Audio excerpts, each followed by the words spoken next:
Tonight, we dive into the daring story of how three men escaped from Alcatraz, the infamous island prison once thought to be inescapable. With makeshift tools, fake dummy heads, and a plan as bold as it was dangerous, these men vanished into the cold, dark waters of San Francisco Bay. Was it luck, skill, or sheer determination that led to their legendary escape? The truth lies in the rippling waves of history and the mystery that lingers to this day. So before you get comfortable, as always, take a moment to like the video and subscribe to the channel if you haven't already. Also, please let us know where you're watching from and what time it is for you. I'm noticing you guys are preferring recent history over super long time jumps, but we're just experimenting is all. Now dim your lights really low like always, turn on that fan for some white noise, and let's get to escaping. During the summer of 1962, when Kennedy was the president and the Beatles were still unknown young men in Liverpool, three men, each nursing dreams as vast as the Pacific that surrounded their concrete cage, sat in the heart of America's most notorious prison. Alcatraz Federal Penitentiary, the Rock to those who knew her intimately, perched like a medieval fortress on her island throne, 22 acres of hubris wrapped in fog and federal authority. Frank Morris, inmate AZ 1441, possessed the kind of mind that could unravel a Rubik's Cube blindfolded, if such puzzles had existed then. His IQ of 133 made him the prison's unofficial genius, though his criminal resume suggested he'd been applying his considerable intellect to all the wrong equations. Frank had collected felonies such as bank robbery, car theft and armed robbery, similar to how other men collect baseball cards, and he did so with about as much long-term planning. In the cell next to Frank's metropolitan headquarters sat John Anglin, AZ 1476, a man whose southern drawl could charm honey from a hive, but whose sticky fingers had landed him in more trouble than a cat in a yarn factory. John and his brother Clarence had been robbing banks since they were old enough to reach the teller windows, though their methods lacked the sophisticated planning that Frank brought to his endeavours. They were the kind of criminals who'd rob a bank and then stop for ice cream on the way home, not realising that mint chocolate chip doesn't provide much of an alibi. Clarence Anglin, AZ 1485, completed this unholy trio of criminals. If John was the charmer and Frank was the brain, Clarence was the steady hand, the man who could keep his cool when the heat was on and the law was closing in. Together, the three had accumulated enough time behind bars to span several geological epochs, their sentences stretching into a future where flying cars and moon colonies seemed more plausible than parole. The Rock had earned her reputation through careful cultivation of despair. Alcatraz, surrounded by waters so cold they could freeze a man's soul before his body hit the bay, was designed by men who understood that sometimes the most effective prison bars are made of salt water and hypothermia. The swift and unforgiving currents around the island carried the dreams of would-be escapees towards the Golden Gate Bridge and towards the sea. Warden Olin Blackwell ran the prison with the precision of a Swiss timepiece and the warmth of a January morning in Siberia. He'd inherited Alcatraz from his predecessor like a family curse. This description includes the mythology of impregnability and lists America's most creative criminals. Under his watch, 23 men had attempted escape in 14 separate tries. All had been recaptured, shot, or drowned. A track record that would make any warden proud and any inmate thoughtful. The daily routine at Alcatraz followed a rhythm as predictable as a metronome. Wake at 6:30 to the sound of a bell that had been imported from a defunct monastery, apparently to add a touch of ironic spirituality to the proceedings. The kitchen staff prepared breakfast, leaving no room for weapons, tools, or hope. The meals were nutritionally adequate and gastronomically devastating, a combination that seemed designed to break the spirit while preserving the body for future punishment. Work assignments varied from the mundane to the mind-numbing. Some inmates worked in the prison laundry, where they could contemplate the cleanliness they were providing to the outside world, while wearing uniforms that made them look like extras in a particularly grim musical. Others worked in the kitchen, where they learned to create meals that would make a medieval peasant grateful for gruel. The most fortunate were employed in the prison library, where they could immerse themselves in tales of locations where the walls remained free of condensation and the sea did not taunt them with its close proximity. But it was in the industrial workshop that our three protagonists found themselves assigned, surrounded by tools that were counted more carefully than votes in a contested election. Amid the scent of machine oil and the rhythm of industrial equipment, Frank Morris began to notice details. Frank Morris observed the gradual settling of the concrete walls over the decades. The patterns of condensation suggested different densities in the construction materials. The sound travelled through the ventilation system like whispered secrets. Every evening, as the sun painted the bay in shades of freedom, the three men would return to their cells, 6 feet by 9 feet of government-issued solitude.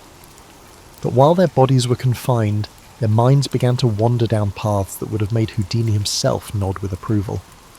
They started to see Alcatraz not as an impregnable fortress, but as a very elaborate puzzle waiting to be solved. As the darkness in their cells grew, and the fog rolled in from the Pacific like a protective blanket, 3 men began to dream of a morning when they would awaken in a different place. Winter arrived at Alcatraz like an unwelcome relative, settling in for a long stay and making everyone miserable with its presence. The fog grew thicker, the winds intensified, and the concrete walls appeared to radiate despair. It was during these grey months that Frank Morris began to study the prison with the dedication of a doctoral candidate whose thesis was titled Creative Applications of Structural Engineering. The beauty of Frank's mind lay not in its criminal applications, though those had been impressive in their own misguided way, but in its ability to see patterns where others saw only chaos. While his fellow inmates counted days until release dates that existed only in their most optimistic fantasies, Frank counted rivets, measured shadows, and calculated the thermal expansion of aging concrete. The revelation came to him during a particularly tedious afternoon in the workshop, while he was assigned to repair a ventilation grate that had been damaged by the previous winter's storms. As he worked, Frank noticed that the concrete around the vent had developed small cracks, hairline fractures that spoke of a building settling into middle age. The salt air had been working its slow chemistry on the structure for decades, and even the mighty Alcatraz was not immune to the patient persistence of time. That evening, as the lights dimmed and the prison settled into its nightly routine of enforced contemplation, Frank shared his observations with the Anglin brothers. Their cell block B block had been constructed in the 1910s, when concrete was more an art than a science, and building codes were suggestions rather than commandments. The walls that held them were thick enough to contain their bodies, but, Frank suspected, not necessarily their ingenuity. John Anglin, despite his reputation for impulsive decision-making, possessed a craftsman's understanding of tools and materials. Years of breaking into places had taught him to read the language of locks, hinges, and structural weak points. When Frank described the condition of the concrete around the ventilation systems, John's eyes lit up with the kind of enthusiasm usually reserved for surprise inheritances or unexpected pardons. Clarence brought a different skill set to their growing conspiracy. His years of incarceration had taught him the rhythms of prison life, when guards changed shifts, which routes the security patrols followed, and how to move through the institutional routine without attracting attention. If Frank acted as the architect and John as the engineer, Clarence took on the role of the choreographer in their ever more intricate dance with disaster. The plan began to take shape during their evening conversations, whispered through the ventilation system that connected their cells like a primitive telephone network. They would begin by widening the ventilation grates in their individual cells, not enough to escape immediately, but enough to create passage to the utility corridor that ran behind the cell block. From there, they could access the roof and theoretically find a way to reach the water. The word theoretically held significant weight in their discussions. The distance from Alcatraz to Angel Island was about 2 miles of water that had claimed more experienced swimmers than any of them. The currents were unpredictable, the water temperature rarely rose above 55 degrees, and the Coast Guard maintained regular patrols specifically to discourage the kind of maritime adventure they were contemplating. But Frank had been studying the tides and currents with the dedication of a marine biologist. He had noticed that during certain tidal conditions, debris from the prison would wash up on Angel. They set out to reach the island, determined not to let the sea sweep them away. If they could time their escape properly, the same currents that had doomed previous attempts might actually carry them to safety. Frank had been modifying and hiding tools in the prison workshop that could be used to chip away at the concrete.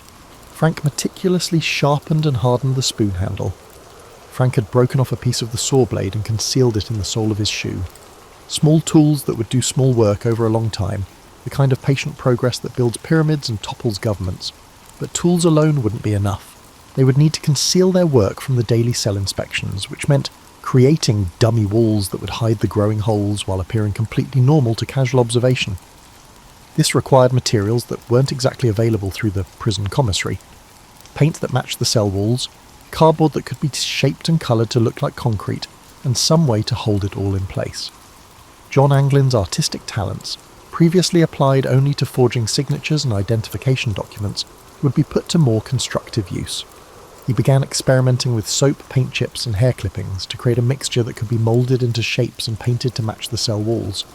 The results wouldn't fool a detailed inspection, but they might survive the cursory glances that were part of the daily routine. Meanwhile, Clarence had been mapping the guard schedules with the precision of a railroad timetable. He knew which guards were thorough, which were lazy, and which were easily distracted by conversation about sports or weather. More importantly, he'd identified the 15-minute window each evening when the cell block was essentially unguarded while the guards changed shifts and counted heads. As winter deepened into spring, their plan evolved from wishful thinking to genuine possibility. They would work at night, when the prison's settling sounds would cover the scraping. They would take turns keeping watch, communicating through their improvised telephone system, and carefully disposing of the concrete dust and debris. The timeline was ambitious. They hoped to complete their excavation by early summer, when the water temperatures would be at their warmest and the weather most favourable for their aquatic adventure. But even as they refined their plans and gathered their materials, each man understood that they were essentially planning an elaborate form of suicide with a slim chance of success. Yet somehow the impossibility of their scheme made it more appealing rather than less. After years of being told what to do, when to wake up and what to eat, planning anything felt like a rebellion against the cosmic forces that had deposited them on this rock in the middle of the bay. Spring of 1962 brought new hope to Alcatraz in the form of fresh paint and administrative optimism. The Bureau of Prisons had decided that a little colour might improve morale, apparently operating under the theory that sage-green walls would somehow make federal incarceration more palatable. While painters applied their cheerful coats of institutional improvement, 3 inmates had begun their renovation project, working with tools that wouldn't have impressed the most desperate home improvement enthusiast. Frank Morris had perfected the art of productive insomnia. Each night, after the 9:30 lights out, he would wait exactly 43 minutes for the sounds of the prison to settle into their nocturnal rhythm. Then, with the dedication of a medieval monk illuminating manuscripts, he would begin his careful destruction of federal property. The concrete around his cell's ventilation grate had revealed itself to be surprisingly cooperative, crumbling away in small, satisfying chunks under the persistent attention of his modified spoon handle. The work required a level of patience that would have challenged a Buddhist monk. Each scrape of the improvised chisel had to be gentle enough to avoid detection, but persistent enough to make progress. Too aggressive, and the sound would carry through the cell block like a dinner bell. If he was too tentative, he would still be chipping away when the next ice age arrived. Frank developed a rhythm: 3 gentle scrapes, pause to listen, 3 more scrapes, pause to dispose of debris. It was meditation through demolition, a Zen approach to jailbreaking. John Anglin had discovered an unexpected talent for forgery that extended beyond signatures and identification cards. His dummy ventilation grate, crafted from cardboard and painted with a mixture that included soap shavings, paint chips, and what he optimistically called artistic license, was becoming a masterpiece of deceptive craftsmanship. The challenge wasn't just making it look like concrete and metal, it had to look like old concrete and metal, complete with the stains, scratches, and accumulated grime of decades of neglect. The paint mixture had required considerable experimentation. Too much soap and it looked like what it was: soap. Too little, and it wouldn't hold together long enough to be useful. John had finally achieved the right consistency by adding hair clippings, his own, collected from monthly haircuts, and tiny fragments of concrete dust from Frank's excavation. The result was a substance that could be moulded, painted, and positioned to fool anyone who wasn't looking too carefully. Clarence Anglin had appointed himself the expedition's intelligence officer, maintaining surveillance schedules that would have impressed the CIA. He'd identified Guard Patterson as their most dangerous threat, a man who approached cell inspections with the thoroughness of a tax auditor and the suspicion of a jealous husband. Patterson counted rivets, checked shadows, and had once discovered a contraband cigarette hidden inside a hollowed-out bar of soap. If their deception was going to fail, Patterson would be the one to expose it. But even Patterson had weaknesses. He was diabetic, and his blood sugar crashes made him irritable and hurried during evening inspections. He was also a creature of habit, following the same route through the cell block every night, spending exactly 45 seconds in each cell before moving on. If they could predict his timing and mood, they could ensure their dummy walls were in place when he looked, and removed when they needed to work. The disposal of excavated concrete presented its challenges. Simply dumping it would create suspicious piles of debris that even the most inattentive guard would notice. Instead, they developed a distribution system that would have impressed a drug cartel. They mixed small amounts of concrete dust with soap and washed it down the drains during their evening washing routine. They concealed larger chunks in the seams of their mattresses, distributing them so gradually that the changes in weight and texture were undetectable. They scattered some in the workshop, allowing it to blend with the dust and debris of daily industrial activity. They had recruited Alan West, another inmate whose cell was adjacent to their operation, as both a lookout and a participant. West's cell required the same treatment as the others, and his escape would help provide cover for the main operation. However, West brought a level of enthusiasm that sometimes exceeded his competence. While Frank approached the work with surgical precision, and the Anglin brothers contributed their specialised skills, West attacked his concrete with the subtlety of a demolition crew. West's scraping was audible from 3 cells away, and his mock wall resembled something a child might construct during a particularly unsuccessful art project. The work progressed through spring with the slow but steady pace of erosion carving canyons. By May, Frank had created an opening large enough to squeeze through, though he'd tested it only with careful measurements rather than actual human trials. The Anglin brothers had achieved similar progress, though John's perfectionist tendencies meant he spent almost as much time improving his dummy wall as he did enlarging his opening. The psychological toll of the work was as challenging as the physical demands. Each night brought the possibility of discovery, and each morning required them to resume their roles as model prisoners while concealing their growing excitement and anxiety.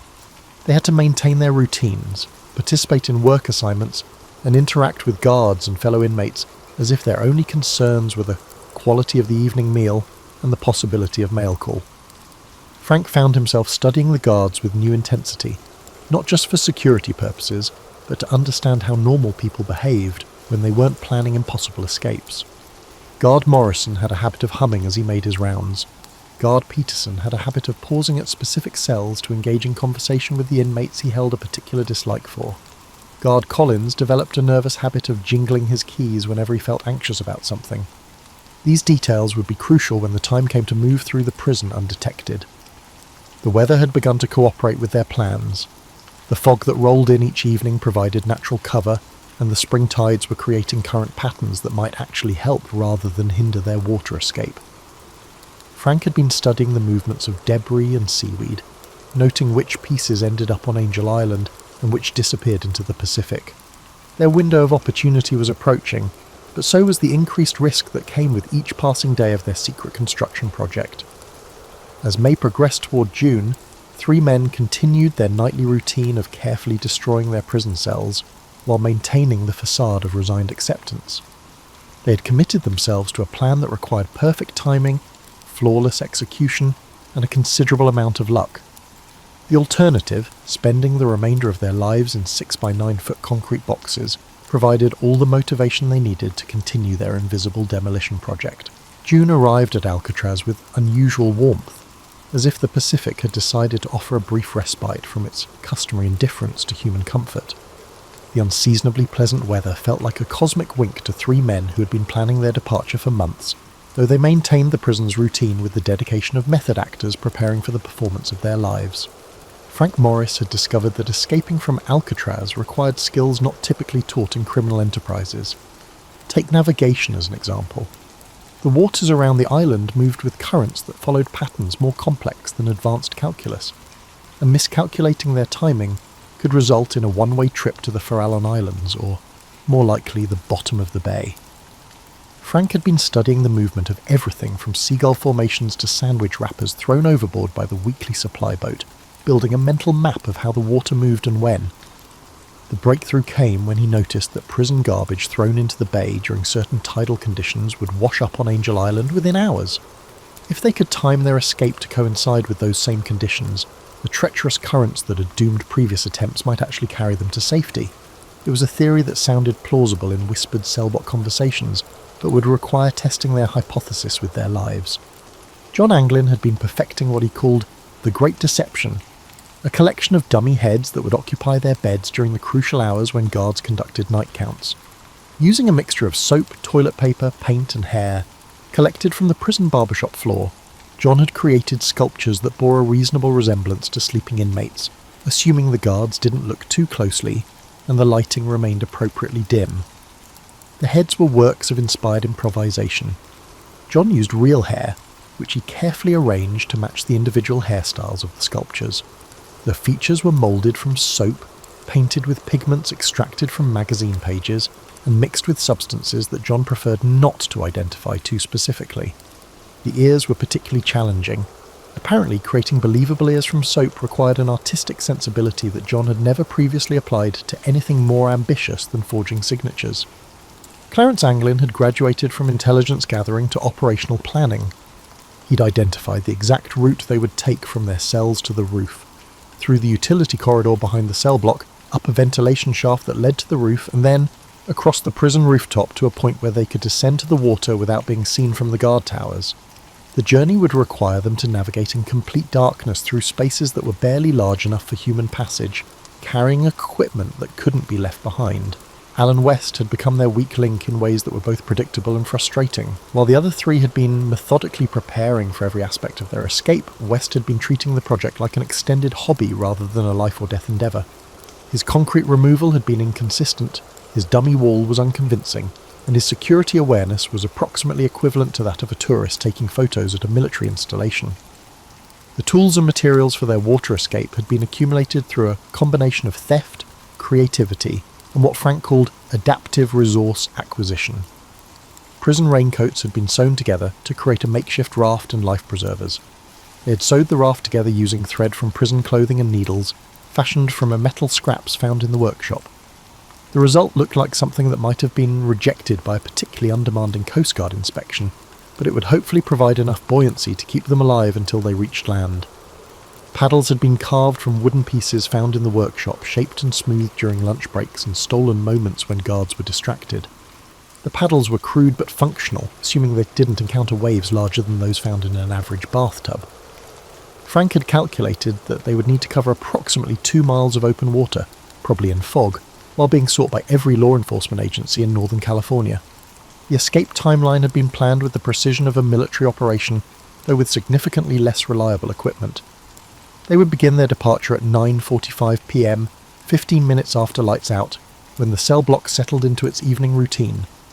The dummy heads would be positioned in their beds, the fake walls would be put in place behind their ventilation grates, and they would begin their journey through the utility corridor.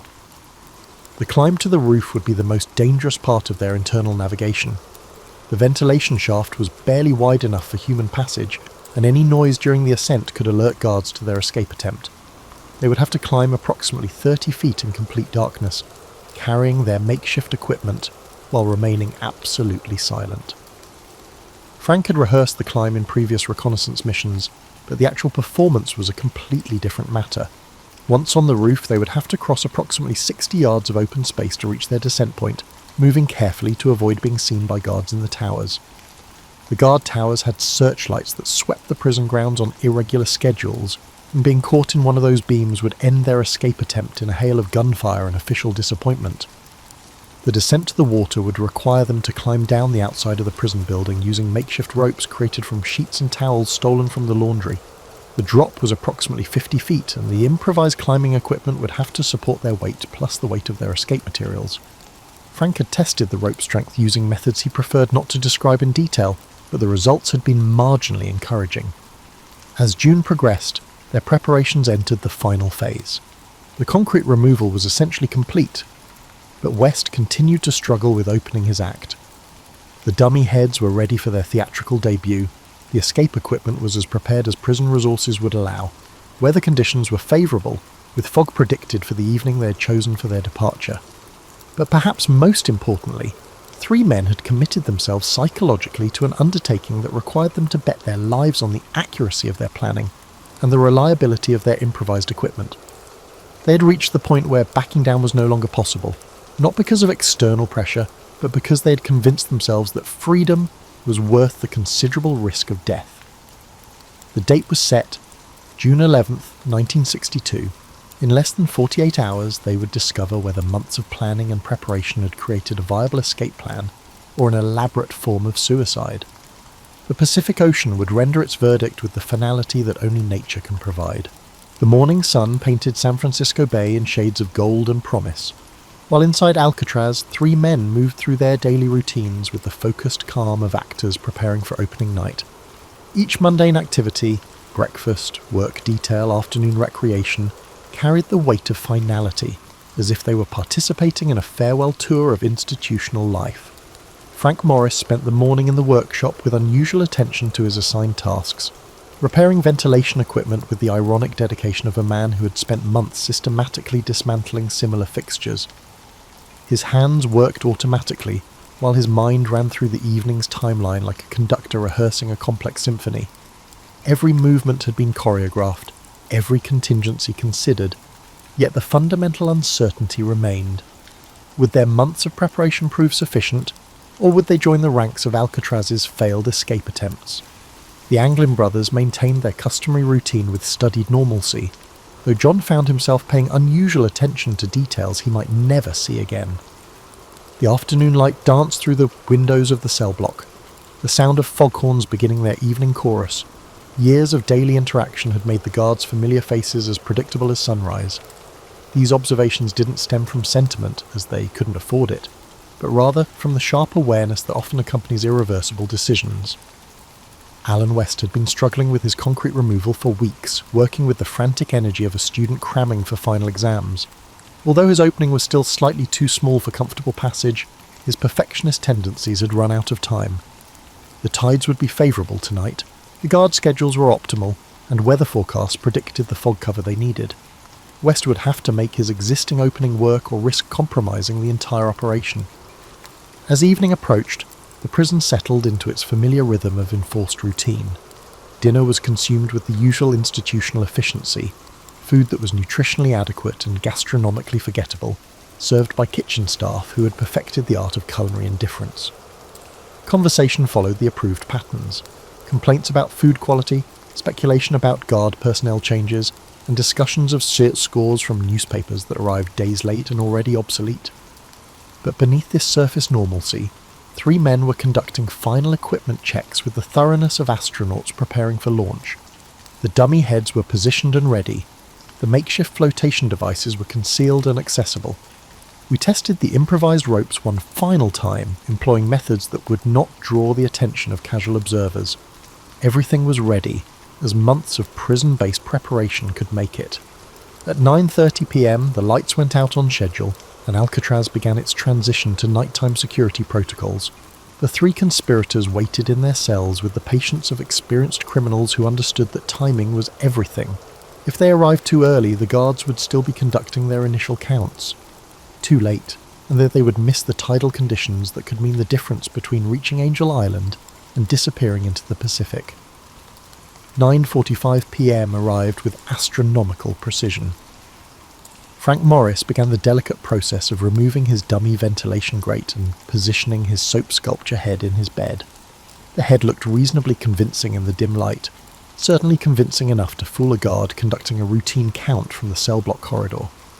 The real test would come at midnight, when guards would conduct their more thorough inspection, but by then, the escape parties would either be safely away or beyond caring about guard inspections. The utility corridor behind the cell block was everything Frank had expected, and several things he hadn't.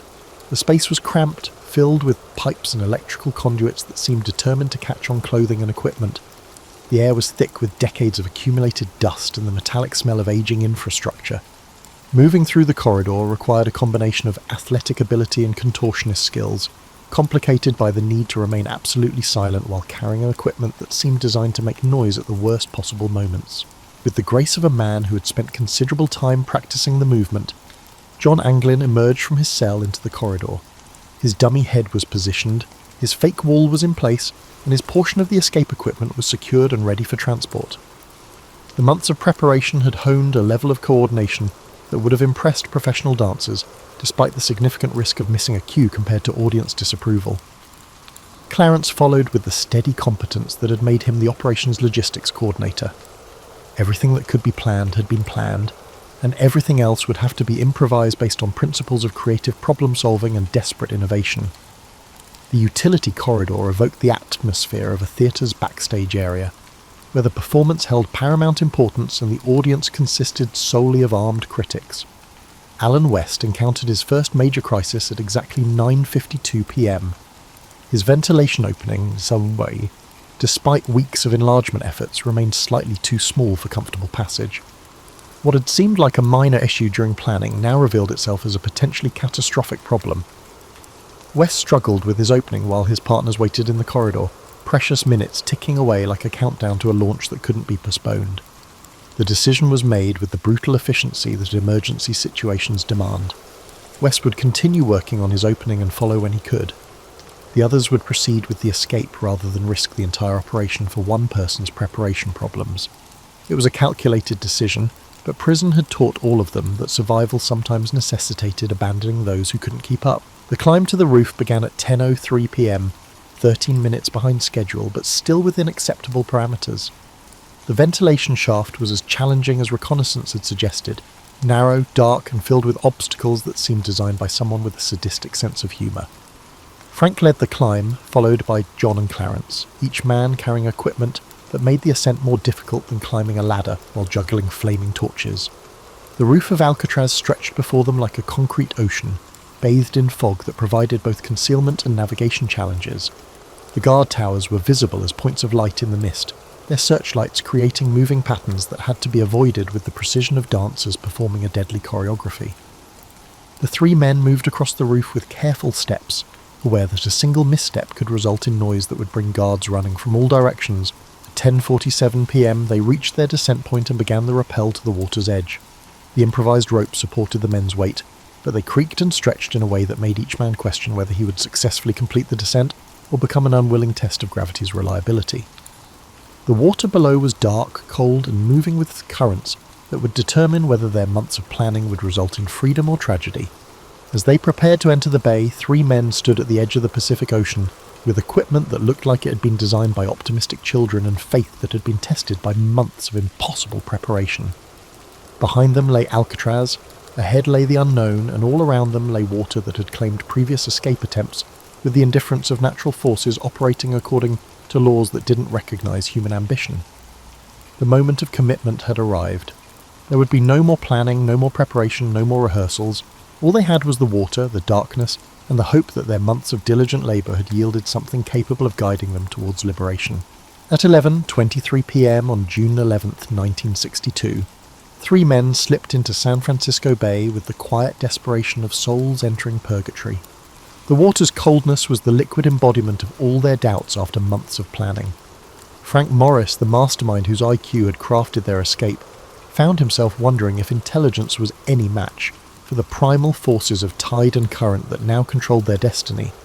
The makeshift raft, cobbled together from prison raincoats and sustained by faith rather than engineering principles, settled into the water with all the buoyancy of a concrete life preserver.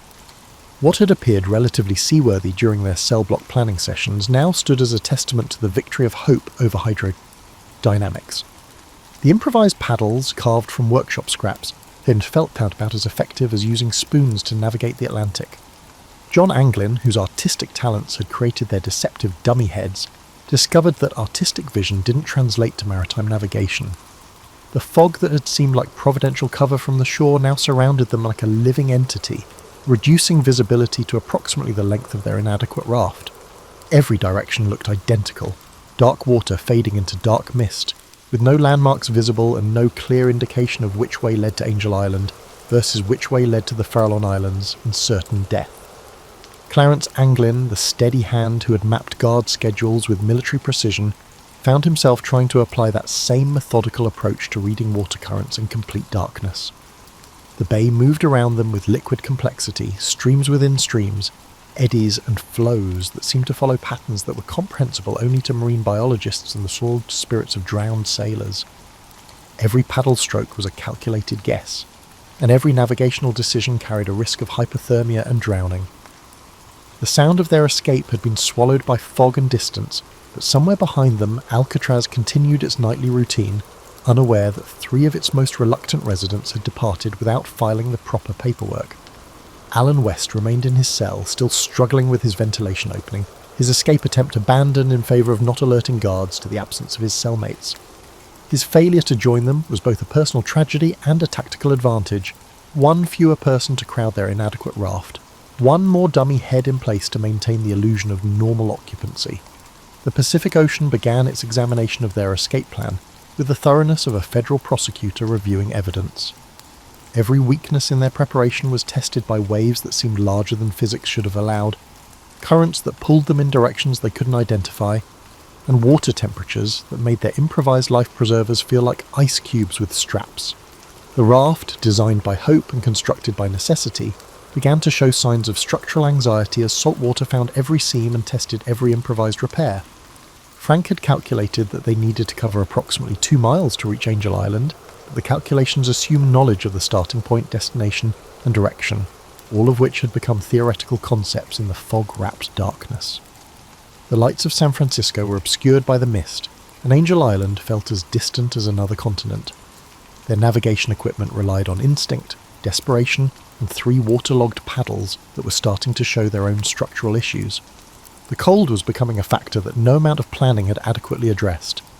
Prison uniforms weren't designed for aquatic adventures, and the improvised flotation devices provided buoyancy but no insulation.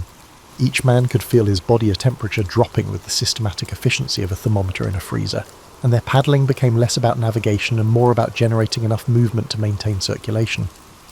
But the most dangerous enemy wasn't cold or current, it was doubt. Every minute in the water brought new evidence that their plan had been created by optimism rather than reality.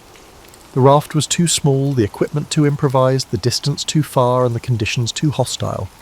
Each wave that washed over their makeshift vessel carried the whispered suggestion that they should have stayed in their cells, accepted their sentences, and grown old behind bars rather than young beneath the bay, yet something kept them paddling. Perhaps it was the months of investment they had made in the escape plan. Perhaps it was the knowledge that return to Alcatraz would mean solitary confinement and the kind of official attention that makes prison life considerably more unpleasant. Or perhaps it was the simple human refusal to surrender, when surrender means death, even when the alternative seems equally terminal. The fog began to thin around 1:30 a.m, revealing patches of starlit sky that provided their first reliable navigation reference in hours. Frank oriented himself using constellations he remembered from childhood camping trips, before his life had taken the series of wrong turns that led to federal incarceration. The North Star, steady and reliable, helped him establish direction, though establishing their location remained a matter of educated guesswork and maritime prayer. As visibility improved, they could make out the darker mass of land ahead. Whether Angel Island, Alcatraz, or some previously undiscovered piece of real estate remained to be determined. Their paddling had become automatic, their arms moving with the mechanical persistence of men who had discovered that stopping meant sinking. The raft's structural integrity had degraded to the point where it was more of a flotation suggestion than an actual watercraft, held together by determination and rapidly failing adhesive. The current had been carrying them steadily, but it remained unclear whether they were heading towards salvation or destruction until they felt their improvised paddles scraping against something solid. Sand, rock. The blessed resistance of land meeting water was evident. They had reached shore, though whether they had travelled 2 miles to Angel Island or 200 yards in a circle back to Alcatraz would be determined when they could see their surroundings in daylight. Dragging themselves onto the beach with the grace of exhausted seals, 3 men collapsed onto solid ground for the first time in hours. Their escape equipment, what remained of it, was abandoned to the tide. Their prison uniforms were soaked, torn and decorated with seaweed in ways that wouldn't have impressed any fashion critics. But they were alive, on land, and no longer inmates of Alcatraz Federal Penitentiary. Dawn would reveal their location and determine their next moves. Until then, they lay on an unknown beach, watching the fog roll back across the bay, listening to the sound of waves that had carried them either to freedom or to a different kind of captivity. The Pacific had rendered its verdict, but the final judgment remained to be written by daylight, luck, and the ability of 3 exhausted fugitives to continue their improvised journey to wherever escaped convicts go when the impossible becomes merely improbable. Dawn arrived on June 12, 1962, with the cruel clarity that daylight brings to midnight decisions. 3 men who had spent the night discovering whether desperation could overcome physics now faced the morning's harsh accounting of their aquatic adventure. The beach beneath them was real, the water behind them was real, but their location remained a mystery that would be solved by geography rather than hope. Frank Morris opened his eyes to find himself staring at a landscape that looked suspiciously like the California coast, though whether they had reached Angel Island, returned to Alcatraz, or washed up on some entirely different piece of real estate remained to be determined. His body ached with the specific pain that comes from spending hours in cold water while wearing clothes designed for indoor prison use, rather than maritime adventures. The brilliant escape plan, so carefully crafted during months of cell block conspiracies, had deposited them on an unknown shore with no equipment, no identification, and no clear idea of what to do next. The Anglin brothers moved cautiously, like men testing which parts of their bodies still functioned after spending a night in the ocean. John's artistic talents, so useful for creating dummy heads and fake walls, seemed less applicable to their current situation, which called for skills more commonly associated with survival training than creative forgery. Circumstances that had transcended the predictable routines of prison life similarly challenged Clarence's systematic approach to planning. Their first priority was to pinpoint their location, a task that necessitated a level of urgency in their reconnaissance compared to their earlier intelligence gathering. If they had somehow managed to circle back to Alcatraz, their escape attempt would become a very short story with an unhappy ending. If they had reached Angel Island, they would need to find a way off the island before park rangers or Coast Guard patrols discovered their presence. If they had been taken elsewhere, they would have to find their bearings and continue their journey to freedom. The coastline revealed itself as they explored, and the news was both good and problematic. They had indeed reached Angel Island, their intended destination, which meant their navigation had been more accurate than the conditions had suggested. However, Angel Island was not exactly a launching pad to freedom. It was a state park, regularly patrolled and connected to the mainland only by ferry service that required tickets, identification, and the kind of paperwork they were unlikely to possess. But they were no longer inmates of Alcatraz, which represented progress of a sort. Their legal status had evolved from incarcerated to escaped fugitives, which was arguably an improvement in terms of personal autonomy, though it came with its set of challenges. The FBI would shortly be genuinely interested in their whereabouts. The US Marshals would be updating their wanted posters, and every law enforcement agency in Northern California would be looking for 3 men whose descriptions would be circulated with the efficiency of a chain letter. The immediate challenge was getting off Angel Island before their presence was discovered. Ferry service was out of the question. Swimming was no longer appealing after their previous aquatic experience, and commandeering a boat would add maritime theft to their growing list of federal charges. They needed transportation that was both available and inconspicuous, which narrowed their options to creative solutions that would have tested the ingenuity of a professional escape artist. Their prison uniforms had to be addressed before they could move in public without attracting attention. The sight of 3 men in drenched federal prison clothing was likely to spark curiosity, leading to calls to authorities and a swift end to their fleeting moment of freedom.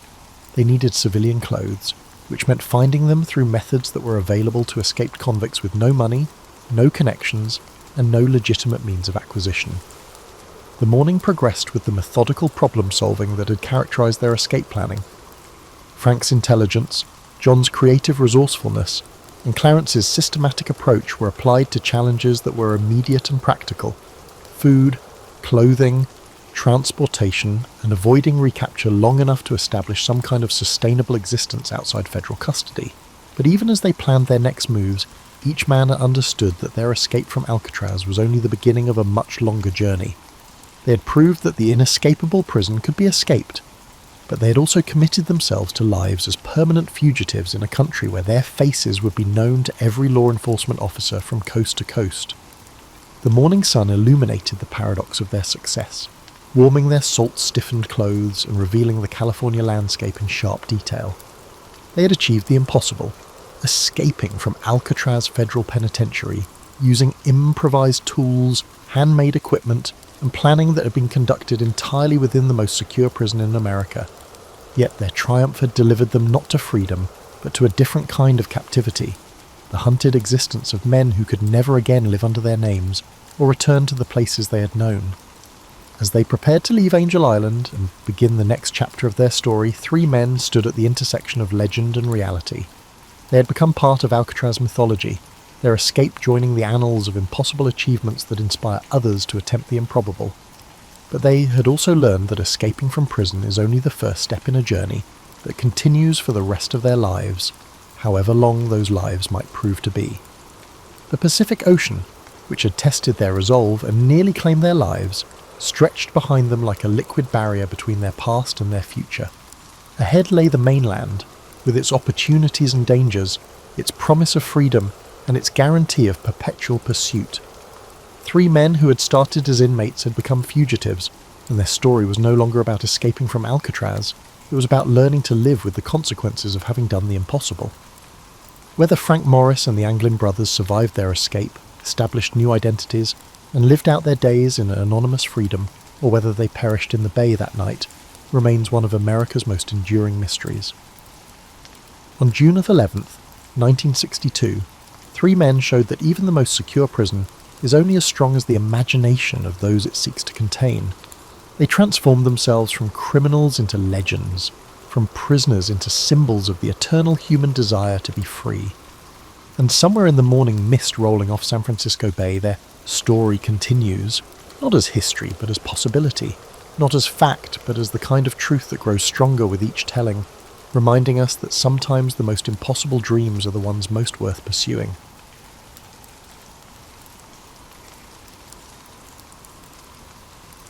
The story of the Oregon Trail typically begins with wagons rolling west in the 1840s, but its true origins reach back much further, to pathways trodden by indigenous peoples for millennia. The Shoshone, Nez Perce, and dozens of other nations had established intricate trade networks across what would become the American West long before European settlement. These indigenous highways formed the skeleton upon which the Oregon Trail would eventually be built.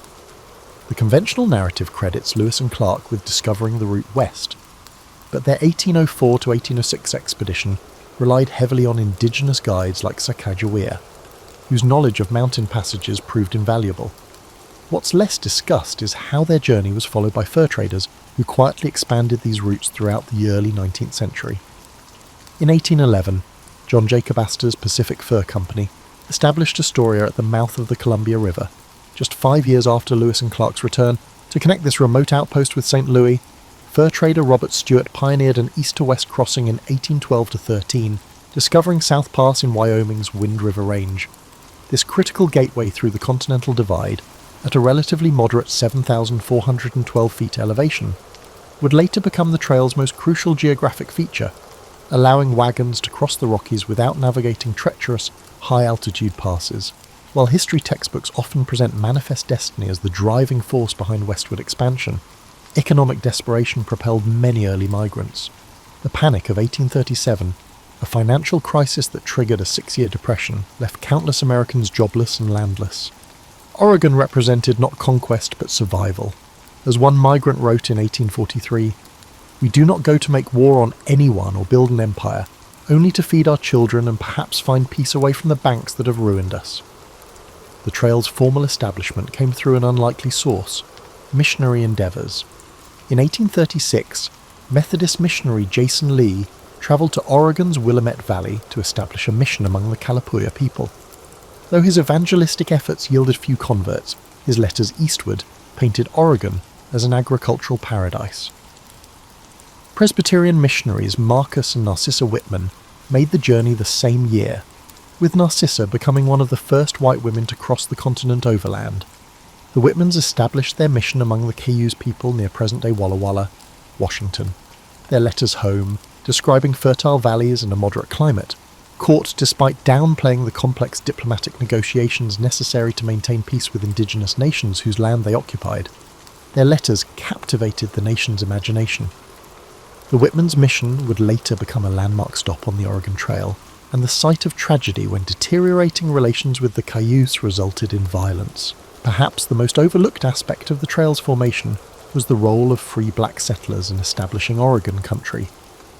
Though later Oregon legislation would shamefully prohibit black settlement, early pioneers included black Americans seeking freedom from the restrictions of eastern states.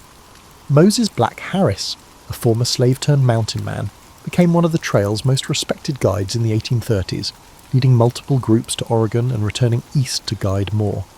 George Washington Bush, successful Pennsylvania businessman, led one of the first large wagon parties in 1844, eventually establishing a prosperous farm in what would become Washington's state. The trail's preliminary routes were mapped by government surveyor John C. Fremont between 1842 and 1844. His meticulous reports, widely published in Eastern newspapers, transformed vague knowledge about Oregon country into practical guidance, while Fremont is remembered as the Pathfinder. His expeditions relied heavily on the expertise of Kit Carson and other seasoned guides who had already travelled these routes extensively. By 1843, when the first major wagon train of approximately 1,000 people departed Independence, Missouri, the Oregon Trail wasn't a sudden inspiration, but the culmination of decades of exploration, indigenous knowledge, economic necessity, missionary zeal, and careful mapping. These pioneers weren't venturing into an unmapped wilderness, but following an increasingly well-documented route toward what they hoped would be better lives. The story of the Oregon Trail's origins reveals how great migrations rarely spring fully formed from a single catalyst, but develop through complex interplays of geography, economics, politics, and human determination, a theme that would continue as the trail evolved from a hazardous journey into America's most consequential migration route. Popular culture has reduced the Oregon Trail to covered wagons and oxen, but the 2,170-mile journey spurred remarkable technological adaptations that changed American transportation forever. The challenges of traversing a continent necessitated practical innovation at every stage, establishing a mobile laboratory for 19th century ingenuity. The prairie schooner, the iconic covered wagon, was itself a specialized adaptation of the larger Conestoga wagon used in eastern freight hauling. These wagons, specifically designed for the western journey, it weighed approximately 1,300 pounds when empty, compared to the Conestoga's 3,000 pounds. Their beds were sealed with tar to float across rivers, while their white canvas covers were treated with linseed oil for waterproofing. The hooped canvas cover wasn't merely for protection from the elements. Its shape was deliberately designed to create air circulation, reducing interior temperatures on scorching prairie days. Inventors built fortunes supplying specialized equipment to emigrants. In St. Joseph, Missouri, blacksmith Joseph Murphy developed a reputation for crafting Western wagons, with innovative features like the Eisen axles that could be greased without removing the wheels, and reinforced wheel hubs that withstood the trail's punishment. By 1850, Murphy's wagon factory employed over 200 workers producing trail-specific designs. Similarly, gunsmith Horace Dimmick created the Plains rifle, a hybrid firearm combining the accuracy of a rifle with the easy loading of a smoothbore musket, perfect for travellers who needed reliable hunting capabilities without specialised expertise. Contrary to romantic notions, pioneers weren't self-sufficient isolationists, but participants in a sophisticated supply chain. Entrepreneurs established outfit registries in departure towns, essentially early information bureaus where travellers could register their skills, blacksmithing, medical knowledge, carpentry and equipment, extra wagons, tools, draft animals. These registries matched complementary parties to mutually beneficial travelling companies. One registry operator noted in his 1849 records that he had matched 17 parties with needed physicians and 11 with wheelwrights, greatly improving their prospects for safe arrival. The Oregon Trail drove innovation in food preservation beyond the familiar pemmican and hardtack. Sylvester Graham, creator of the Graham cracker, developed specialized journey cakes, fortified with additional nutrients specifically for Western travelers. More significantly, witnessing trail deaths from contaminated milk inspired Gale Borden to develop condensed milk, which he patented in 1856 after years of experimentation. His innovation, motivated by Trailblauer trail hardships, would later save countless lives during the Civil War and transform food preservation globally. River crossings presented some of the trail's greatest technological challenges. At major crossings, entrepreneurs established ferry services using innovative flat-bottomed craft with guide ropes.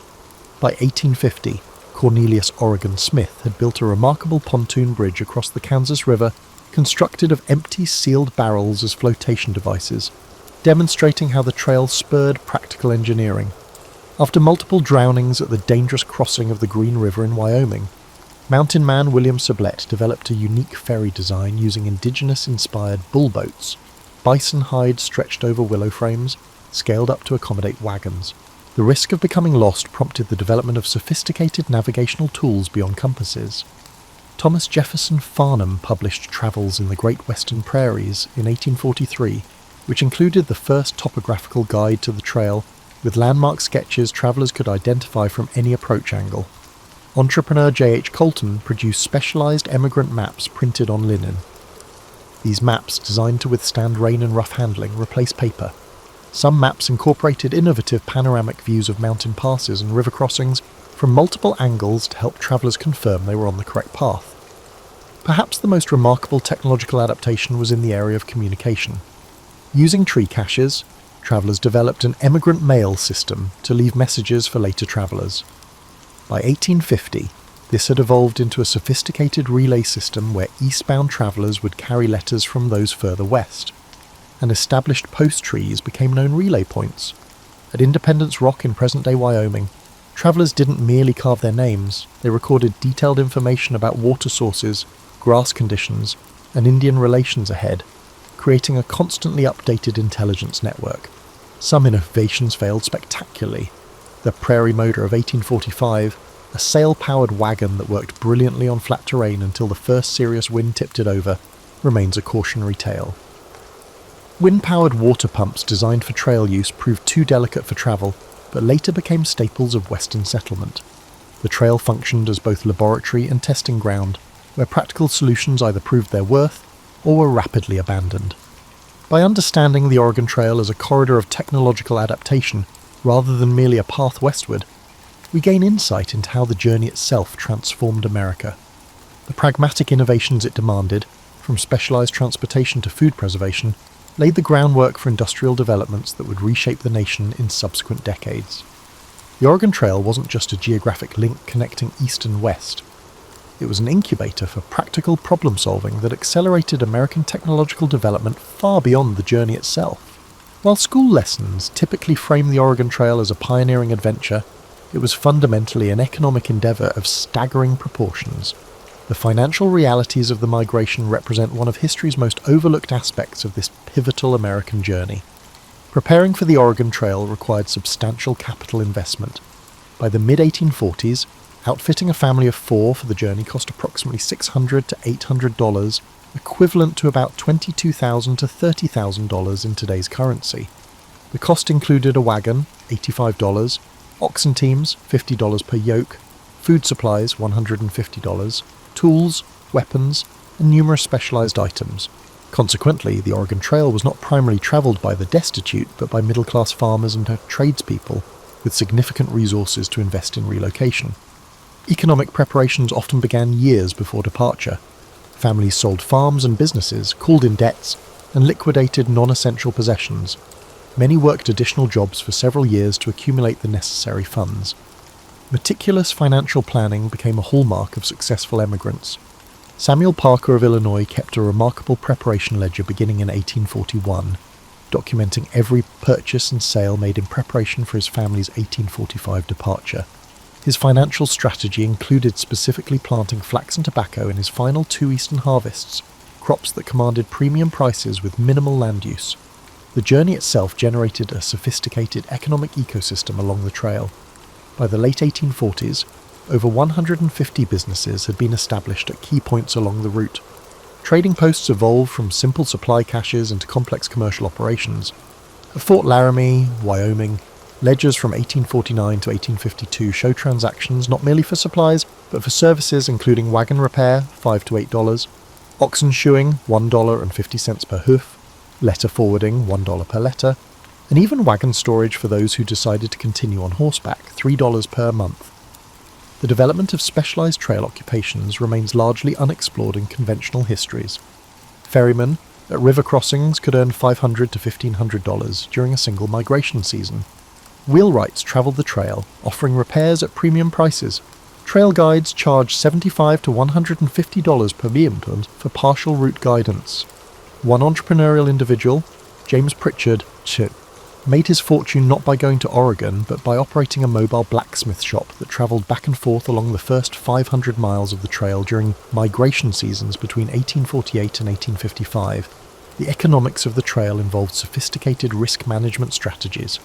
Wagon companies frequently pooled resources, creating informal insurance arrangements where members would help replace lost cattle or repair damaged wagons for others in their party. Formal insurance also emerged.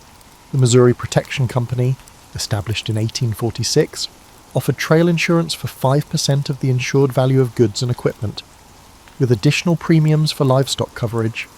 Their surviving records show they paid claims for equipment losses, medical expenses, and even death benefits. Indigenous economic relationships with travellers were far more complex than the raiding narratives that dominate popular accounts. Many native nations established sophisticated trading relationships with emigrants. The Sioux and Cheyenne operated trading camps at critical junctures, exchanging fresh meat and moccasins for cloth, metal tools, and shus coffee. The Shoshone became particularly known for their horse trading expertise along the Idaho section of the trail, with documented exchanges showing they commanded premium prices for quality mounts. Far from being mere barriers to westward travel, many indigenous groups became essential economic partners, with profits from trade helping offset the negative impacts of increased traffic through their territories. One of the trail's most significant economic impacts was wealth redistribution. Emigrants frequently discovered their carefully planned supplies were too heavy for their wagons, particularly when ascending the Rocky Mountains. This phenomenon led to massive discarding of property along the trail, so much that scavenging became a profitable enterprise. Trail gleaning operations emerged, with entrepreneurs collecting abandoned items and reshaping them eastward or selling them to less prepared travellers. One Wyoming businessman, Thomas Farlow, built a substantial mercantile business almost entirely from refurbished items recovered from emigrant dumping grounds near South Pass. The financial outcomes of Oregon Trail migration varied dramatically. Studies of land claim records show that approximately 20% of arrivals achieved significant prosperity within 5 years. 60% established stable but modest holdings, while 20% either returned eastward or remained in perpetual financial difficulty. The variable outcomes reflected both the luck of weather and timing, but also the preparation and adaptability of individual emigrants. Those who arrived with specialised skills beyond farming, blacksmithing, milling, merchandising, generally achieved greater economic success than those relying solely on agriculture. Perhaps the most misunderstood economic aspect of the Oregon Trail was its role in America's first significant land speculation boom. The Donation Land Claim Act of 1850 offered married couples a full square mile of land, 640 acres, 4 times what most farmers had owned in the East. This unprecedented opportunity attracted not just settlers, but investors. Records from Portland, Oregon, show that by 1853, approximately 15% of land claims were being held by speculators rather than working settlers, with some individuals controlling dozens of claims through various proxy arrangements. The economic windfall of essentially free land represented wealth transfer on a scale rarely seen in American history. By recognising the Oregon Trail as an economic phenomenon rather than merely a pioneering adventure, we gain insight into how it fundamentally reshaped American wealth distribution, created new commercial patterns, and established economic relationships that would define the American West for generations to come. The traditional narrative of the Oregon Trail relegates women to background figures, stalwart wives following their husbands' dreams west. Reality reveals a far more complex picture, where women were active decision-makers, skilled contributors, and occasionally the primary advocates for Western migration. Family records show women often initiated the decision to emigrate. Analysis of emigrant journals indicates that in approximately 20% of families, wives were the primary proponents of relocation. Economic opportunities specifically for women, including land ownership rights unavailable in eastern states, motivated many female-driven migration decisions. The 1850 donation epidemic diseases also spread along the trail. Egon Territory, direct ownership of half the family's land claim, a revolutionary concept when most eastern states still adhered to coverture laws, placing all family property under male control. Elizabeth Smith Geer, whose detailed 1847 trail journal chronicles her family's journey from Illinois to Oregon's Willamette Valley, wrote candidly, "It was I who wore down my husband's objections, not from restlessness, but from clear-eyed calculation of what Oregon offered our daughters." Her journal meticulously tracked the economic variables of their journey, including detailed accounting of supplies and realistic projections of land productivity in their destination, demonstrating that women were often the financial strategists of family migration. The journey itself demanded role flexibility that challenged Victorian gender norms. Women routinely handled firearms, drove wagons, and managed livestock, skills many had developed on eastern farms, but which the trail elevated from occasional assistance to necessary expertise. Rebecca Ketchum's 1853 journal includes detailed technical discussions of wagon repair techniques she developed, including an innovative method for resetting damaged wheel hubs using water immersion and controlled drying that was adopted by other travellers in her company. Medical care on the trail fell predominantly to women. While trail narratives often emphasise the dangers of childbirth during the journey, women's medical work extended far beyond midwifery. Female practitioners treated injuries, managed infectious diseases, and performed emergency procedures, including bullet extractions and bone settings.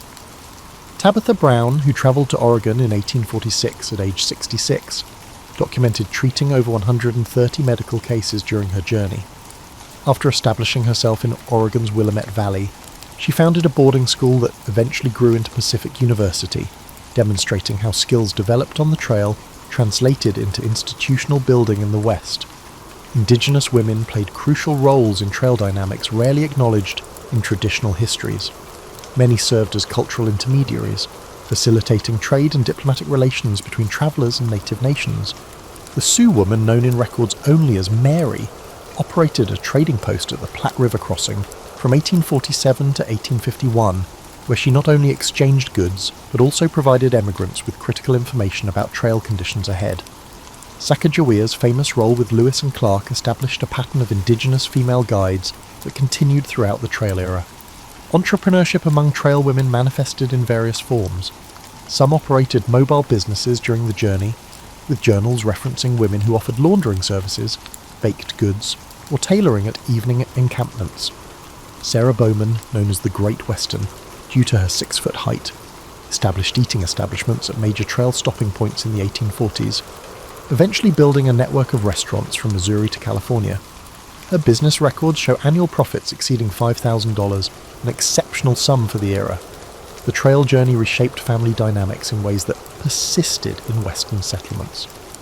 Trail companies typically functioned as direct democracies, with each family having a vote in decisions. Although men officially represented families in these votes, evidence from multiple journals indicates women actively participated in pre-vote discussions and strategizing. This democratic experience influenced later advocacy for women's suffrage in Western territories. It's no coincidence that Wyoming Territory was the first to grant women voting rights in 1869, with Western states consistently leading suffrage efforts. Many women who had demonstrated their capability and judgment on the Oregon Trail were unwilling to accept political disenfranchisement in their new homes. Intellectual and artistic contributions by women documented the trail experience with distinctive perspectives. While men's journals typically focused on mileage, geographic features, and livestock conditions, women's accounts more frequently included detailed social observations, emotional impacts of the journey, and cultural interactions. British traveller Isabella Bird, journeying in 1854, produced botanical sketches of over 200 plant species along the trail, many previously undocumented. Her scientific contributions were initially published under a male pseudonym, but were later recognised for their remarkable accuracy and detail. The hardships of trail life disproportionately affected women's physical health. Recent analysis of medical records and journals indicates women experienced higher rates of certain trail-specific health issues, including severe sunburn due to bonnet designs that protected faces but exposed necks, kidney infections from dehydration and limited privacy for urination, and hand injuries from constant camp setup and food preparation. Despite these challenges, statistical analysis of trail fatalities shows women actually survived at higher rates than men, challenging the assumption of female fragility that pervades many historical accounts. Upon reaching Oregon, women's work proved crucial in establishing viable communities. Beyond domestic responsibilities, women established schools, founded mutual aid societies, and created economic cooperatives. The Aurora Colony in Oregon's Willamette Valley, founded in 1856, operated largely through women's collective management of agriculture and textile production. Their communal approach to childcare and food preparation allowed for specialised labour development that significantly enhanced the colony's productivity compared to individual family settlements. By centering women's experiences and contributions, we gain a more accurate understanding of the Oregon Trail as not merely a male-driven conquest of territory, but a complex social, The success of migration hinged on the full participation and leadership of women at every stage, from the initial decision to depart to the establishment of sustainable Western communities. The environmental history of the Oregon Trail extends far beyond picturesque wagon trains crossing pristine landscapes. The migration corridor became one of the 19th century's most significant zones of ecological transformation, creating environmental changes that remain visible today. The physical imprint of the trail itself constituted an unprecedented alteration of the Great Plains landscape. By 1850, the main route had been travelled by approximately 55,000 people driving 30,000 wagons and 350,000 livestock animals. This concentrated traffic created a road averaging 10 feet wide, but expanding to nearly 100 feet wide in places as travellers sought untrampled grass. Wagon wheels cutting through prairie sod created permanent troughs that channeled rainfall, eventually carving gullies that altered local hydrology. Modern remote sensing technologies have identified over 3,000 miles of permanent trail-caused erosion features that continue to affect water flow patterns across the Great Plains and Intermountain West. Animal ecology along the corridor experienced dramatic disruption. Bison herds, which had traditionally migrated across the plains in predictable patterns, altered their movements to avoid the trail corridor. Naturalist John Townsend observed in 1847 that bison were rarely seen within 5 miles of the main trail, creating what he called a road-shaped vacancy in their distribution. This redistribution of keystone herbivores triggered cascading ecosystem effects, altering vegetation patterns and predator distributions throughout the region. The trail's most significant and rapid environmental impact came through plant community changes. Wagon wheels functioned as remarkably efficient seed dispersal mechanisms. Studies of trail corridor vegetation show approximately 145 to 175 European and Eastern plant species were introduced along the route between 1840 and 1860. Some introductions were deliberate, as emigrants carried familiar herbs and vegetables. Others were accidental seeds caught in wagon wheels, animal hooves, or clothing. By 1855, distinct corridors of non-native vegetation clearly marked the trail's path across the plains. Not all ecological exchanges moved westward. Eastern nursery operators actively sought Western plant specimens from returning travellers. The Llewellyn Nursery of Philadelphia offered financial bounties for viable seeds of Western flowers and trees, receiving over 200 species from Oregon Trail returnees between 1847 and 1853. Many ornamental plants common in eastern gardens today, including several varieties of penstemon and Oregon grape holly, entered commercial horticulture through these trail-enabled exchanges. The trail's most devastating ecological impact involved water resources. Emigrant parties typically travelled in spring and summer, precisely when Western water sources were most vulnerable to contamination. Each evening, hundreds of animals and humans would concentrate around limited water sources. Diaries describe streams and springs becoming muddy, trampled, and contaminated with animal waste. Epidemic diseases also spread along the trail. Cholera outbreaks in 1849 and 1850 led to infected waste contaminating water sources used by subsequent travellers and indigenous communities, creating disease vectors that reached far beyond the trail corridor. Timber resources faced particular pressure from trail travel. Each wagon party required wood for cooking and warmth, creating zones of deforestation around major camping areas. At Fort Laramie, historical photographs from 1845 show substantial cottonwood groves along the North Platte River. By 1857, these riparian forests had been reduced to scattered individual trees, fundamentally altering the riverine ecosystem and causing accelerated bank erosion. Similar deforestation occurred at all major stopping points, with ecological effects that persisted for generations. Indigenous ecological management systems, developed over centuries to maintain productive landscapes, were disrupted by trail traffic. The Pawnee practice of controlled prairie burning, which maintained optimal grass composition for both bison and human food plants, became impossible to implement safely with constant wagon traffic. The annual hunting migrations of mounted Lakota and Cheyenne bands were interrupted by the need to avoid or engage with emigrant trains. As these traditional landscape management practices diminished, ecosystem composition began shifting toward less productive arrangements. Wildlife population changes occurred with surprising rapidity. Wolves and bears, initially common along the eastern portions of the trail, retreated from the corridor within a decade of heavy traffic. Beaver populations, already depleted by the fur trade, faced additional pressure as emigrants trapped them for food and pelts at critical water crossings.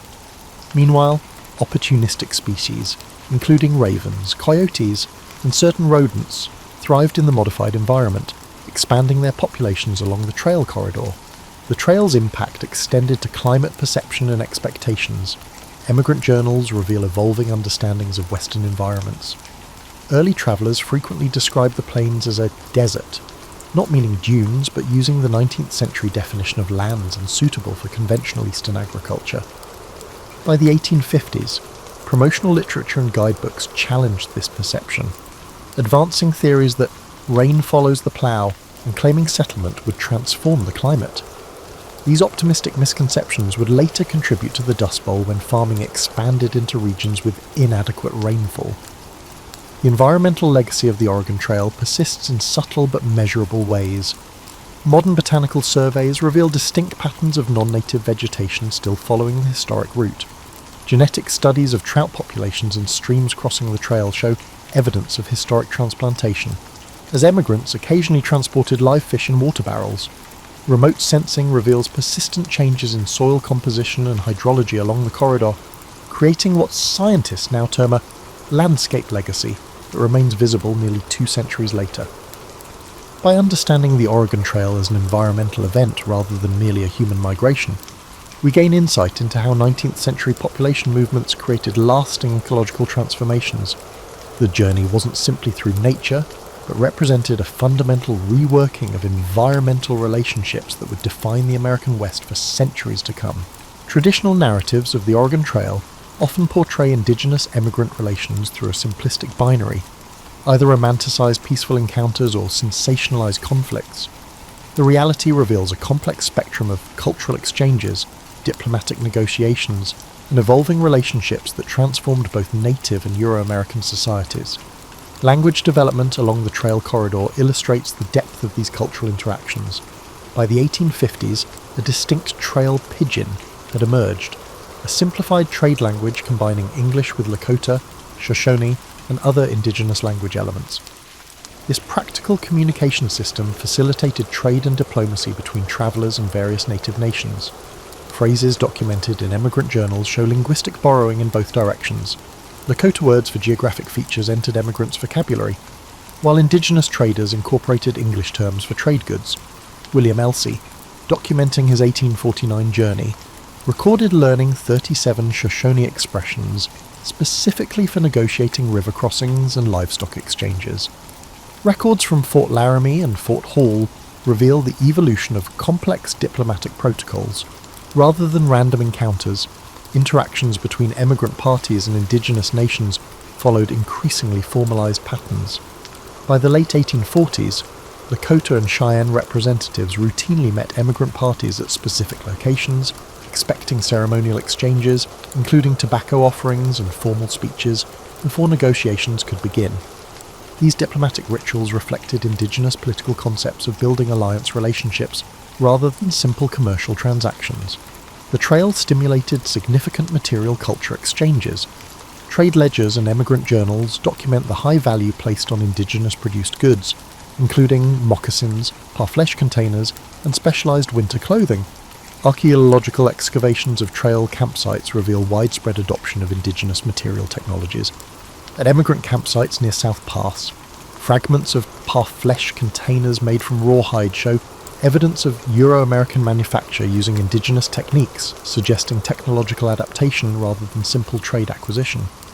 Medical knowledge flowed bidirectionally along the trail.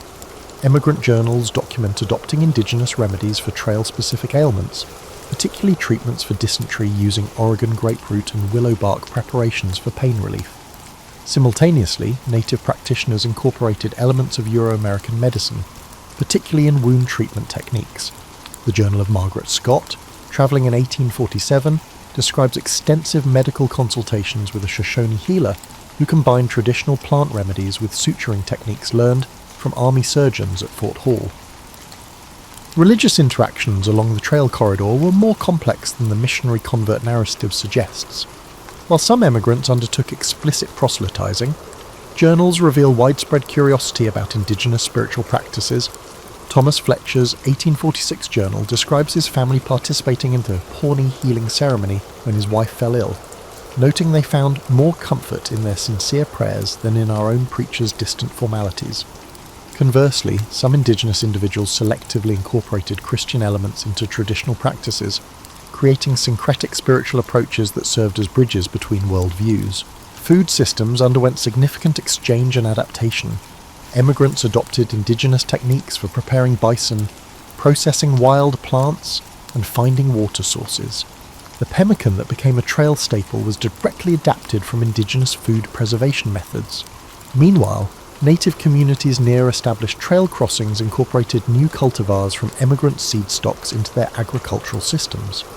Archaeological evidence from Shoshone winter camps of the 1850s shows incorporation of European cabbage, turnips, and peas into traditional plant food inventories.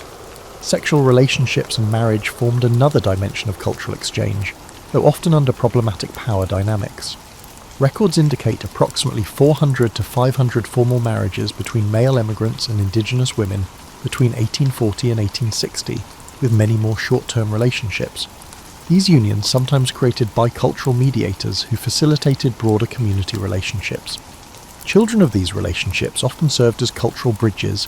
Individuals like Edward Chambreau, son of a French-Canadian trader and Chinook mother, who worked as an interpreter at Fort Vancouver and later wrote valuable accounts of shifting cultural dynamics along the trail. Gift exchanges represented a key point of cultural misunderstanding. Indigenous diplomatic traditions emphasized gift-giving as establishing ongoing relationships rather than simple generosity. Many emigrants, interpreting gifts through their own cultural lens, failed to recognize the reciprocal obligations being established. This cultural disconnect contributed to tensions when native representatives later expected reciprocal assistance or access to resources that emigrants considered their exclusive property. By the 1850s, adaptive cultural patterns had emerged in communities along the trail corridor. Indian agents' reports document indigenous groups who seasonally relocated to position themselves advantageously for trail trade, developing specialized trade goods and services for emigrants. The Lenape, Delaware, guide Black Beaver developed a successful enterprise leading emigrant parties through the most challenging sections of the trail, charging premium prices while incorporating both indigenous knowledge and Euro-American business practices.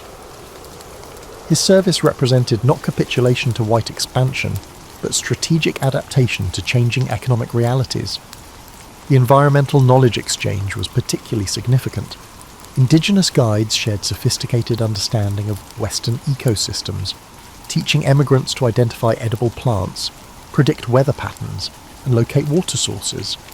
This knowledge transfer played a crucial role in emigrant survival, but has been largely erased from popular narratives that emphasize pioneer self-sufficiency.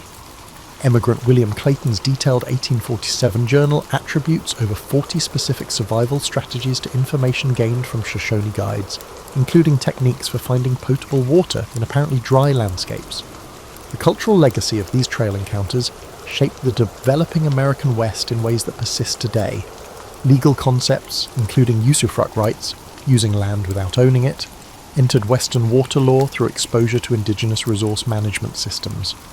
Agricultural techniques adapted from native practices influenced the development of dryland farming. Even Western architectural elements, including specific adaptations for extreme temperature variations, show evidence of indigenous influence. By recognizing the Oregon Trail as a corridor of cultural exchange rather than simply a pathway for one-directional settlement, we gain insight into how the American West developed through complex negotiations between worldviews. The resulting cultural adaptations created hybrid practices that were neither purely European nor indigenous, but distinctly Western, a legacy that continues to shape regional identity nearly 2 centuries later. The Oregon Trail ended for most emigrants in the Willamette Valley, but its impact on American identity and geography continues. How we remember and misremember this exodus reflects our current ideals as much as it does historical events. Land modification continued after the last wagons arrived. Early environmental historian William Least Heat Moon described how path features shaped settlement patterns. About 85% of major trail campgrounds became towns, with their positions established by a 19th century wagon transit. Rather than geographic advantage, route logistics determined the locations of Scotts Bluff, Nebraska, and Baker City, Oregon, showing how a transient migrant corridor permanently changed Western human geography. After the Transcontinental Railroad opened in 1869, the trail was abandoned, but its cultural significance changed immediately. Local historical organizations began erecting monuments and markers in the 1870s, starting America's most remembered migration path. Early commemorations focused on conquest and civilization, ignoring indigenous presence and the environmental costs of westward development. The 1897 Salt Lake City Pioneer Monument, with its triumphant masculine figure atop a classical column, reflected this heroic framing.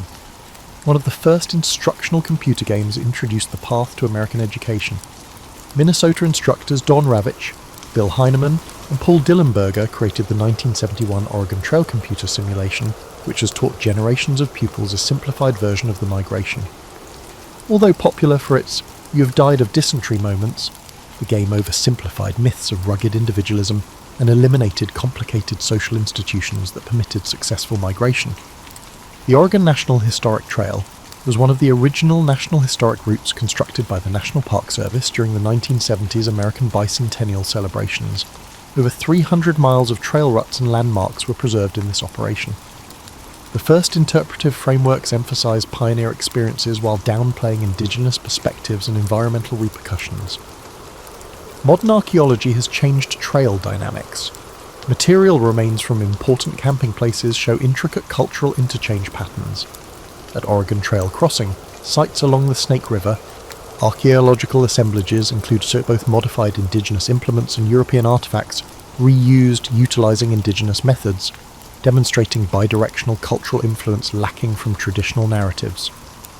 These material culture studies have emphasized women's perspectives, whose household artifacts offer insights not found in male-authored writings. Genetic legacy is one of the trail's biggest yet least discussed effects. Based on population studies, 11 to 14% of Oregon, Washington, and Idaho inhabitants are Oregon Trail descendants. More interestingly, genetic markers associated with Oregon Trail pioneer families are statistically significant in Western indigenous communities, indicating extensive marriages and interactions despite societal taboos. This biological legacy undermines conventional theories of separate development and shows how intertwined these groups became. Trail environmental impacts are receiving more scientific study. Botanical surveys in the 1990s found non-native vegetation corridors following the historic route, with specific invasive species distribution still tracing the trail's passage across areas without physical remains. Nutrient profiles from thousands of livestock animals' concentrated feces continue to affect flora patterns, according to soil chemistry research. These studies show that even brief human migrations can leave lasting ecological impacts. Trail histories increasingly center indigenous tribes. Confederated Tribes of Umatilla Indian Reservation created the pioneering Tamast. Trail histories increasingly center indigenous tribes. Indigenous viewpoints dominate the Oregon Trail narrative at the trailblazing Tamast Cultural Institute near Pendleton, Oregon, created by the Confederated Tribes of the Umatilla Indian Reservation. Indigenous nations are considered sovereign peoples whose territory was transected by foreign migration, not as barriers to westward progress. This interpretative method has impacted other path sites, changing the focus from conquest to intricate cultural relations. The trail evolves in American public memory. Victorialist narratives like Francis Parkman's 1849 The Oregon Trail have given way to more nuanced studies of cultural complexity, environmental cost, and various experiences. Film depictions have also changed, from John Wayne's The Big Trail 1930 to Kelly Reichardt's Meek's Cutoff 2010, which emphasizes women's viewpoints and Paiute guide help. These cultural productions shape American Western historical perceptions. Digital humanities projects have changed 21st century trail scholarship. The University of Oregon's Mapping History project has generated interactive GIS overlays depicting indigenous territorial claims and emigrant pathways, contradicting the idea of empty land ready for settlement. In digitized emigrant journals, linguistic patterns like the gradual adoption of indigenous terminology for landscapes and natural features as travellers moved westward have been found, revealing subtle cultural influences that traditional historical methods miss. Climate change has led to unexpected trail junctions. Western landscapes are experiencing severe drought, revealing trail ruts formerly hidden by greenery. Extreme weather frequently threatens archaeological sites. The Oregon-California Trails Association is working with climate scientists to identify vulnerable historic places and prioritize restoration before priceless physical evidence is lost. History has compared 19th century cholera epidemics along the trail to present pandemics, exploring how earlier Americans balanced risk assessment, changed social practices, and established public health solutions under crisis situations. Medical historians have examined emigrant journals for disease signs and cures, providing historical epidemiology case studies that explain how contagious diseases spread along migration corridors. Economic evaluations increasingly acknowledge the trail's role in American capitalism's growth. One of history's largest natural resource redistributions occurred when the Trail of Tears migration transferred indigenous land wealth to Euro-American possession. This wealth transfer created financial patterns that continue to shape Western economic growth, including inequities between indigenous populations and descendants of settlers who received free land. Modern economic justice movements have highlighted these historical inequalities. The Oregon Trail's legacy is confusing for modern Americans. It symbolizes inspiring determination and unsettling displacement, incredible cooperation and cultural misunderstanding, and environmental adaptability and ecological destruction. In an era of global migration and environmental change, its most important lesson may be how it shows how human movements are intertwined with natural and cultural systems. The trail's physical remnants are progressively vanishing due to the development and natural processes, but its influence on American West settlement patterns, ecology, genetics, and culture persists. These numerous aspects help us comprehend how a transient migratory corridor permanently changed a continent and continues to shape American identity nearly 2 centuries after the first wagon.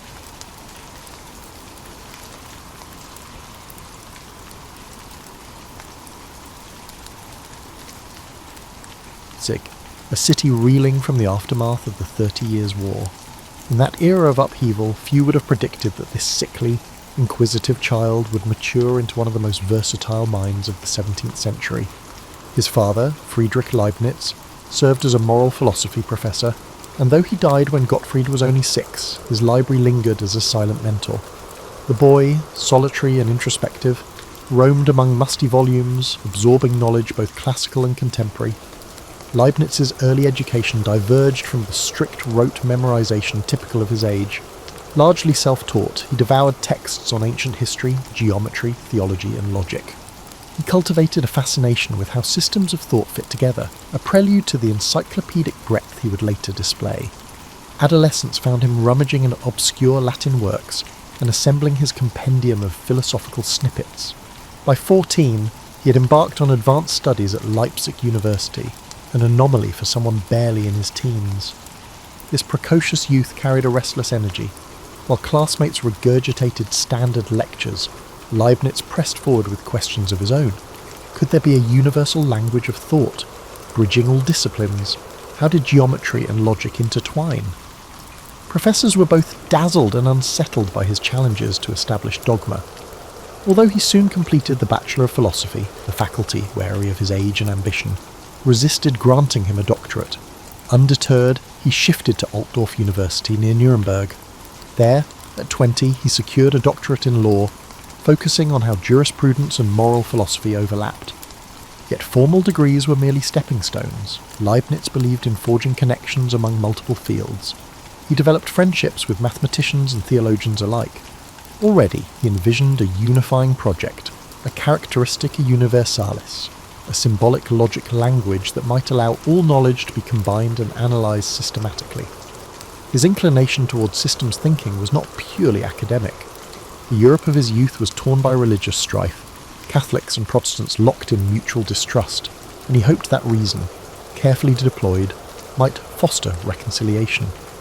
Despite his youth, Leibniz found himself welcomed into aristocratic circles. In 1667, he journeyed to Mainz, securing a position with Johann Philipp von Schönborn, the Elector of Mainz, who recognised the young scholar's potential in legal and diplomatic matters. Leibniz's tasks ranged from drafting political treatises to advising on administrative reforms. He he approached them with the same fervour he once poured into library texts. Yet this environment offered more than mere bureaucratic chores. Mainz was a hub of ecclesiastical politics, and Leibniz honed his diplomatic instincts while pondering grand visions of European peace. Around this time he produced one of his first major works, a treatise proposing that France should redirect its territorial ambitions toward Egypt rather than wage war in Europe. Though far-fetched to modern ears, Leibniz framed it as a strategic pivot to reduce Christian infighting. Louis XV never embraced the scheme, but the episode illuminated Leibniz's readiness to merge intellectual creativity with real-world problem-solving. As the 1670s unfolded, his reputation grew. He dabbled in technology, reflecting a curiosity that extended to mechanical inventions. Hearing of Blaise Pascal's arithmetic machine, he designed a more advanced calculating device capable of multiplication and division. This mechanical contraption foreshadowed modern computing, though few recognised its significance at the time. For Leibniz, the device symbolised how logic and calculation might be harnessed to handle practical tasks, transcending philosophical speculation. Throughout these years, he remained an outsider in many respects. He was neither fully ensconced in any single university post, nor fixated on one discipline. Instead, he hopped between courts and libraries, from Mainz to Paris to London, forging correspondences with leading minds. He was simultaneously enthralled by mathematics, legal philosophy, cryptography, theology, and science. By 1672, he ventured to Paris on a diplomatic mission, fueling his love for mathematics as he encountered leading French thinkers. This trip would alter his trajectory, setting the stage for both collaboration and rivalry. Observing new approaches to geometry and analytical methods, he sensed that the realm of numbers held keys to universal truths. Yet the biggest breakthroughs and controversies were still to come. In the swirl of intellectual excitement, Leibniz's distinctive brand of curiosity was primed to reshape the foundations of mathematics and beyond. Leibniz's sojourn in Paris, beginning in 1672, proved transformative. He had expected to negotiate political matters for his employer, the Elector of Mainz, but soon immersed himself in the city's thriving intellectual scene, tutored by the Dutch mathematician Christiaan Huygens. He refined his analytical skills, poring over geometry, astronomy, and new algebraic methods. Paris at the time buzzed with the philosophical daring, hosting salons where Descartes' ideas were dissected alongside gossip on royal intrigues. Leibniz relished this mingling of worldly conversation and scientific debate. He quickly grasped that mathematics was undergoing a profound shift. Huygens introduced him to methods for calculating areas under curves, a fledgling precursor to what would become integral calculus. Fascinated, Leibniz built upon these kernels, striving to formalize a consistent system. The notion of infinitesimals intrigued him, quantities smaller than any finite amount yet larger than nothing. Could these elusive entities become the building blocks of a new calculus? Simultaneously, he grappled with deeper philosophical questions. The mechanistic worldview advanced by Descartes suggested a universe running like clockwork under divine laws. Leibniz wondered if behind these mechanical motions lay a tapestry of living forces, what he later called monads. Though he had not yet articulated this concept in detail, seeds of his future metaphysics were sprouting, fertilized by the cross-currents of scientific progress. Yet his Paris stay was not just about theoretical ruminations. He found himself in the orbit of diplomatic tensions. The Franco-Dutch War flared, rearranging alliances. Leibniz wrote treatises advising how the Holy Roman Empire might respond, and he debated theologians on reconciling Catholic-Protestant divides. These parallel pursuits, mathematics by day, statecraft by night, reflected his conviction that knowledge was a seamless web. Solving a geometry problem or proposing a peace plan drew on the same faculties of reason. In 1673, he journeyed briefly to London, carrying drafts of his nascent calculus. There he met members of the Royal Society, including the polymath Robert Hooke and the rising figure Isaac Newton. Although their direct interaction was minimal, Leibniz demonstrated his stepped reckoner, a mechanical calculator he had designed. The Royal Society was impressed by its ability to multiply, yet perhaps more telling was the curiosity his manuscripts stirred. Among them were hints of a new method for tangents and areas, skeletal notes on differential and integral calculus. Some society members recognised these as significant strides, though details were still sketchy. Returning to Paris, Leibniz refined his techniques, systematically introducing symbols to represent differential operations. He introduced the notation d/dx for derivatives, a brilliant move that simplified complex concepts into easily manipulable symbols. Where geometry had spoken of conic sections and tangents in geometric language, Leibniz's approach turned them into algebraic manipulations. Yet as he worked feverishly, rumours circulated that Newton had already discovered similar methods. Indeed, Newton's private manuscripts from the mid-1660s indicated a deep mastery of calculus-like concepts, though he guarded them closely. This parallel discovery remained embryonic, with Newton hesitant to publish. Leibniz, in contrast, believed knowledge advanced through open dialogue and swiftly prepared some of his results for print. He published a brief account of his differential calculus in 1684, followed by integral calculus in 1686, beating Newton to public dissemination. In the meantime, diplomatic events forced him to leave Paris. His employer demanded he return north, eventually taking a position at the court of the Duke of Brunswick-Lüneburg in Hanover. Though reluctant to depart the Parisian salons, he accepted. By 1676 he was on the move again, stopping by London en route, where he glimpsed more of Newton's manuscripts, a fateful moment later invoked in accusations of plagiarism. The stage was set for a bitter calculus priority dispute, one that would dog him for decades. Back in Germany, Leibniz continued polishing his calculus. Letters flew across Europe, carrying his ideas to mathematicians intrigued by the new symbolic method. Yet beyond the realm of curves and tangents, he took on broader tasks, reorganising ducal libraries, penning genealogies, and planning scientific academies. This polymathic spree, though draining, illustrated his belief that reason could unify everything from princely succession to infinite series. He had no inkling how the Newton-Leibniz rivalry would erupt, overshadowing many of his achievements. For now, he focused on perfecting a language of infinitesimals, convinced that the future of mathematics hinged upon it. Leibniz transitioned from historiographer to political advisor at the ducal court in Hanover in 1676, a significant departure from the dynamic intellectual environment of Paris. Yet he embraced these responsibilities with typical zeal. Charged with writing a genealogical history of the House of Brunswick, he embarked on travels through archives and libraries across Germany and Italy, collecting reams of obscure documents. For him, rummaging in medieval charters or deciphering faded manuscripts echoed the same analytical spirit he applied to geometry. This historical research yielded surprises. Leibniz unearthed ancient claims that could bolster the prestige of his patron's lineage, fueling alliances with neighbouring courts. But the project took much longer than anticipated, partly because he approached it with scholarly rigour. He envisioned writing a sweeping, methodical history that linked genealogies to broader philosophical insights about human societies. Years would pass before his culminating volume, yet these forays shaped his sense of how knowledge intertwined. Mathematics, law, theology, and history were threads in the same grand tapestry. Meanwhile, he pressed forward with mathematical correspondence. In particular, the Bernoulli brothers, Jacob and Johann, became key collaborators.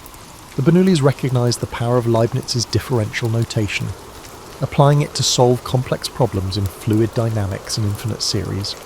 Encouraged, Leibniz refined his calculus further.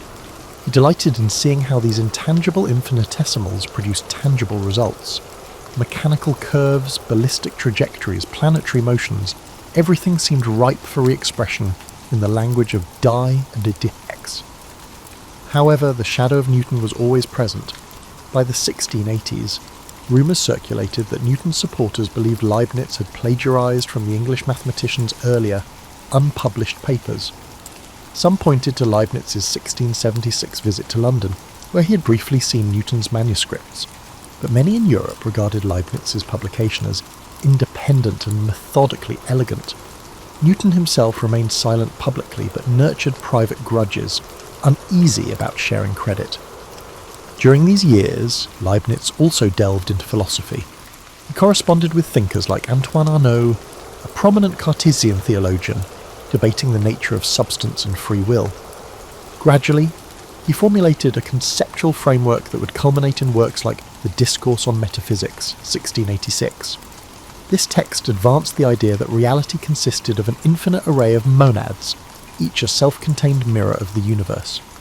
Though intangible, monads formed the true building blocks of existence, orchestrated by a divine harmony ensuring a best of all possible worlds. This optimism, later caricatured by Voltaire, was in fact deeply nuanced. Leibniz never claimed the world was free of evil, but insisted that creation represented a divine calculus, balancing maximum good with minimal necessary suffering. His theology and mathematics converged in a quest for universal harmony. He proposed a characteristica universalis, a symbolic system uniting logic, arithmetic, and linguistic patterns, allowing complex thoughts to be calculated like sums. If realized, he believed, it would settle philosophical disputes through precise computation rather than rhetorical flourish. Though the project remained unfinished, it presaged modern symbolic logic and computer science. Indeed, centuries later, mathematicians would marvel at how his sketches anticipated Boolean algebra and Turing's machines. By the late 1680s, Leibniz had expanded his network of correspondence to include statesmen, Jesuit missionaries, and scholars in Asia. He was intrigued by the Chinese civilization, particularly its symbolic writing system. Could Chinese characters hint at a universal script? Could Europe learn moral lessons from Confucian teachings? These reflections typified his boundary-crossing curiosity. He championed the idea that East and West might find unity through shared rational principles, a stance radical in a Europe often dismissive of non-Christian cultures. Of course, everyday life intruded. The Duke demanded results on that grand genealogical history, but Leibniz's drafts ballooned, collecting dust in crates. He proposed projects like draining local marshes, improving mining operations, and founding scientific societies. Not all found traction. Some courtiers dismissed him as a scatterbrained savant, overloaded with half-finished undertakings. However, others appreciated his seamless transition from engineering proposals to theology. In 1689, a shift occurred. The House of Brunswick-Lüneburg ascended in prominence as its lineage was poised to inherit the British throne, a possibility that gradually materialised. This development would entwine Leibniz's fate with the future King George I of Great Britain, complicating his position. Meanwhile, Newton rose to direct the Royal Mint in London and garnered even greater influence in English scientific circles.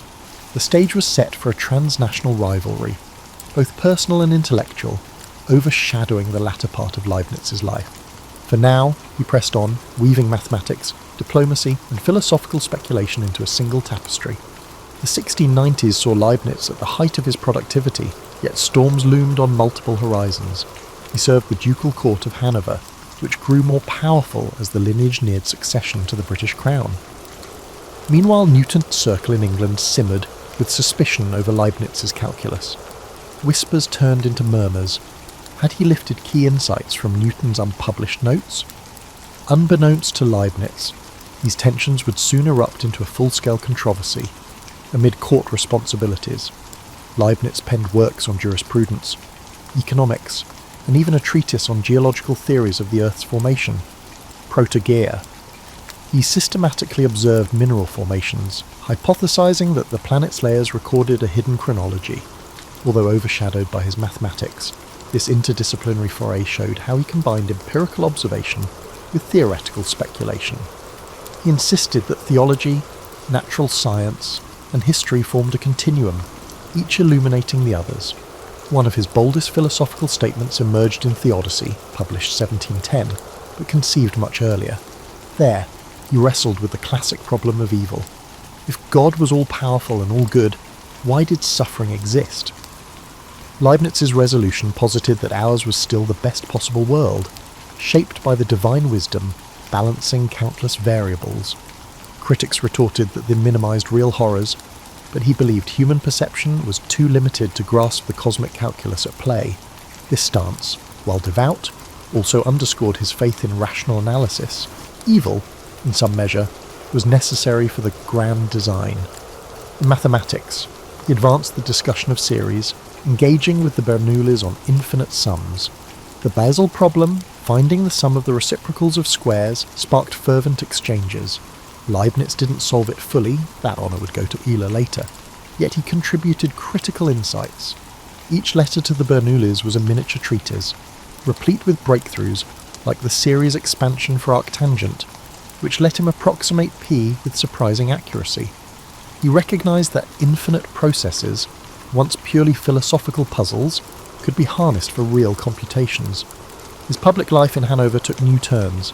As personal secretary to Duke Ernst August and later his son Georg Ludwig, the future King George I of Great Britain, he orchestrated court ceremonials, crafted manifestos, and negotiated alliances. His dream of unifying European states under reason never fully vanished. He wrote proposals for a pan-European scientific league, hoping to quell religious strife through shared pursuit of knowledge. Realpolitik being what it was, these visions seldom materialised, overshadowed by power struggles. By the late 1690s, English mathematicians pressed Newton to reveal his calculus findings in print. Newton's Principia, 1687, had revolutionised physics but only hinted at his deeper fluxional methods. Sensing Leibniz's rising influence, they urged Newton to claim priority. Meanwhile, Leibniz had published widely, showcasing differential and integral calculus. The stage was set for a priority dispute that would soon overshadow both men's other achievements. The disagreement heated after 1700, particularly as the Royal Society became a hotbed of national pride. Leibniz found himself ridiculed in certain English pamphlets, which alleged he had spied on Newton's manuscripts. Leibniz retorted that his discoveries were independent, pointing to his meticulously dated notes. Polite private letters turned into acrimonious public statements. The irony was that both men respected each other's intellect, but were ensnared by partisans and patriotic zeal. Meanwhile, an unexpected complication. When King Charles II of Spain died in 1700 without an heir, European politics lurched into crisis. Hanover sought to position itself favourably in the shifting alliances. Leibniz juggled dispatches about the Spanish succession, while also defending his calculus in scholarly journals. The intensity wore on him. He lamented that petty national rivalries threatened the shared enterprise of science. However, he wasn't a passive observer. Occasionally, he wrote incisive responses that intensified the conflict. In quieter intervals, he nurtured his grand philosophical system. The notion of monad solidified. He penned letters to Nicolas Ramon, a French diplomat, explaining that monads were windowless, reflecting the cosmos from within. Everything was connected by pre-established harmony, orchestrated by a divine planner. Some saw the concept as too abstract, but to Leibniz, it meshed seamlessly with his faith in universal rational structure. Even as controversies flared, he anchored himself in the belief that reason would outlast squabbles. At the century's turn, Leibniz exuded a paradox, revered across Europe for his sweeping intellect, yet increasingly isolated by conflict. He hoped to finalise monumental projects, his universal language, the genealogical history, and a systematic metaphysics, but faced finite time and resources.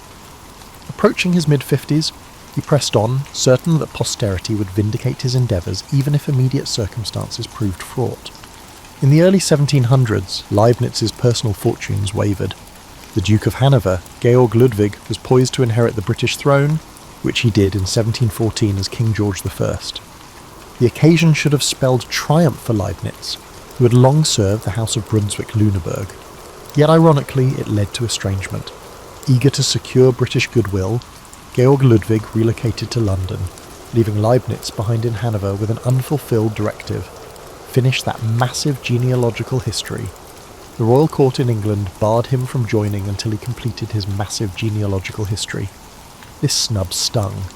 Leibniz had spent decades in loyal service, orchestrating everything from diplomatic memos to scientific reforms. Now, overshadowed by rising British courtiers, he found himself effectively grounded. The genealogical project, begun years earlier, lay in sprawling disarray. Volume after volume of research existed, but it was nowhere near a neat conclusion. Recognising the changing trends, Leibniz intensified his efforts by delving into dusty archives once more. Yet the scale was daunting. Each day, he uncovered more documents. Each discovered clue hinted at new angles to explore. Meanwhile, calculus controversy festered. In 1712, the Royal Society formed a committee, dominated by Newton's allies, to investigate the Newton-Leibniz priority question. Predictably, it concluded that Newton had discovered calculus first and strongly implied that Leibniz was less than honest. The subsequent report, known as the Commercium Epistolicum, read like an indictment. Leibniz protested vigorously, labelling the inquiry biased. He pointed to dated manuscripts from 1675 showing his own independent progress. Newton's supporters dismissed his protestations as a cunning interloper. Outside England, many mathematicians still sided with Leibniz, or at least viewed the matter as a parallel discovery. However, his reputation suffered significant damage. Despite the challenges, he persevered. The Academy of Sciences in Berlin, which he had helped establish in 1700, provided a platform for his scientific ambitions. With the support of Sophie Charlotte of Hanover, mother of Georg Ludwig and a kindred intellectual spirit, he had co-founded this academy to nurture scientific collaboration in the German states. Even after Sophie Charlotte's death, Leibniz remained its figurehead, though financial struggles dogged the institution. He offered lectures on logic, mathematics, and moral philosophy, hoping to attract brilliant minds and forge a European network of savants. Results were mixed, but the dream persisted. Despite controversies, he found pockets of solace among younger mathematicians. In 1708, for instance, a Swiss genius named Leonhard Euler was born.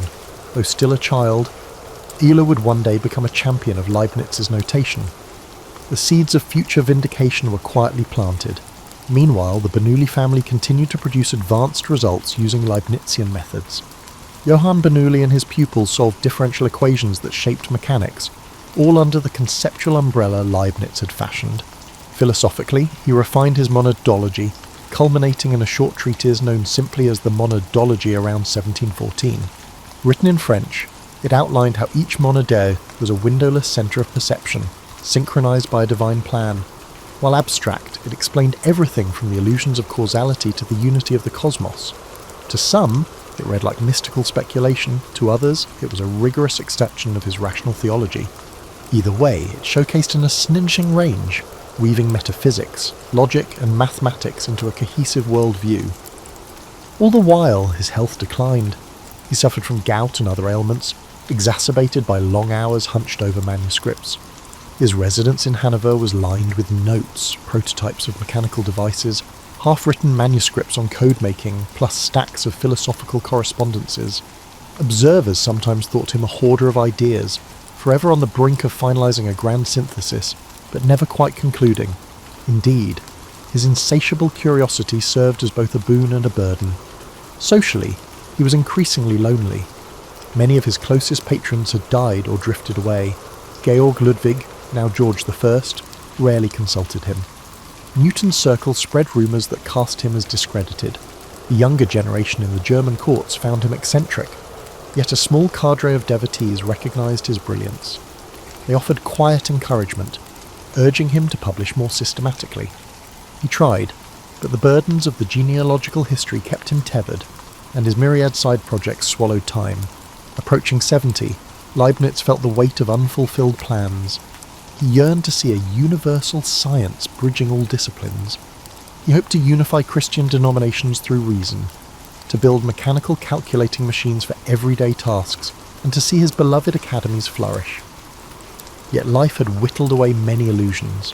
He pressed on, determined that if the present age misunderstood him, future centuries might unravel and appreciate the kaleidoscopic tapestry he had woven.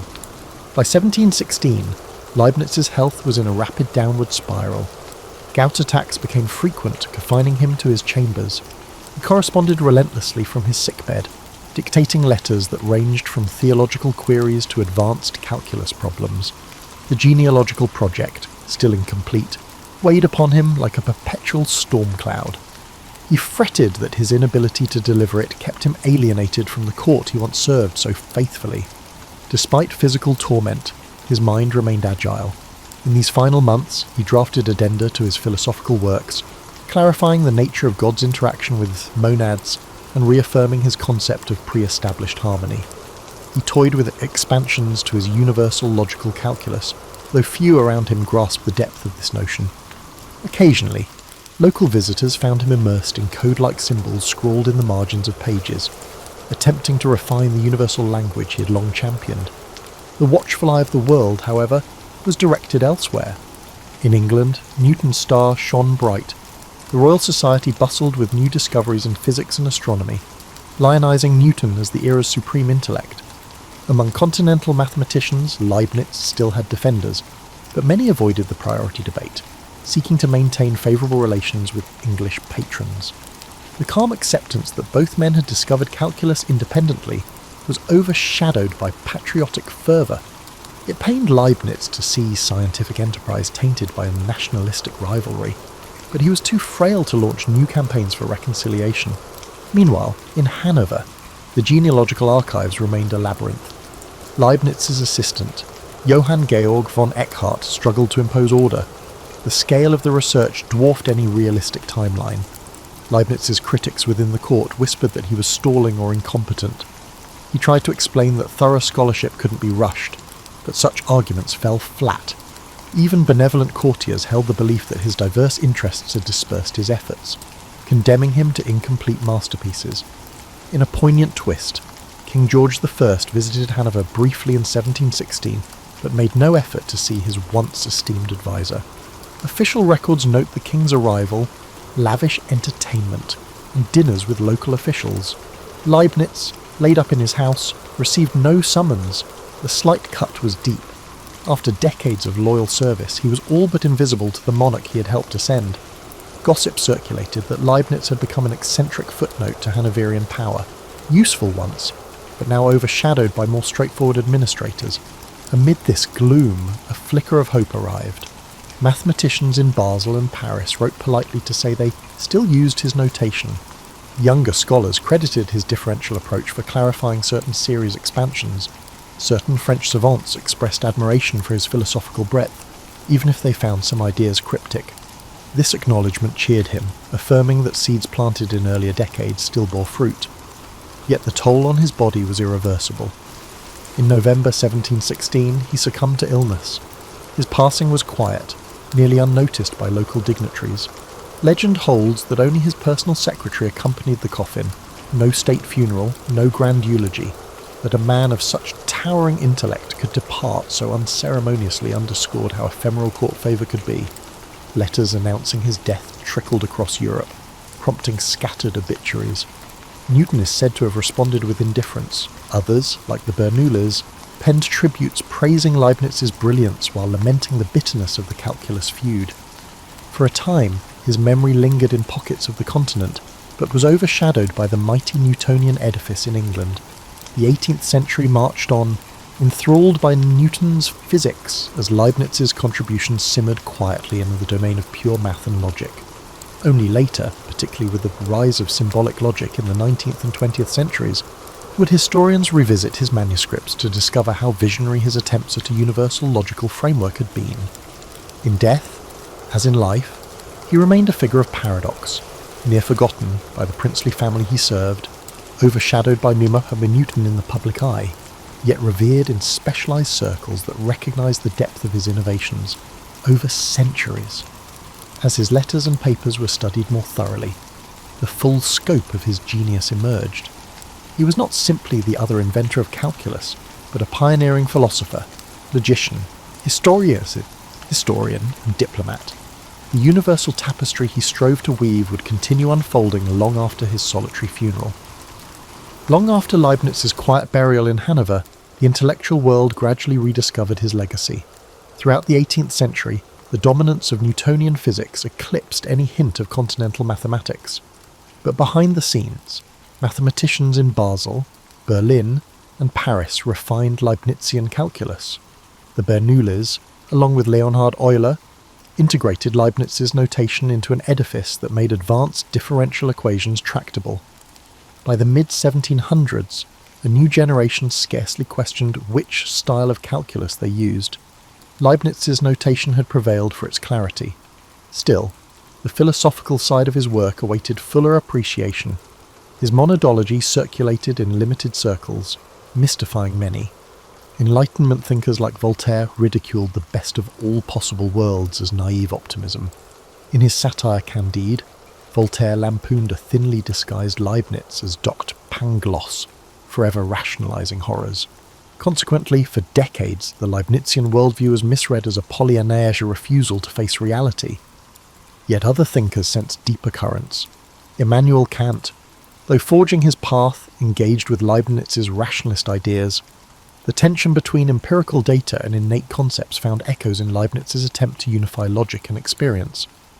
In Catholic theological circles, his quest to reconcile Protestant and Catholic doctrines sparked renewed interest, even if his grand ecumenical project never reached fruition. And in the realm of language philosophy, scattered references to his Characteristica Universalis kept haunting dreamers who yearned for a perfect symbolic system. By the 19th century, German scholarship turned back to Leibniz. Historians recognised he was a key figure bridging the Renaissance's classical scholarship and the Enlightenment's scientific rigour. Scholars published new editions of his letters, revealing the extent of his global correspondence, from Jesuits in China discussing mathematics to French philologists analysing word roots to British astronomers exchanging star charts. Each letter showcased the universal scope of his curiosity. In parallel, the modern field of symbolic logic, spearheaded by George Boole, Gottlob Frege and others, unearthed Leibniz's unheeded manuscripts. They found he had sketched the basics of a formal logic, anticipating the idea that reasoning could be reduced to symbolic manipulation. This realization cast him as a prophet of the digital age, centuries ahead in imagining a calculus of reason. Instead of a footnote to Newton, he began to be lauded as a forerunner of computer science, an irony that would have delighted the inventor of the mechanical stepped reckoner. Mathematicians, too, gave him a fresh nod. Euler, Lagrange and Cauchy had built mainstream calculus using Leibnizian symbols, unconsciously vindicating his approach. Newton's fluxions faded from textbooks, replaced by dx and di. Over time, the bitterness of the priority dispute waned, replaced by a consensus that both men made seminal contributions. Yet the clarity and adaptability of Leibniz's notation triumphed, ensuring that every subsequent student of calculus inadvertently echoed his innovations. Philosophers of religion revisited his theodicy, finding a sophisticated attempt to defend divine providence against the problem of evil. While few modern theologians embraced it wholesale, they acknowledged its significance as an early attempt at rational theodicy. Others re-evaluated his monads, seeing them less as random speculation and more as a precursor to certain idealist philosophies in Germany. Hegel, for instance, referenced Leibniz's notion of the internal reflection. The French philosopher Gilles Deleuze praised Leibniz's folds, reimagining them for postmodern thought. In the 20th century, the digital revolution casts Leibniz in an even more prophetic light. The binary numeral system, which forms the basis of modern computing, had been explored by Leibniz centuries earlier when he studied the I Ching and envisioned representing all knowledge with ones and zeros. This revelation cemented his reputation as an intellectual who straddled multiple epochs, an aristocratic court advisor who also intuited the logic of future machines. Today, statues of Leibniz stand in Hanover and Leipzig. Institutions named after him foster interdisciplinary research, echoing his conviction that knowledge is one grand continuum. The genealogical history that vexed him remains unfinished, overshadowed by more seminal achievements. Historians marvel at his energy. He left an estimated 200,000 pages of manuscripts, many still unpublished. Each new trove underscores how one man tried to unify law, mathematics, theology, diplomacy, and mechanical innovation under a single rational framework. Thus, the orphan boy who once wandered his father's library in post-war Leipzig emerged as a titan bridging multiple disciplines, forging new frontiers in logic and calculus, all while manoeuvring through the labyrinth of European politics. His final years may have ended in relative obscurity, but posterity reclaimed him as a figure of kaleidoscopic brilliance. More than 3 centuries later, Gottfried Wilhelm Leibniz endures as an emblem of intellectual ambition, a reminder that the boundaries of knowledge can be transcended by those audacious enough to imagine all truths converging.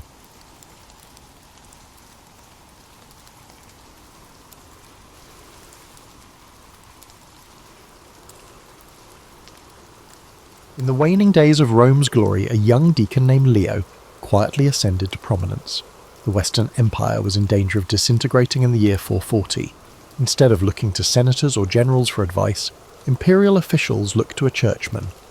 At Emperor Valentinian III's behest, Leo journeyed to Gaul to mediate a bitter feud between General Aetius, Rome's most powerful commander, and the magistrate Albinus. The emperor's decision to entrust this delicate mission to Leo was significant, as the able deacon had established a reputation for prudence and authority beyond ecclesiastical circles. While Leo negotiated peace in Gaul, fate intervened back home. Pope Sixtus III died in Leo's absence, and on September the 29th, 440, the clergy and people of Rome unanimously elected Leo as Bishop of Rome.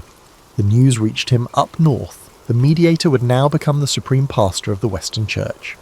Leo returned to a city in need of strong leadership. Stepping into the role of Bishop of Rome, later generations would hail him as Pope Leo the Great, he carried both humility and resolve. Rome in the 440s was a city of contrasts, still adorned with imperial marble and Christian basilicas, yet teeming with destitute refugees from barbarian invasions. Leo threw himself into the work. From the pulpit he preached not only doctrine but also charity. He organised relief for those suffering from famine and war, urging the faithful to practice mercy and almsgiving alongside their fasts. Under his guidance, the church opened its granaries to feed the hungry and its monasteries to shelter the homeless. Leo's compassion in action earned him a fatherly status among Romans. In a world where emperors taxed and generals fought, it was the Bishop of Rome who cared for the widow and orphan. However, Leo was not a passive individual. He was equally a man of ideas and unwavering determination. As heresies sprouted amid the turmoil of the times, Leo responded with intellectual rigour and firm discipline.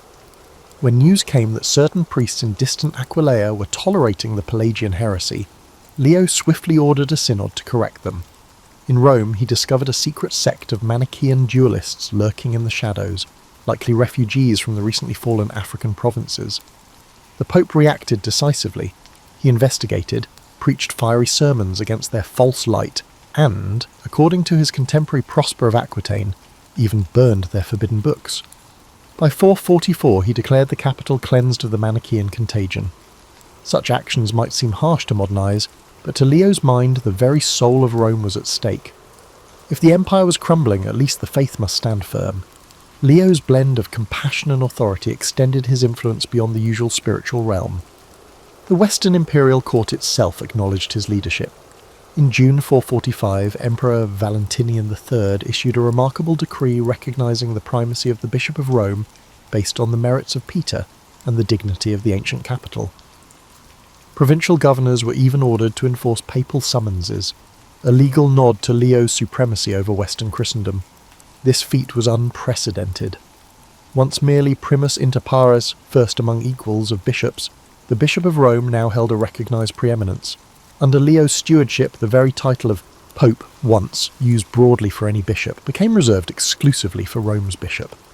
The decline of the empire was sowing the seeds of the papacy's future grandeur. Despite these accolades, Leo remained at heart a pastor.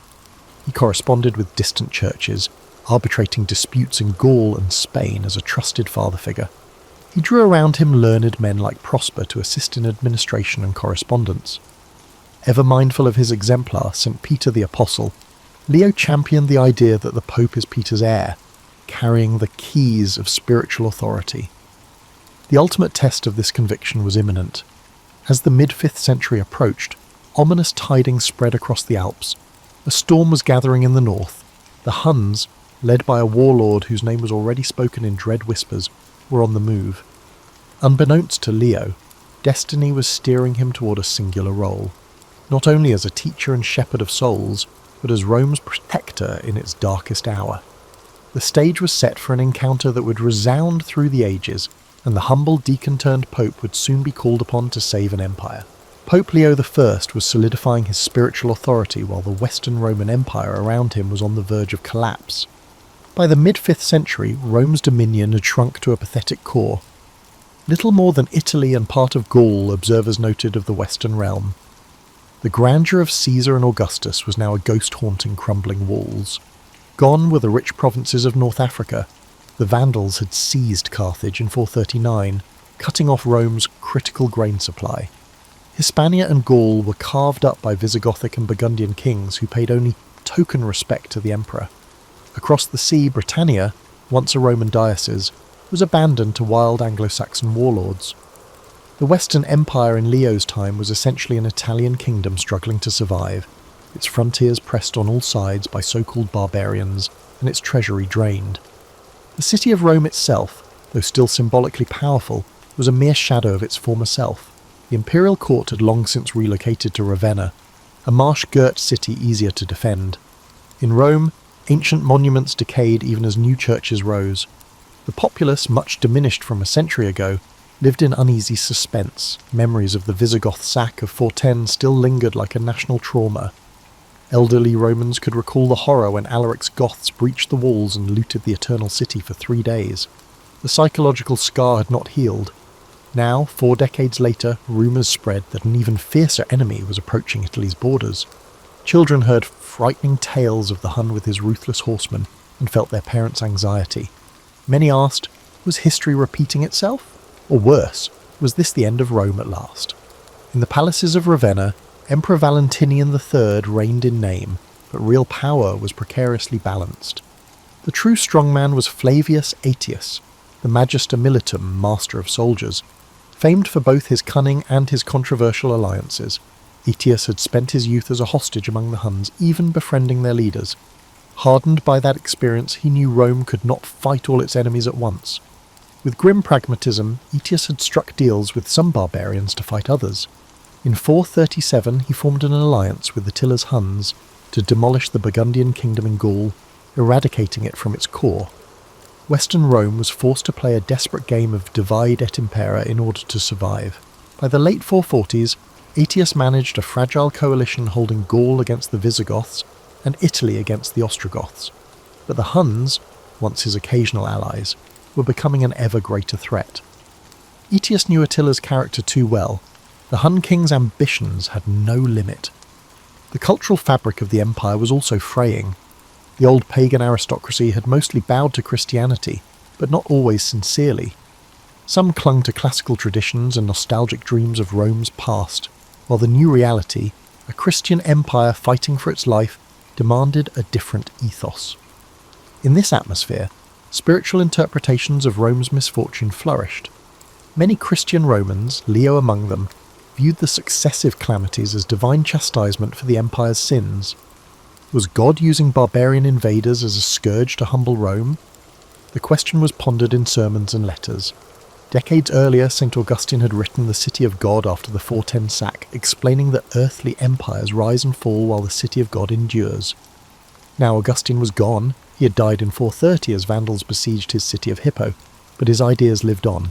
Pope Leo, steeped in such theology, urged his flock not to lose faith. If the empire was crumbling, perhaps it was all the more urgent to uphold Christian virtue and unity. By 450, the Western court was rife with intrigue and insecurity. Emperor Valentinian, never a strong ruler, was dominated first by his formidable mother, Galla Placidia, and then by Aetius. With Placidia's death in 450 and the emperor's own sister Honoria embroiled in scandal, she had secretly appealed to Attila for help escaping an arranged marriage, offering him her hand, and half the empire as dowry. The dynasty itself seemed to teeter. When reports came that Attila had considered Honoria's plea and was mustering his forces, panic swept the Italian elite. Attila's reputation as the scourge of God preceded him. He had already bullied the Eastern Empire into paying enormous tribute, and now he cast his covetous gaze westward. In the spring of 451, Attila marched into Gaul. The showdown came on the Catalonian plains near Chalons. There, Aetius, joined by Roman troops and various foederati allies, Visigoths, Franks, confronted the Huns in one of antiquity's great battles. The fight was brutal and indecisive. Attila's advance was halted, but not decisively crushed. Corpses littered the plain, and the Visigothic king was slain in the fray. But Attila lived to fight another day. The Battle of Chalons, instead of a clear Roman victory, resulted in a Pyrrhic stalemate that left the Hunnic horde battered yet intact. Gaul had taken the brunt of Attila's wrath, giving Italy a moment of relief, but the respite was fleeting. Late in 451, as winter fell, unsettling news reached Rome. Attila had regrouped his forces beyond the Alps. The The Hun was far from finished. In fact, he was enraged. They had thwarted his campaign in Gaul, leaving his appetite for conquest unsated. Honoria's offer still stood as a convenient pretext. In Attila's mind, the dowry he demanded, half of the Western Empire, remained unpaid. Early the next year, scouts and refugees brought terrifying reports. Attila was crossing into Italy. City after city in the northern provinces was falling to fire and sword. The spectre that had loomed so long was now at hand. Rome's darkest hour was approaching, even as its secular might was at its weakest. The people's hopes increasingly turned to prayer, and to the unassuming figure of Pope Leo, whose courage and faith would soon be tested as never before. In the gathering gloom of the 450s, Pope Leo I emerged as more than a religious leader. He became the soul of a dying empire. While legions faltered and emperors dithered, Leo provided a different kind of strength, one rooted in faith and moral conviction. He often preached that earthly turmoils were transient, but the spiritual battle for righteousness was eternal. Leo's unwavering faith in the unique function of his position fueled his confidence. As Bishop of Rome, he saw himself as heir to St. Peter, the Apostle Christ had charged with feeding his sheep. To Leo, the task was no mere honorific. It was a living mandate. In one letter he wrote, "To deny the authority of the chair of Peter is to question the very foundation of the Church." He strove to live up to that high calling, convinced that in his leadership the voice of the apostles echoed anew. This conviction was dramatically vindicated in 451 at the Great Council of Chalcedon, a church synod convened far to the east in Asia Minor to settle a theological crisis. Leo could not attend in person, troubles in the west kept him in Rome, but he sent legates bearing a document he authored, the famous Tome of Leo. This tome clearly defined the dual nature of Christ, both fully God and fully man, and was intended to guide the Council Fathers out of contentious debate. As the assembly of bishops read Leo's words aloud, a sudden unity swept the hall. According to the council records, the bishops cried out in unison, "This is the faith of the fathers. Peter has spoken thus through Leo." In that acclamation, Leo's authority was affirmed in an almost mystical way.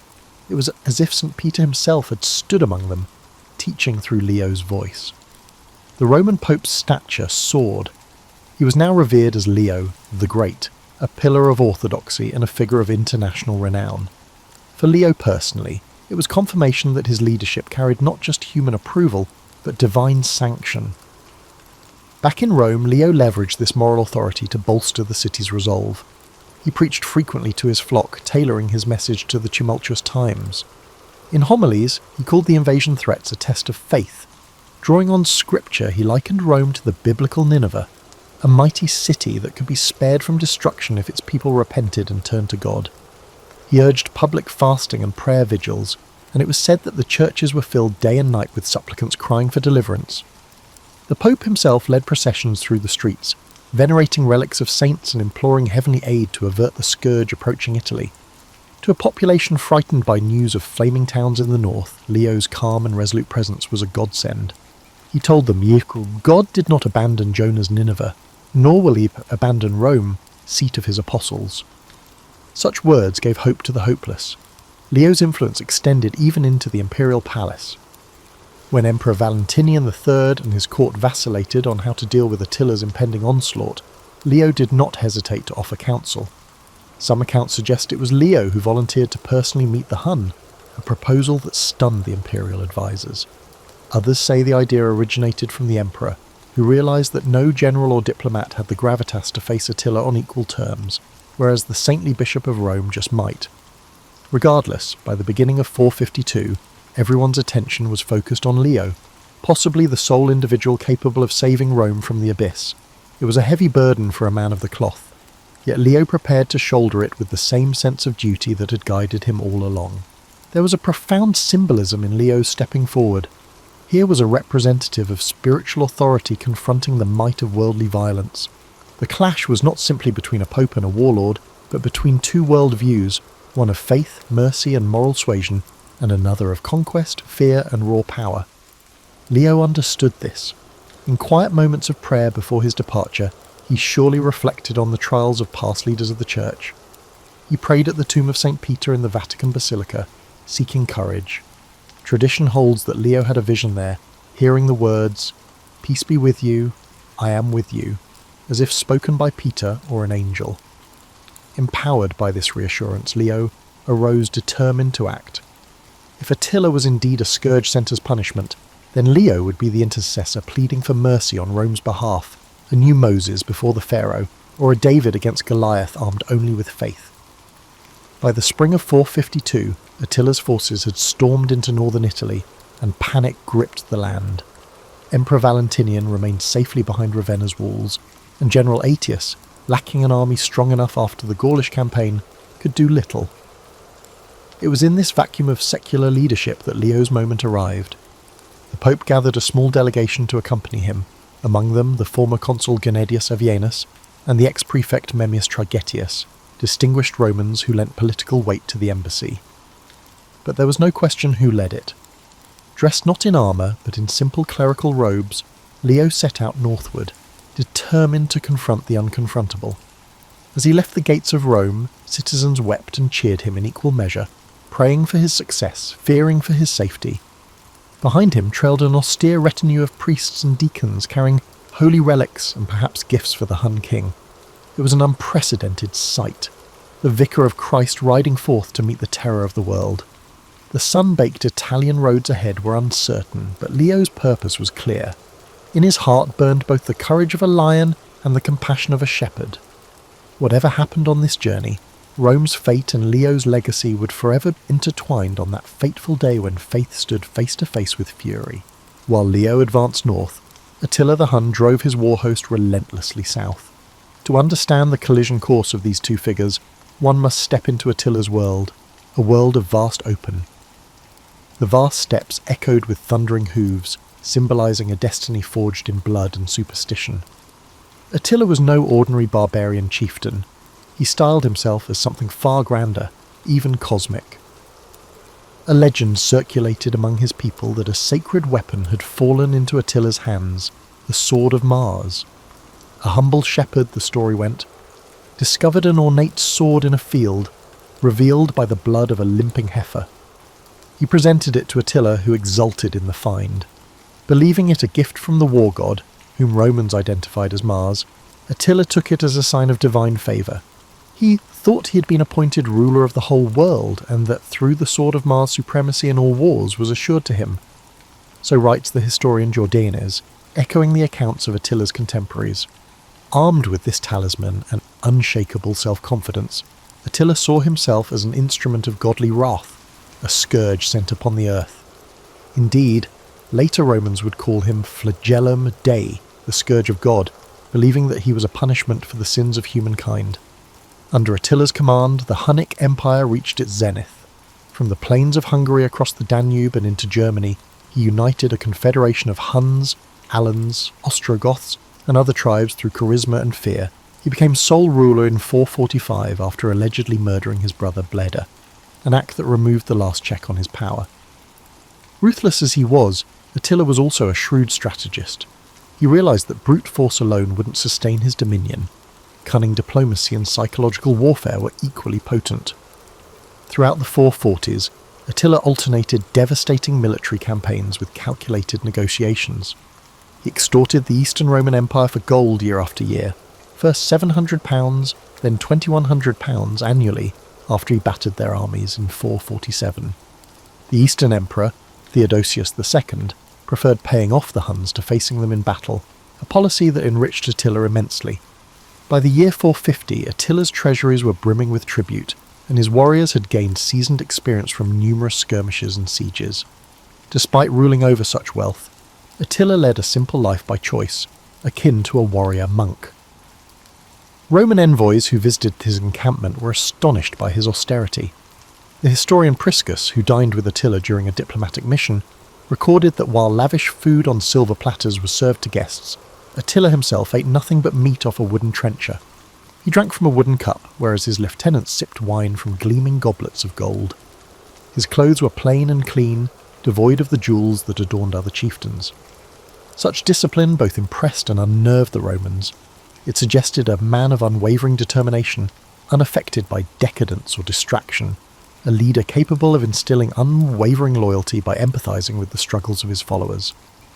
Attila also had a mercurial temper and could be mercilessly cruel, but he tempered terror with moments of calculated mercy or humour, keeping even his closest followers guessing. Attila's worldview was steeped in omen and prophecy. Priscus noted that Attila consulted seers and believed in predictions about his lineage. One prophecy purportedly left him momentarily sombre. It foretold that disaster would eventually befall the Huns, though perhaps not in his lifetime. But such dark musings were rare. More often, Attila projected absolute confidence in his divinely sanctioned mission of conquest. He even co-opted Roman mystique for his ends. A chilling tale from Milan illustrates this. When Attila captured that proud Italian city in 452, he came across a fresco in the palace that depicted past Roman emperors seated on the thrones, which triumphed over the barbarian chiefs who were laid prostrate at their feet, conveying a sense of imperial arrogance. The scene of imperial arrogance enraged him. Attila immediately summoned an artist and ordered a new mural painted. In this revisionist artwork, Attila sat on the throne while cringing. Roman emperors knelt before him, pouring out bags of gold in tribute. With grim satisfaction, Attila essentially declared his reversal of fortune. Rome's days of victory were over. It was now the barbarians' turn to rule. Whether or not the story is apocryphal, it captures Attila's mindset. He was deliberately crafting an image, to Romans and to his people, that the Hun was the new master of the world and Rome's proud eagles would bow to the rider of the steppes. While Leo advanced north, Attila the Hun drove his war host relentlessly south. To understand the collision course of these two figures, one must step into Attila's world, a world of vast open. The vast steppes echoed with thundering hooves, symbolising a destiny forged in blood and superstition. Attila was no ordinary barbarian chieftain. He styled himself as something far grander, even cosmic. A legend circulated among his people that a sacred weapon had fallen into Attila's hands, the Sword of Mars. A humble shepherd, the story went, discovered an ornate sword in a field, revealed by the blood of a limping heifer. He presented it to Attila, who exulted in the find. Believing it a gift from the war god, whom Romans identified as Mars, Attila took it as a sign of divine favour. He thought he had been appointed ruler of the whole world, and that through the Sword of Mars supremacy in all wars was assured to him. So writes the historian Jordanes, echoing the accounts of Attila's contemporaries. Armed with this talisman and unshakable self-confidence, Attila saw himself as an instrument of godly wrath, a scourge sent upon the earth. Indeed, later Romans would call him Flagellum Dei, the scourge of God, believing that he was a punishment for the sins of humankind. Under Attila's command, the Hunnic Empire reached its zenith. From the plains of Hungary across the Danube and into Germany, he united a confederation of Huns, Alans, Ostrogoths, and other tribes through charisma and fear. He became sole ruler in 445 after allegedly murdering his brother Bleda, an act that removed the last check on his power. Ruthless as he was, Attila was also a shrewd strategist. He realised that brute force alone wouldn't sustain his dominion. Cunning diplomacy and psychological warfare were equally potent. Throughout the 440s, Attila alternated devastating military campaigns with calculated negotiations. He extorted the Eastern Roman Empire for gold year after year, first £700, then £2,100 annually, after he battered their armies in 447. The Eastern Emperor, Theodosius II, preferred paying off the Huns to facing them in battle, a policy that enriched Attila immensely. By the year 450, Attila's treasuries were brimming with tribute, and his warriors had gained seasoned experience from numerous skirmishes and sieges. Despite ruling over such wealth, Attila led a simple life by choice, akin to a warrior monk. Roman envoys who visited his encampment were astonished by his austerity. The historian Priscus, who dined with Attila during a diplomatic mission, recorded that while lavish food on silver platters was served to guests, Attila himself ate nothing but meat off a wooden trencher. He drank from a wooden cup, whereas his lieutenants sipped wine from gleaming goblets of gold. His clothes were plain and clean, devoid of the jewels that adorned other chieftains. Such discipline both impressed and unnerved the Romans.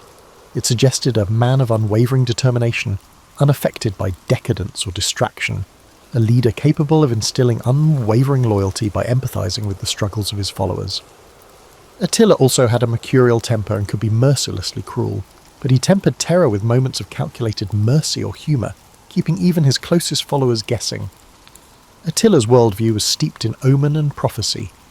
Priscus noted that Attila consulted seers and believed in predictions about his lineage. One prophecy purportedly left him momentarily sombre. It foretold that disaster would eventually befall the Huns, though perhaps not in his lifetime. But such dark musings were rare. More often, Attila projected absolute confidence in his divinely sanctioned mission of conquest. He even co-opted Roman mystique for his ends. A chilling tale from Milan illustrates this.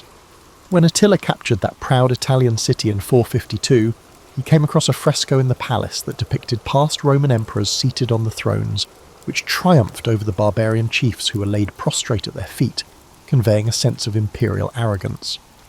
The scene of imperial arrogance enraged him.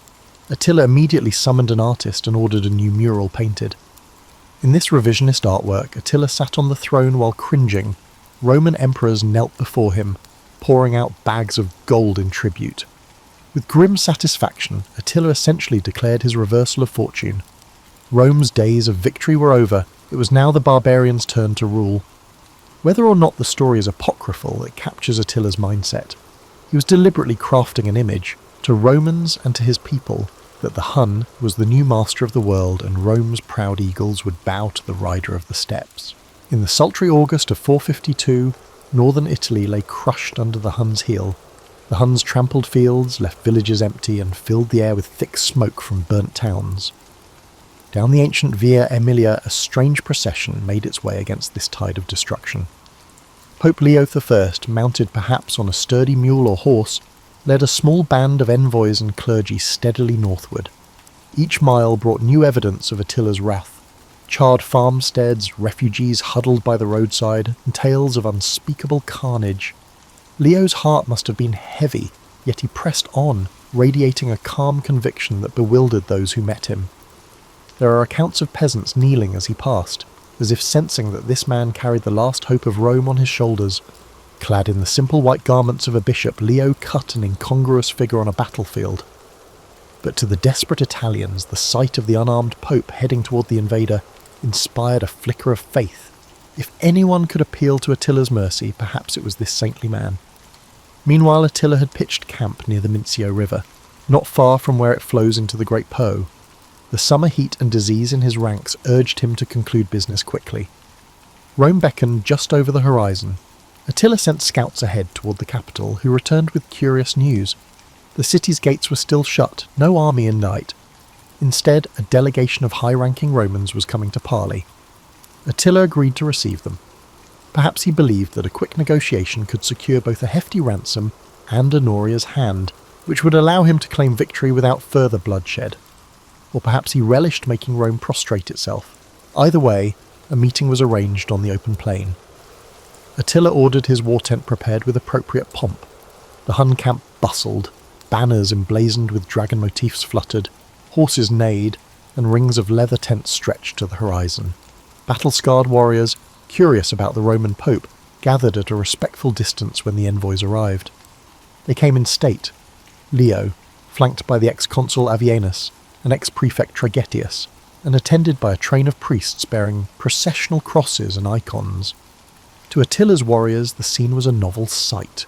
Romans without weapons, carrying only strange symbols and moving with solemn purpose. Under the bright sky, Pope Leo and Attila the Hun finally came face to face. The moment was historic. The soft-spoken Holy Father and the scourge of nations. Despite being in his early 60s, Leo stood with dignified bearing. Attila, a middle-aged man of middling height with a man with a broad chest and weathered face, regarded the Pope intently.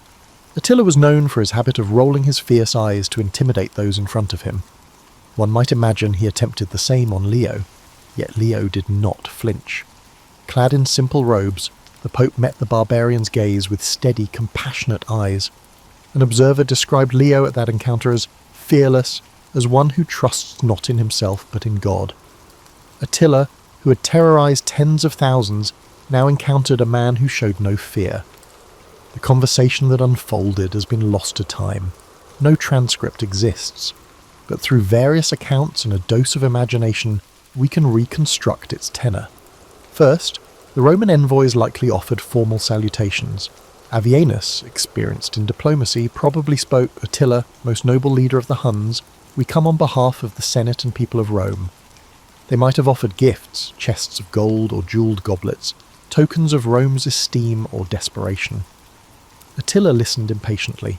Then Pope Leo addressed the warlord. Unlike the perfumed senators of the East who had grovelled before Attila in past embassies, Leo's voice was neither sycophantic nor cowering. He spoke plainly, demonstrating both grave respect and authority. Through an interpreter, for Attila, who understood Latin only a little, Leo appealed to humanity in the Hun. He acknowledged Attila's victories. "You have been the instrument of divine justice, punishing the sins of the land." Such words, crediting God for Attila's success, may have intrigued the superstitious king. Leo continued, perhaps urging Attila to show mercy now that his mission of chastisement was fulfilled. He might have invoked the fate of conquerors who failed to temper justice with mercy. Certainly Leo reminded Attila of the transience of mortal life. One chronicler imagined Leo saying, "We are all mortals, O king, sooner or later we return to dust. Seek not the further spilling of innocents' blood, but earn everlasting glory by sparing Rome." Attila responded brusquely. One can picture his scowling visage as he listed his demands. Through the interpreter he likely thundered that Honoria, the imperial princess who had appealed to him, be handed over at once with her rightful inheritance, the dowry he claimed.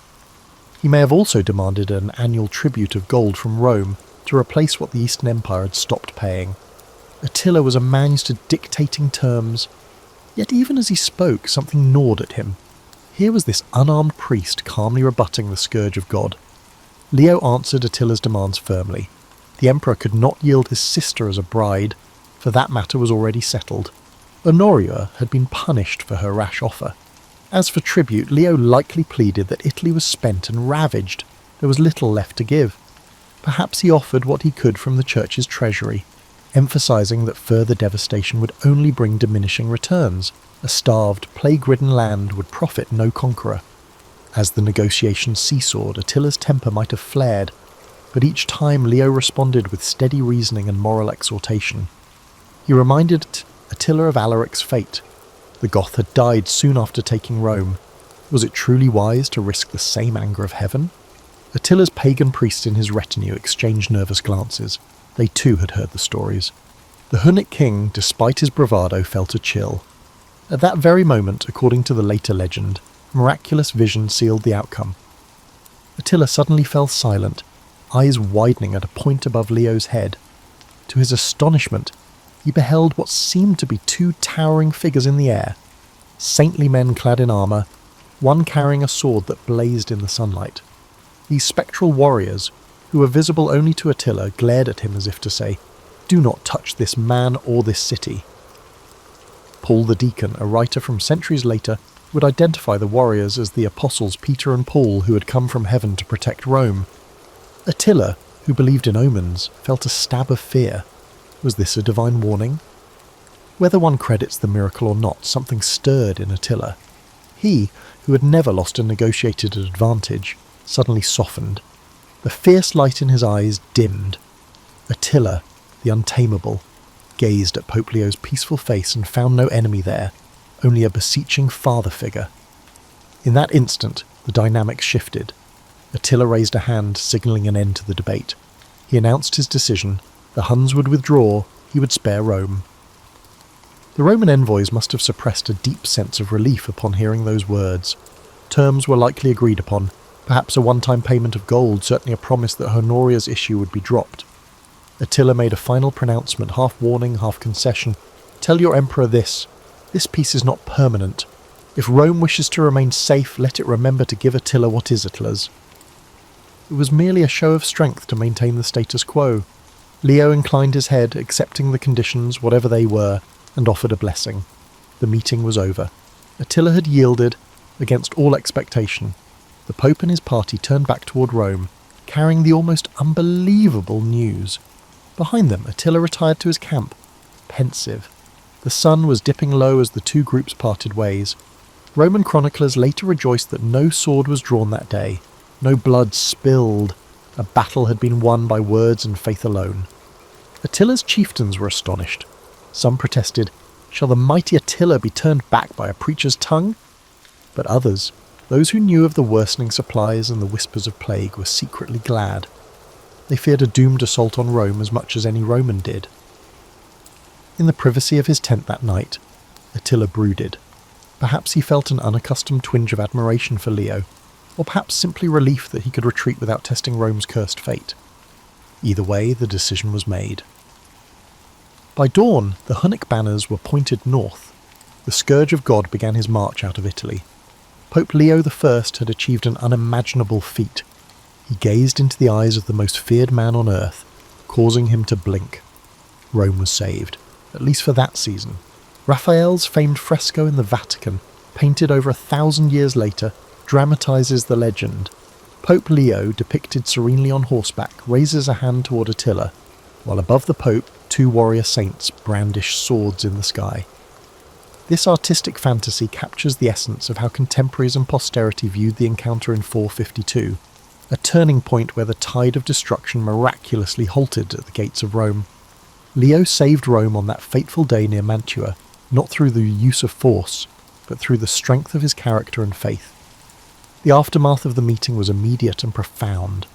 As word spread that Attila had turned back, a wave of incredulous joy swept through Italy. In Rome, anxious citizens waiting for news could scarcely believe it. The city and their lives had been spared. Many attributed it entirely to divine intervention thanks to Leo's sanctity.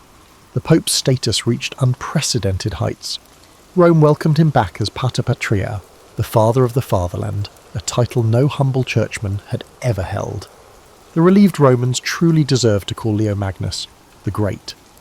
Historians through the ages have debated why Attila withdrew.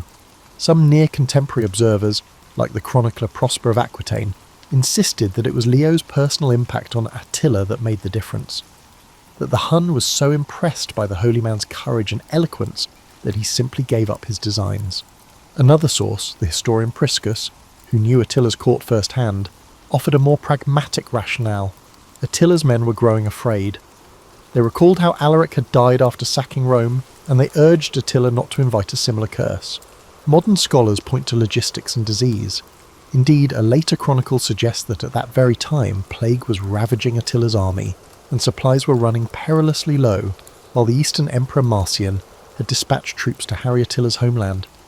Surrounded by ill omens, sickness in camp, hostile forces gathering elsewhere, and the psychological weight of Rome's spiritual clout, Attila likely calculated that discretion outweighed valour. Whatever mix of motives one assigns, the result is indisputable. Attila suddenly retreated, and he never returned. The scourge of God had scourged enough.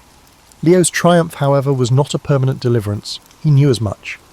According to ancient accounts, Attila sent a message upon his departure, threatening to return unless Honoria handed over her inheritance.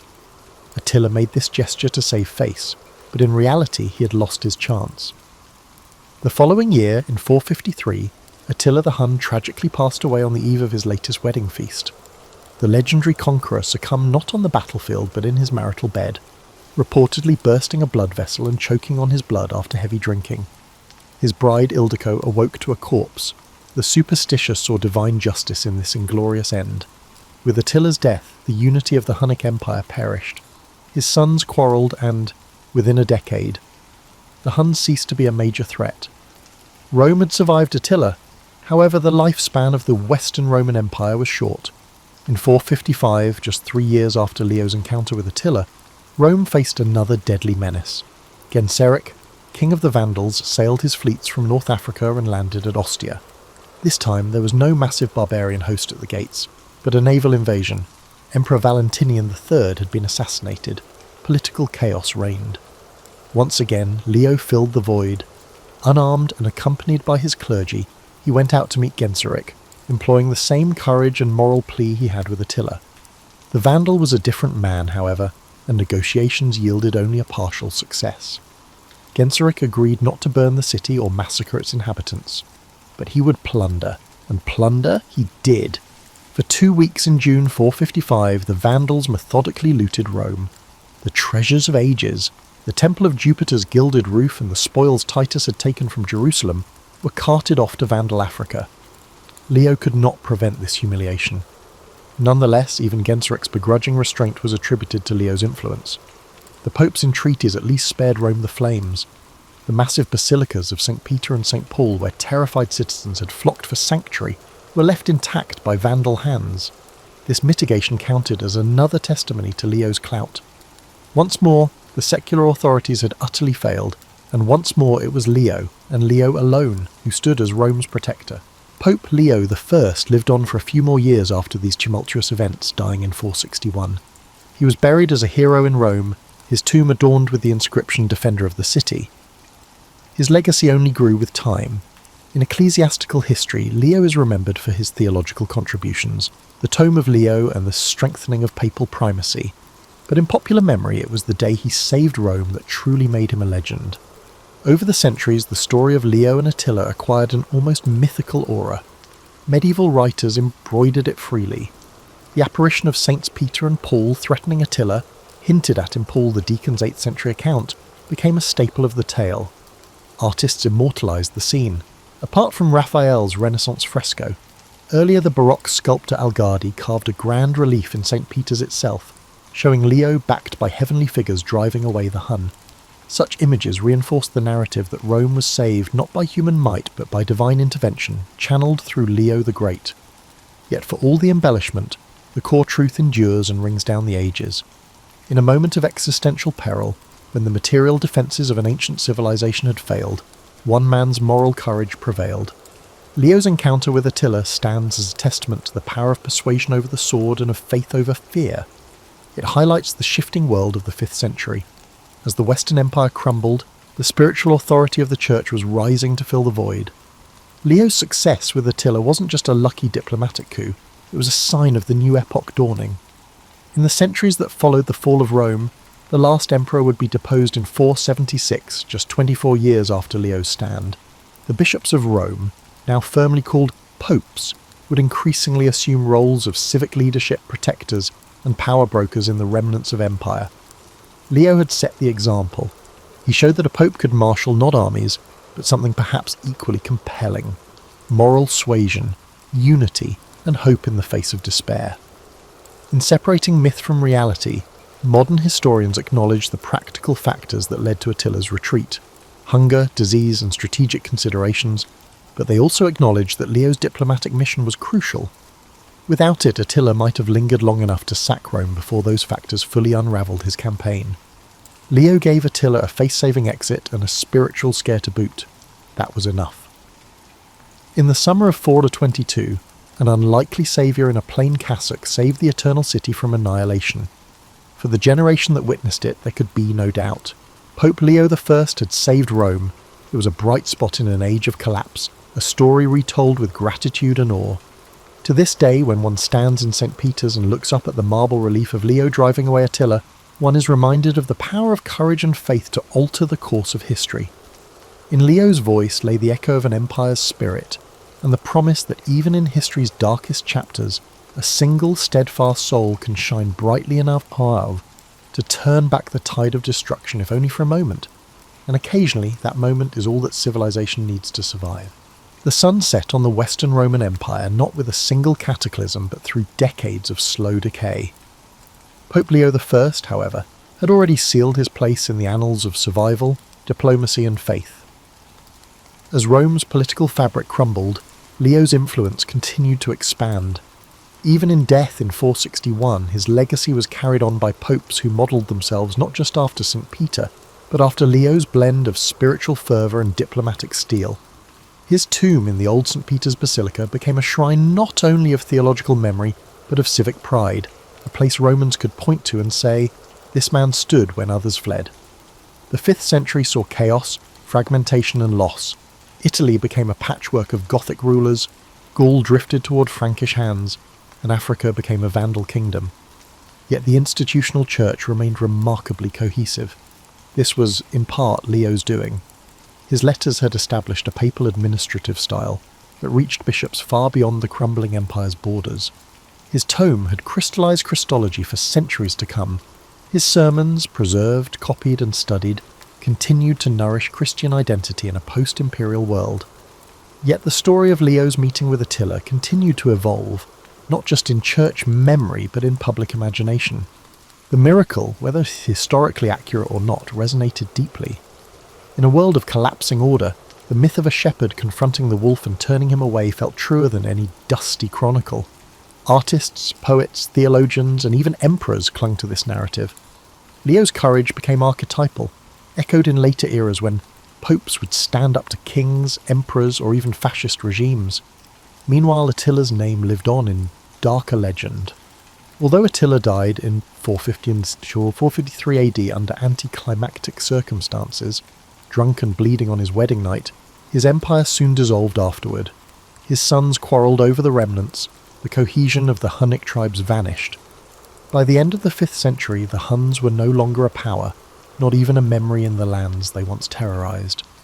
In some parts of Europe, parents no longer warned children about the Huns. The threat had passed, yet Leo's voice still echoed from pulpits. Over time, Rome transitioned from the capital of a political empire to the symbolic heart of Christendom. This transformation was neither inevitable nor easy. It took figures like Leo, resolute, theologically sharp and diplomatically fearless, to steer the city from imperial ruin toward ecclesiastical prominence. One could argue that the Papal States, medieval Christendom, and even the Vatican City of today trace a straight line from Leo's model of papal leadership. He proved the Church could not only survive political collapse, it could redefine power entirely. The sculpture in St. Peter's Basilica by Alessandro Algardi, completed in the 17th century, immortalises the scene with drama. Leo raises his hand, angelic warriors bear down from the heavens upon Attila, frozen in awe. It is theatrical, yes, but theatre with purpose. It reminds viewers that history is made not only through armies and battles, but through moments of extraordinary moral courage. That was Leo's gift to his age and ours, a vision of spiritual authority that was not passive, not withdrawn, but deeply engaged in the mess of human affairs. In the end, the day Leo saved Rome was not about political negotiation alone. It was a cultural pivot point. He demonstrated that faith could influence diplomacy, that courage didn't necessitate a sword, and that at times, defending civilization could be achieved by a single man with unwavering conviction, bravely stepping into the depths of darkness.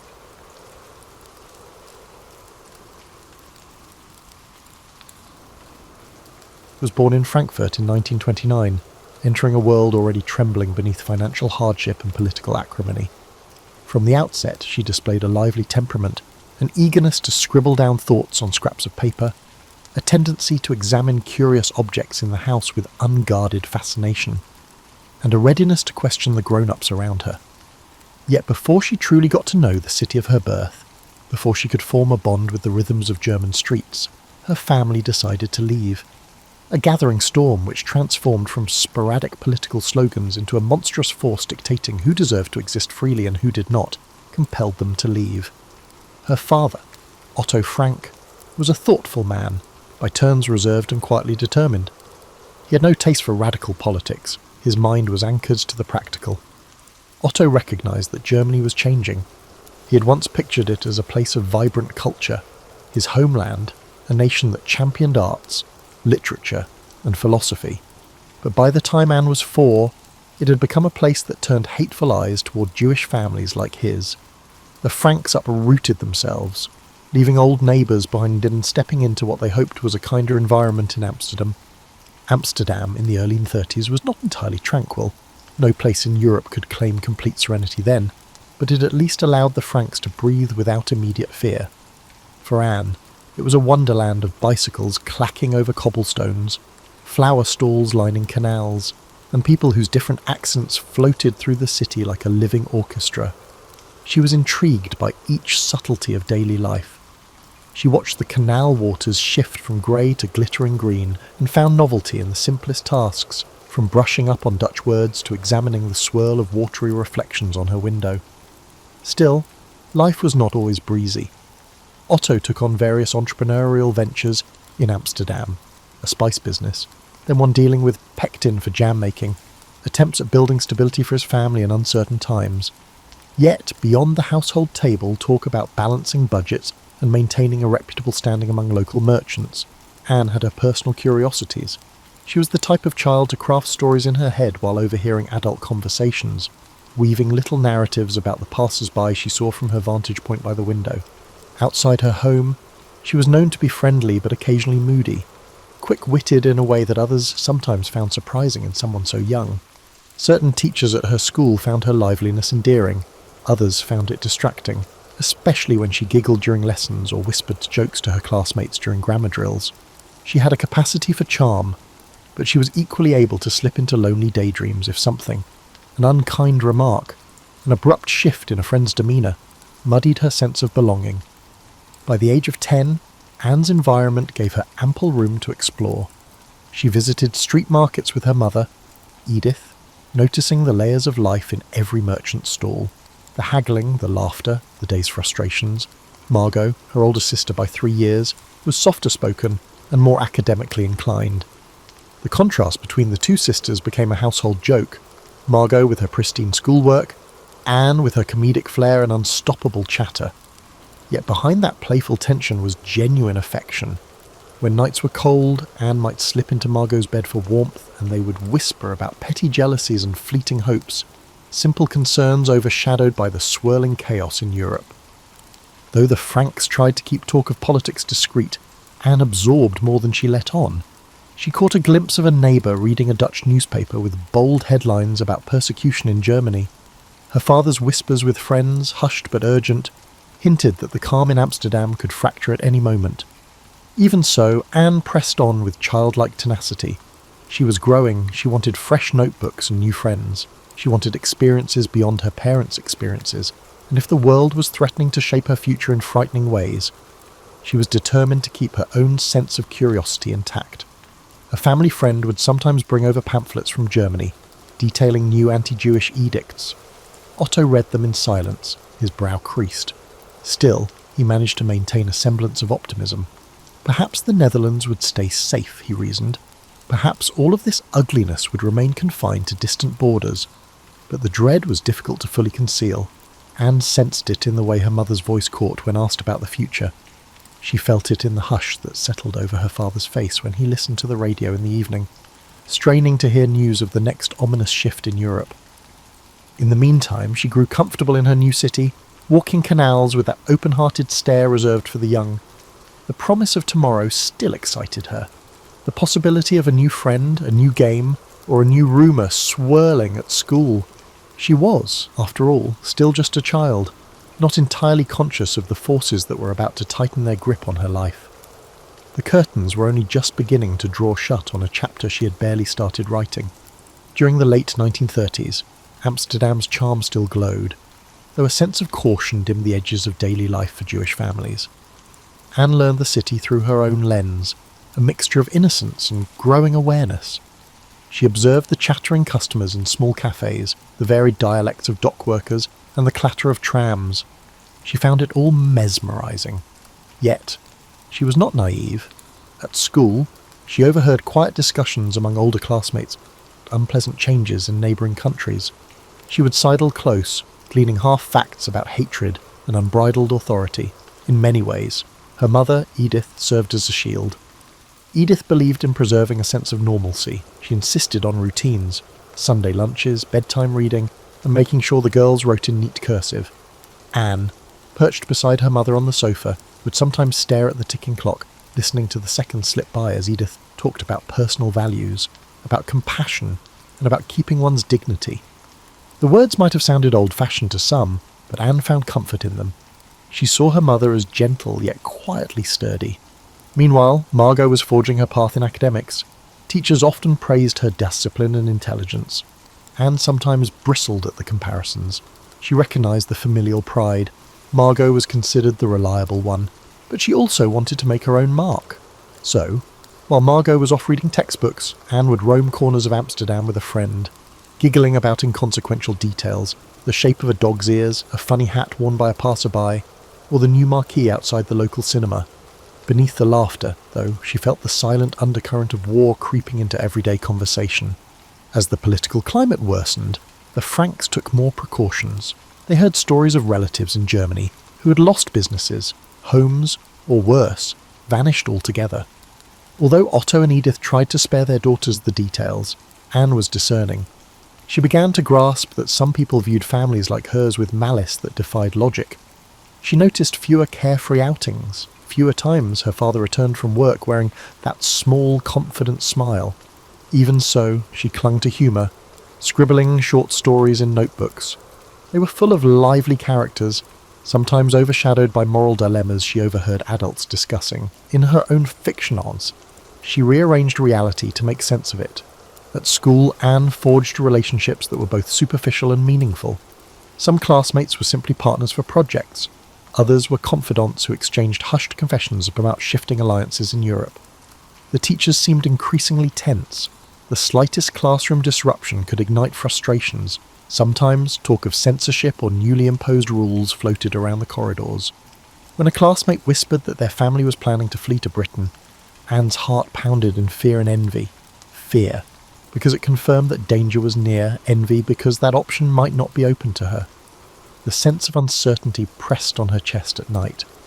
In those months, she developed a small yet persistent habit of journaling, practiced daily self-reflection as a child before she gained notoriety for her diaries and wrote about food shortages, about a favourite candy no longer in stock, about the annoyance of wearing an armband with a Star of David if it ever came to that in the Netherlands, about the disapproval she sensed when walking around certain parts of the city. She wrote about hoping to see a film star in the streets, about admiring the carefree swirl of a dancer's skirt she once glimpsed. She wrote because it let her feelings breathe beyond the hush of fear. Tension turned to reality when German forces invaded the Netherlands in May 1940. The swiftness of that invasion left the Dutch reeling. For Anne, the city she had come to love was transformed overnight. Buildings still stood, shops were still open, but there was an unshakable sense of foreboding. Soldiers marched along roads she used to find friendly. The radio blared unfamiliar proclamations. Suddenly, daily freedoms were chipped away. Jewish children like Anne were restricted from certain playgrounds, certain schools. The weight of each new rule encroached on her sense of self, as if invisible hands were reconfiguring her place in the world. Still, the Franks tried to maintain a semblance of ordinariness. They participated in subdued gatherings with other Jewish families, exchanging nervous jokes to lighten the mood.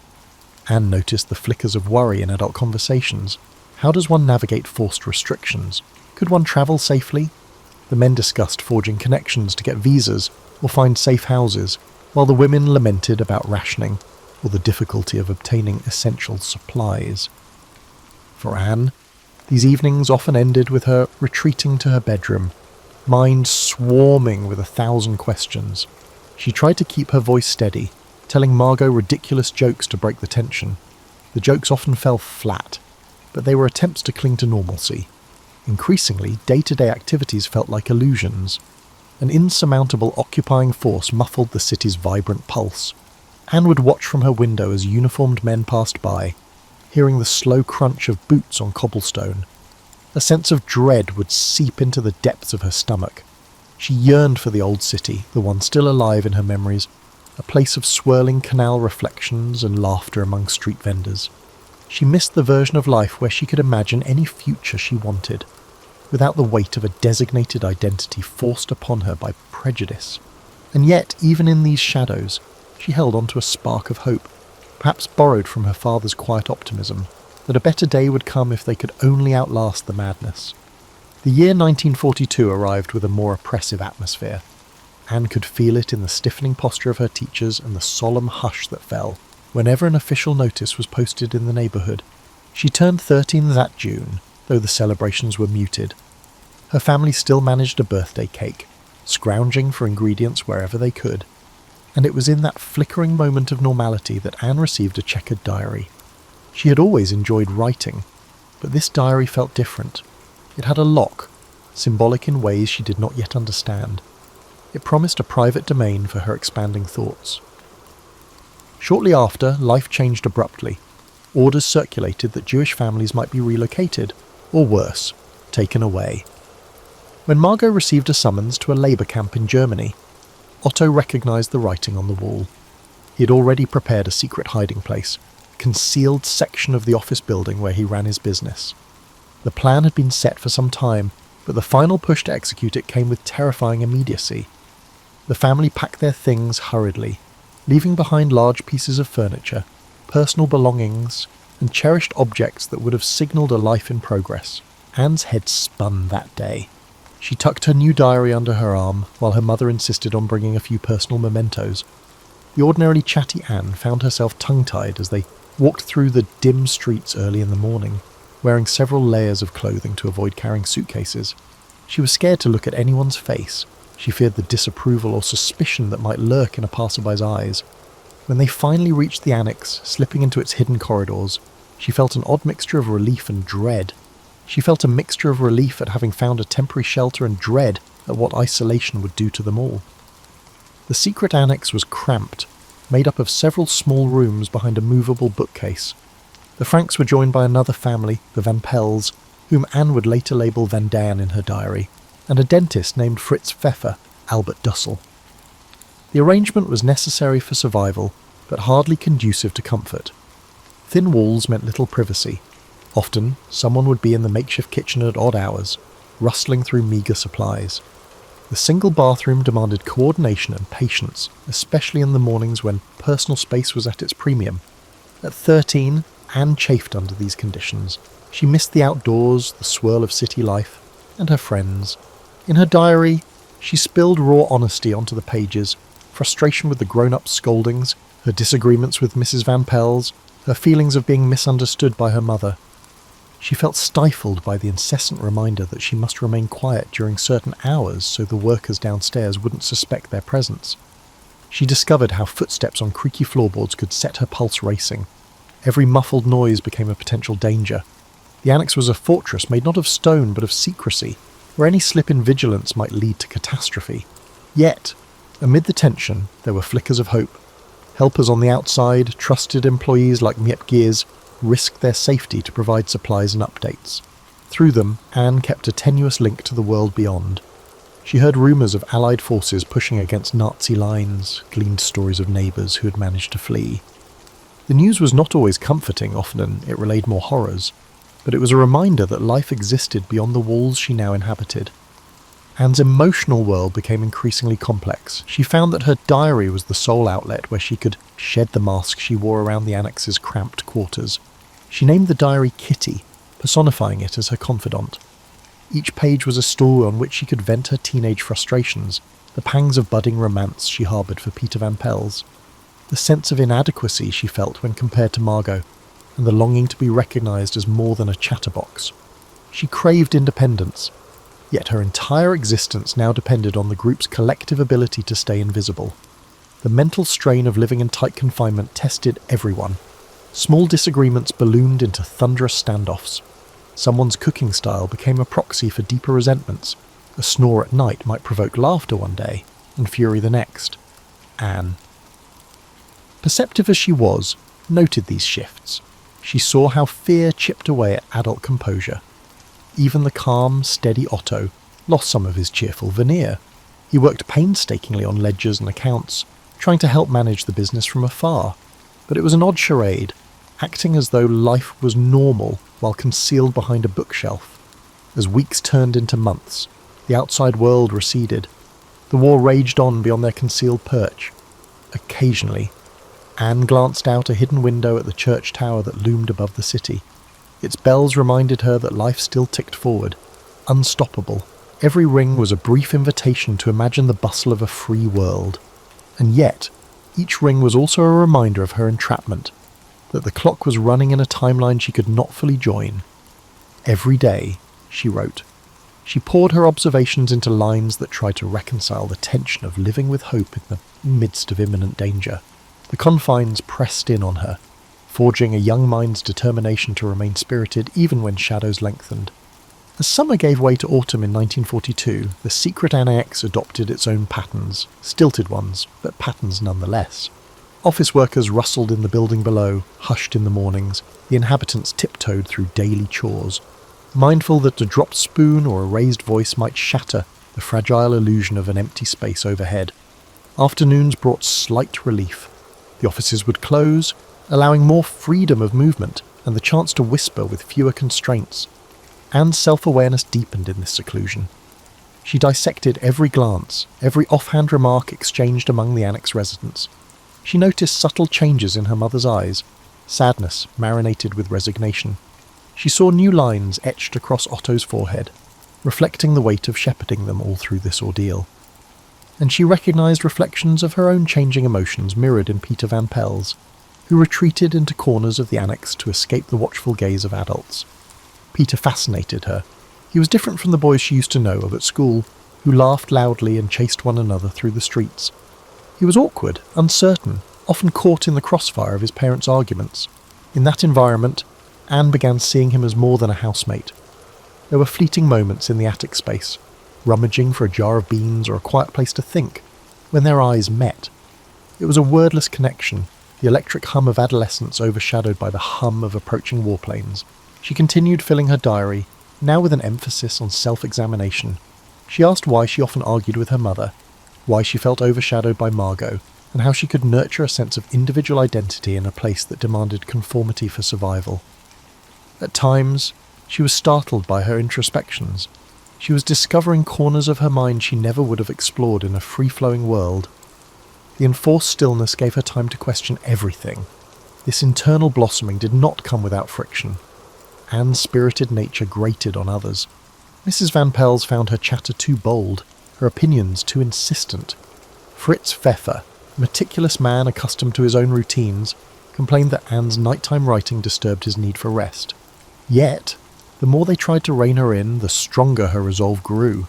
She believed that if external freedoms were stripped away, her internal world was the one realm she could still shape. She would not allow that final sanctuary to be censored. Meanwhile, the war pressed closer. Occasionally, they heard about neighbourhood raids or saw glimpses of uniformed soldiers carrying out arrests in the distance. Every time they heard knocks or footsteps near the bookcase, their hearts raced. The fear of discovery gnawed at them daily. Anne was learning how easily terror could become normal, how one could adapt to a constant state of near panic, eventually folding it into the fabric of everyday existence. Food shortages became a pressing concern, meals grew monotonous. Potatoes, once a staple, became a treasure when they could get them.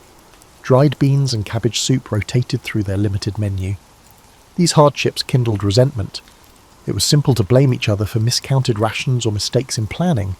In public, families might declare unity. In reality, stuck in tight quarters, small tensions could erupt into lasting grudges.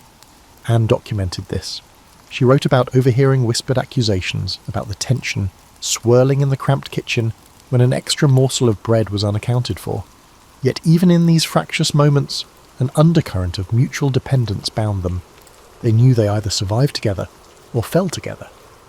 Anne's diary entries also captured flickers of humour that glimmered amid the gloom. Once, Mr. Van Pel's tried to fix a faulty lampshade using a contraption of wire and tape. It collapsed spectacularly, prompting exasperated shouts that devolved into communal laughter. Another time, Anne found an old board game that had lost half its pieces and improvised rules for a clumsy new version. They played, and for an hour, life felt almost ordinary, a tiny triumph in a sea of anxiety. Week by week, Anne underwent a quiet evolution. She was still a teenager, prone to exasperation and mood swings, yet her words, penned by candlelight, revealed a maturity shaped by adversity. She reflected on the nature of good and evil, on the question of whether people were basically kind or fundamentally cruel. She tried to make sense of the paradox, how she could still believe in the potential for goodness while the world outside raged with violence and persecution. In those fleeting moments before sleep, when she heard others breathing softly in the next room, she yearned for a future full of colour and open skies. She wondered if she'd ever again ride a bicycle along Amsterdam's canals, feel the wind against her cheeks, and choose her path without fear. That longing for normal life coexisted with a newfound realization. She was growing into a person who did not just see but felt profoundly. She was forging a philosophy, an unspoken pact with herself to cling to hope and introspection, no matter how ominous the nights became. In the interplay between her hidden existence and her unquenchable curiosity, Anne was crafting a voice that would, in time, resonate far beyond the confines of a secret annex. Winter blanketed Amsterdam in a drab light, the city's chill seeping into the annex. Darkness fell earlier, which meant longer hours of hushed existence. The building's wooden beams groaned in the cold, a haunting reminder of how fragile and temporary their refuge was. Inside, the residents braced for gloom, not just meteorological but emotional. With each passing day, the outside world carried rumours of intensifying conflict, deeper atrocities, and diminishing hope for those targeted by Nazi decrees. During these months, Anne's reflections took on a more poetic bent. She wrote about the shapes of clouds beyond the attic window, about missing the sun on her cheeks. Whenever she managed a glimpse outside, a pang of loss coursed through her. She grieved not just for the restrictions placed on her life, but for the uncountable stories unfolding in the city below. Stories of neighbours, acquaintances, entire families being torn from their homes. She yearned to capture that heartbreak in words, as if writing could stitch together the frayed edges of collective suffering. Inside the annex, relationships continued to evolve. Anne's dynamic with Peter became deeper and more complicated. In half-lit corners, they spoke in halting whispers, sometimes about trivial things, childhood pranks or favourite foods, but increasingly about the future. Each conversation was tinged with a sense of borrowed time. They didn't declare romance in any grand way. In fact, their connection felt more like a quest for solace. Two adolescents drawing warmth from each other's company, while surrounded by a menacing void. However, it was impossible to suppress teenage impulses. Occasional jealousy flared, and sometimes felt overshadowed by Margot's studious composure. Meanwhile, Peter felt claustrophobic under the constant watch of his parents. The push-pull of adolescence, typically played out in schoolyards and social gatherings, was compressed into this hidden space. A single harsh word could unravel hours of unspoken camaraderie. They each grappled with the realization that they were forced to grow up faster than they'd ever wanted. Despite the daily dread, intellectual pursuits flourished in the annex, spurred by the older inhabitants' desire to keep the teenagers' minds engaged. Otto and Mrs. Van Pels quizzed Margot and Anne on geography, history, languages. Pfeffer, for all his quirks, had moments of generosity, sharing knowledge about dentistry or discussing foreign literature he'd read in his younger days. Books, smuggled in by helpers, were as precious as any ration. They devoured them, gleaning glimpses of worlds untouched by the crackdown they faced. These small acts of learning became defiance, an assertion that they still had the right to grow, think, and imagine. However, the tension of captivity took its toll. Privacy was scarce. If one person needed a moment alone, they had to negotiate with the rest, rearranging the living area or waiting for others to be occupied elsewhere. Tones of voice grew sharper. Some nights, Anne pressed her ear to the thin walls and listened to the muffled arguments. Money worries, fear of betrayal, or the question of whether to trust certain acquaintances outside, everything was debated in hushed, urgent tones. The claustrophobia was physical, but it was also spiritual. Each person carried the dread that one betrayed secret, one careless word could doom them.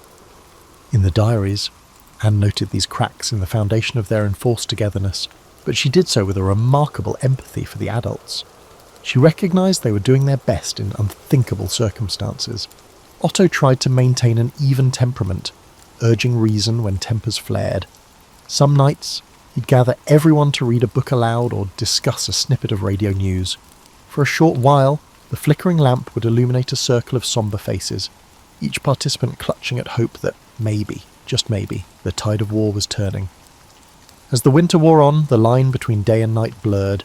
The impetus to remain hidden, combined with the shortage of indoor light, meant it was all too easy to lose track of time. Sometimes Anne woke, unsure if dawn was near or if it was still the depths of midnight. In that surreal twilight, she'd scribble in her diary by candlelight. Despite her uncertainty about what love meant in such dire circumstances, she penned confessions of love in her diary. She wrote about the anger she felt toward a world that had pinned a target on her family's back. She wrote about the faith she still had in human decency, though it teetered precariously. One particular entry documented a profound realization. She understood that her life's narrative might never be fully shared with the world. The diaries could be lost, or she could vanish. The thought of losing the diaries struck her with a chilling force. Rather than giving in to despair, she channeled that fear into a fierce determination to document everything she could. If this was the only record she might leave behind, she wanted to ensure it was honest. She refused to portray herself merely as a victim. She wanted the pages to convey the complexity of her internal life, the moments of laughter, the daydreams, the defiance, and the longing for small acts of liberation. Outside, the war crept closer. The sky sometimes roared with aircraft engines, Allied bombers perhaps forging a path that might liberate Europe, but with each tremor, the Annex residents clung to each other, uncertain if bombs might tear the neighbourhood apart. In the hush that followed these raids, Anne's breath would catch in her throat. She sensed the precariousness of her existence. Yet each time dawn came, she would push back against despair, buoyed by an unexplainable resolve. If she couldn't move freely in the physical world, she would soar through the realm of thought, words and dreams. That was the ember she refused to let go. Spring of 1944 brought faint glimmers of optimism to the Annex. Allied successes were whispered about, fueling speculation that liberation might be on the horizon. Anne was buoyed by these rumours. Each new snippet of promising news was a lifeline in her claustrophobic reality. She reread the few books they possessed, letting her imagination roam beyond the walls. She allowed herself to imagine post-war life, returning to school, travelling through open roads, carving out a future in journalism or literature. In her diary, she poured these fantasies into paragraphs bursting with yearning. Each page was a testament to her growing confidence as a writer.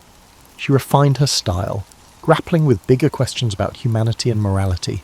If the outside world discovered her words, she wanted them to see a teenager who had wrestled with life's rawness under extraordinary pressures. She revised entries, polishing them like a craftsman, seeking clarity and expression. It was a bid for self-determination in a sphere she could control, however small. Yet behind the buoyancy of hope, tension still simmered. The Annex had endured nearly 2 years of confinement, and patience was wearing thin. Arguments erupted over trivial issues, how to budget dwindling resources, who neglected to wash dishes properly, or whose footsteps had been too loud during office hours. Sometimes these disputes opened deeper wounds, releasing anxieties about betrayal, or doubts about whether the helpers could continue risking their own safety indefinitely. Anne found these blow-ups both draining and strangely fascinating, as if she were watching an intricate play in which everyone was an unwilling actor. By midsummer, the atmosphere in Amsterdam felt expectant. Air raids became more frequent, indicating that the war front was shifting. Rumours circulated about a possible Allied invasion. Anne's heart soared each time she heard the drones of planes overhead. It meant the Nazis might soon lose their grip on the Netherlands. She pictured soldiers marching in to free them, imagined stepping out of the Annex and blinking in the bright sunlight of an Amsterdam street. The daydream was so vivid she could almost taste it. Then, one August afternoon, the unthinkable happened. In a flurry of panic, their hideout was discovered. The exact circumstances remain debated. Some suspect a tip from an informant, others blame an accidental slip of information. For Anne, all that mattered was the sudden pounding on the door, the heavy boots on the stairs, the abrupt intrusion into their concealed world. Fear seized her body, a terror so stark it made her eyes blur. It was as if everything slowed. The look of shock on Otto's face, the trembling hands of Mrs. Van Pels, the hush that fell over them as uniformed officers burst in. In the aftermath, they were taken into custody, forced to surrender personal belongings, including Anne's beloved diary. She had no time to secure it, no chance to salvage her carefully honed words. She felt as though part of her identity was wrenched away. Together with her family and the others, she was hustled into the trucks, then trains, herded alongside strangers wearing the same bewildered, hollow expressions. The transit led to the Westerbork transit camp first, a grim holding station for those awaiting transport to concentration camps deeper in Nazi-occupied territory. There, Anne confronted the mass scale of the persecution she had only heard about in bits and pieces. Sleep was fitful, marred by the wails of children separated from parents, by the unrelenting stench of overcrowded barracks. She clung to her family, though even that solace felt tenuous in the face of so many horrors. From Westerbork, they were crammed into freight cars bound for Auschwitz. It was a journey of unimaginable discomfort, with little food or water, suffocating air, and a brutal sense of finality. In the corners of the car, she glimpsed people too weak to stand, while others, gripped by despair, rocked back and forth silently. Anne's mind reeled with her questions. How could humanity reach such cruelty? Where was the justice for all these souls packed like cargo? She tried to recall lines from her diary, from the future she had once envisioned. She thought of passing them on by word of mouth if she couldn't write them anymore. But words no longer felt adequate. Auschwitz was a kaleidoscope of fear. Barking guards, snaking barbed wire, towering chimneys. Family members were separated upon arrival. Otto was taken away from the women. Anne, Margot, and Edith stayed together initially, although conditions were beyond dreadful. Stripped of personal belongings, forced to endure roll calls in the cold, they found themselves in a world that tested every last shred of hope. Still, Anne clutched the memory of her father's reassuring voice and the faint possibility that they might all survive. Before long, she and Margot were transferred to Bergen-Belsen, a camp in northern Germany. There, disease and starvation raged. As the winter of 1944 to 1945 bore down, the camp devolved into an even harsher nightmare. Food was scarce, sanitation non-existent, and each day more prisoners vanished from the makeshift huts, succumbing to typhus and other illnesses. Amid this grim reality, Anne's own strength ebbed. She coughed through the nights, feverish, her body worn thin, yet to her last conscious moments, she reportedly still clung to the slender thread of hope that she might one day see a world free of these torments. The flame in her eyes flickered, but it never entirely died. She had believed in something better. The weeks leading to Anne's death in early 1945 at Bergen-Belsen remained partially shrouded in uncertainty. Accounts from survivors mentioned that she was frail, afflicted by the rampant disease that haunted the camp. Margot was similarly weakened. Both sisters, once so distinct, Margot the studious one, Anne the outspoken dreamer, were reduced to gaunt silhouettes in the chaos of camp life. Starvation, exhaustion, and illness conspired to steal away their final reserves of energy. Their mother, Edith, had died in Auschwitz months earlier, and the separation from their father was complete. Neither sister knew that Otto Frank was still alive. Otto would be the only member of the immediate Frank family to survive the Holocaust. Liberated by the Soviet forces at Auschwitz, he began the agonizing search for his wife and daughters once the war ended. Hopes were cruelly dashed as he confirmed, step by step, that Edith had not made it, and that Anne and Margot had perished in Bergen-Belsen just weeks before British troops arrived to free the camp.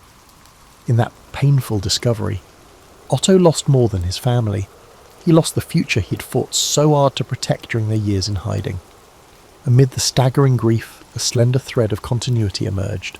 Anne's writings, Miep Gies, one of the faithful helpers who had risked her own life to hide the Franks, had discovered Anne's diary left behind in the annex. She protected it, unaware of its full significance, hoping one day to return it to Anne herself. When Otto came back, broken and haunted, Miep handed him the papers, the notebooks, and the loose pages. In those delicate stacks lay Anne's words, raw, insightful, and at times painfully honest. Reading them was an ordeal for Otto. Each sentence bore the imprint of a daughter who no longer existed. Yet, as he ventured further, he recognized that Anne had transcended the limitations of her dire situation. Her diary was not just a record of fear, but also a testament to a young soul's will to dream and make sense of a senseless world. Otto saw that this wasn't a private chronicle of self-pity. Instead, it was a clarion call from a teenage girl who kept her mind vibrant under unimaginable constraints. She had turned introspection into a shield, and her pen had become a voice that soared beyond the annex walls. Gradually, Otto decided to share Anne's writings with a wider audience. He believed the world needed to hear her story, not to sensationalize tragedy, but to bear witness to the quiet heroism in a teenager's reflections. Initially, publishers hesitated. War memoirs were abundant, and some feared there was no appetite for yet another. Yet once the diary was finally printed in 1947, under the title Het Achterhuis, The Secret Annex, its resonance was immediate. Readers recognized Anne's vivid humanity. Her teenage worries, yearnings, and insight struck a chord that transcended the specifics of time and place. Her words made the Holocaust personal, one voice speaking for millions who could no longer speak. Over the subsequent decades, Anne Frank's diary was translated into dozens of languages, staged as her plays, adapted into films, and included in curricula around the globe. Some commentators questioned the sanctification of a single story when so many lives had been lost. Others worried that her universal appeal risked diluting the brutal realities of the Holocaust. Yet few disputed the authenticity and power of her diary. which offered a profound glimpse into how hatred warps society and how an individual spirit can remain defiant. The annex itself became a museum, a tangible space where visitors could experience the cramped rooms and steep staircases that shaped Anne's daily existence. People from every corner of the world filed through, imagining the silent dread that once enveloped that hidden sanctuary. In those quiet rooms, Anne's voice still seemed to hover, urging reflection, on the precarious balance between survival and betrayal, on the nature of hope amid despair, on the vulnerability that defines our shared humanity. For readers in the 21st century, indeed for any era, Anne's writing remains startling in its intimacy and relevance. She documented her teenage angst with a frankness that resonates.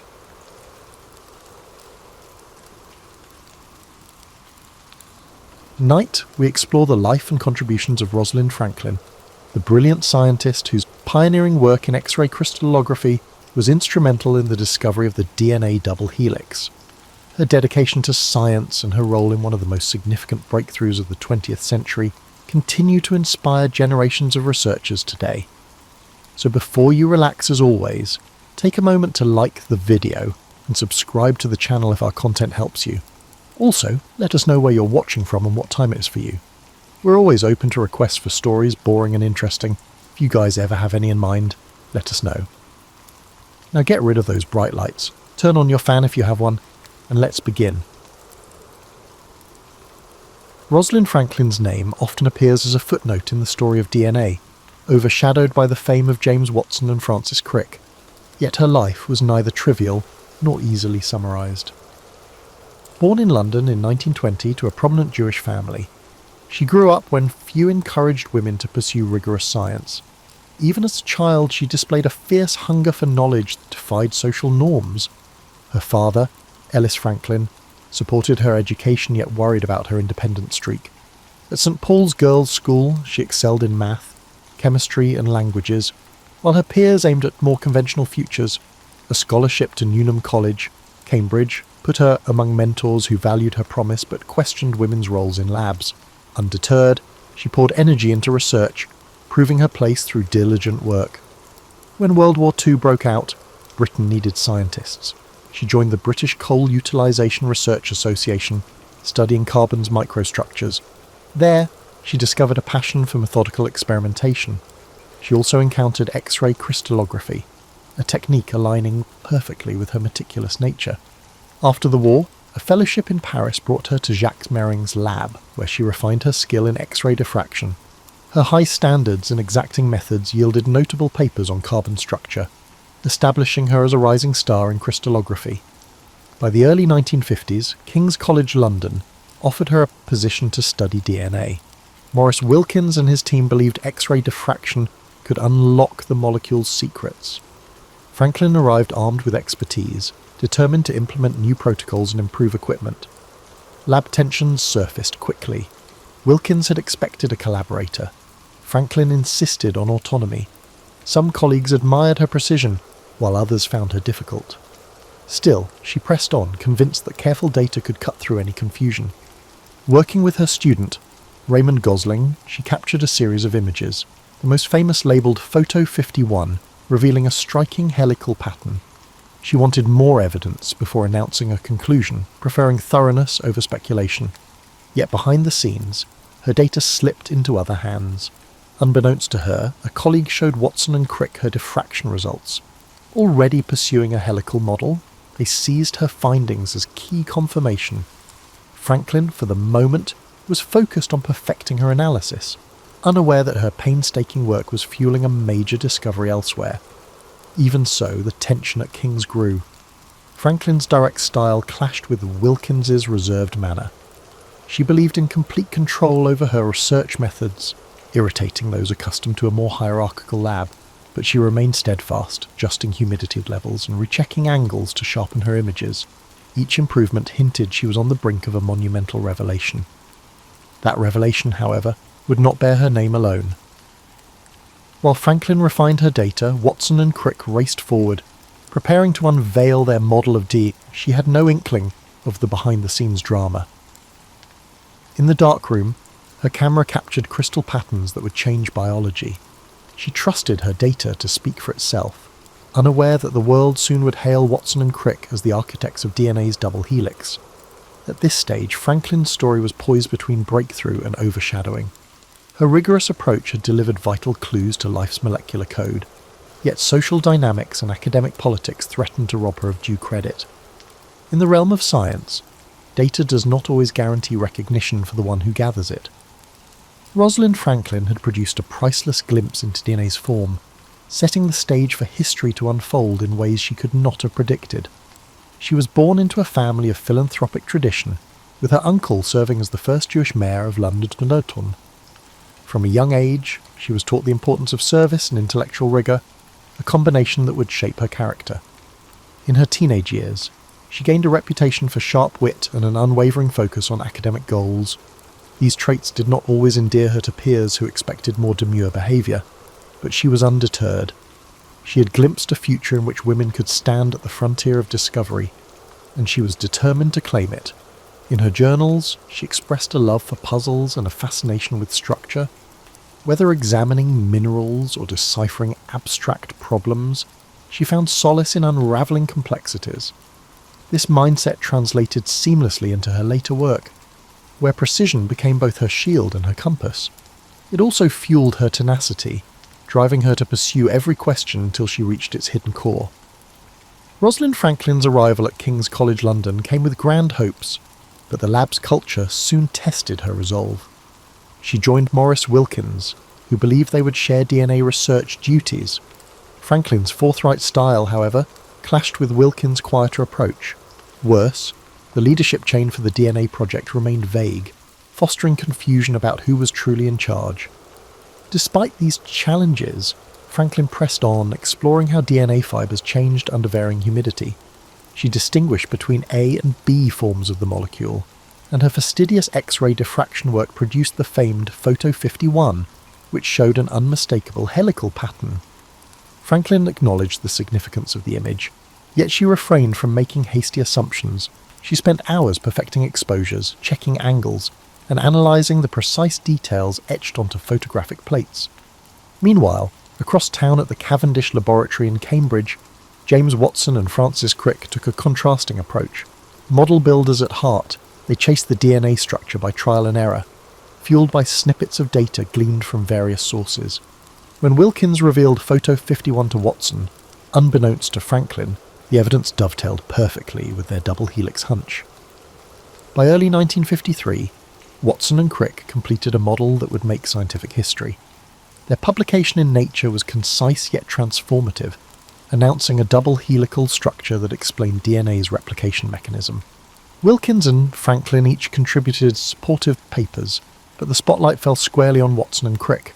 Franklin's images and calculations, though pivotal, were presented as secondary confirmations rather than driving forces. She felt the sting of exclusion, yet pressed on, finalising her analyses of the molecule's geometry. This period at King's grew more strained. Franklin's rapport with Wilkins had cooled. She seemed unwilling to compromise on rigorous standards, and he resented her independence. The department itself provided limited support, content to bask in the sudden acclaim for the DNA breakthrough. Franklin, meanwhile, was left to grapple with how her painstaking data had been used without her direct consent. Recognising that her future lay elsewhere, she began seeking a new post where she could direct her research on her terms. Opportunity arose at Birkbeck College, headed by crystallographer John Desmond Burnell. Though the facilities there were humbler, the atmosphere promised greater autonomy. Franklin decided to leave King's, taking with her a wealth of expertise and the resolve to avoid another scientific turf war. She briefly concluded her work by publishing her final observations on the structural nuances of DNA. While Watson, Crick, and Wilkins basked in growing accolades, Franklin exited quietly, determined to reorient her career. She did not wholly abandon DNA. Friends and colleagues occasionally asked for her insights, and she answered candidly, yet she had no desire to entangle herself further in debates about authorship or recognition. The overshadowing she experienced became a cautionary tale. In science, data is currency, and the one who controls its dissemination wields significant power. Franklin preferred to move forward rather than dwell on what might have been done differently. In her last months at King's, she remained cordial but distant, focusing on practical tasks. Her colleagues recognised her departure as a loss. Her techniques had been central to illuminating DNA. Still, few openly acknowledged the imbalance that had allowed others to leap ahead with her findings.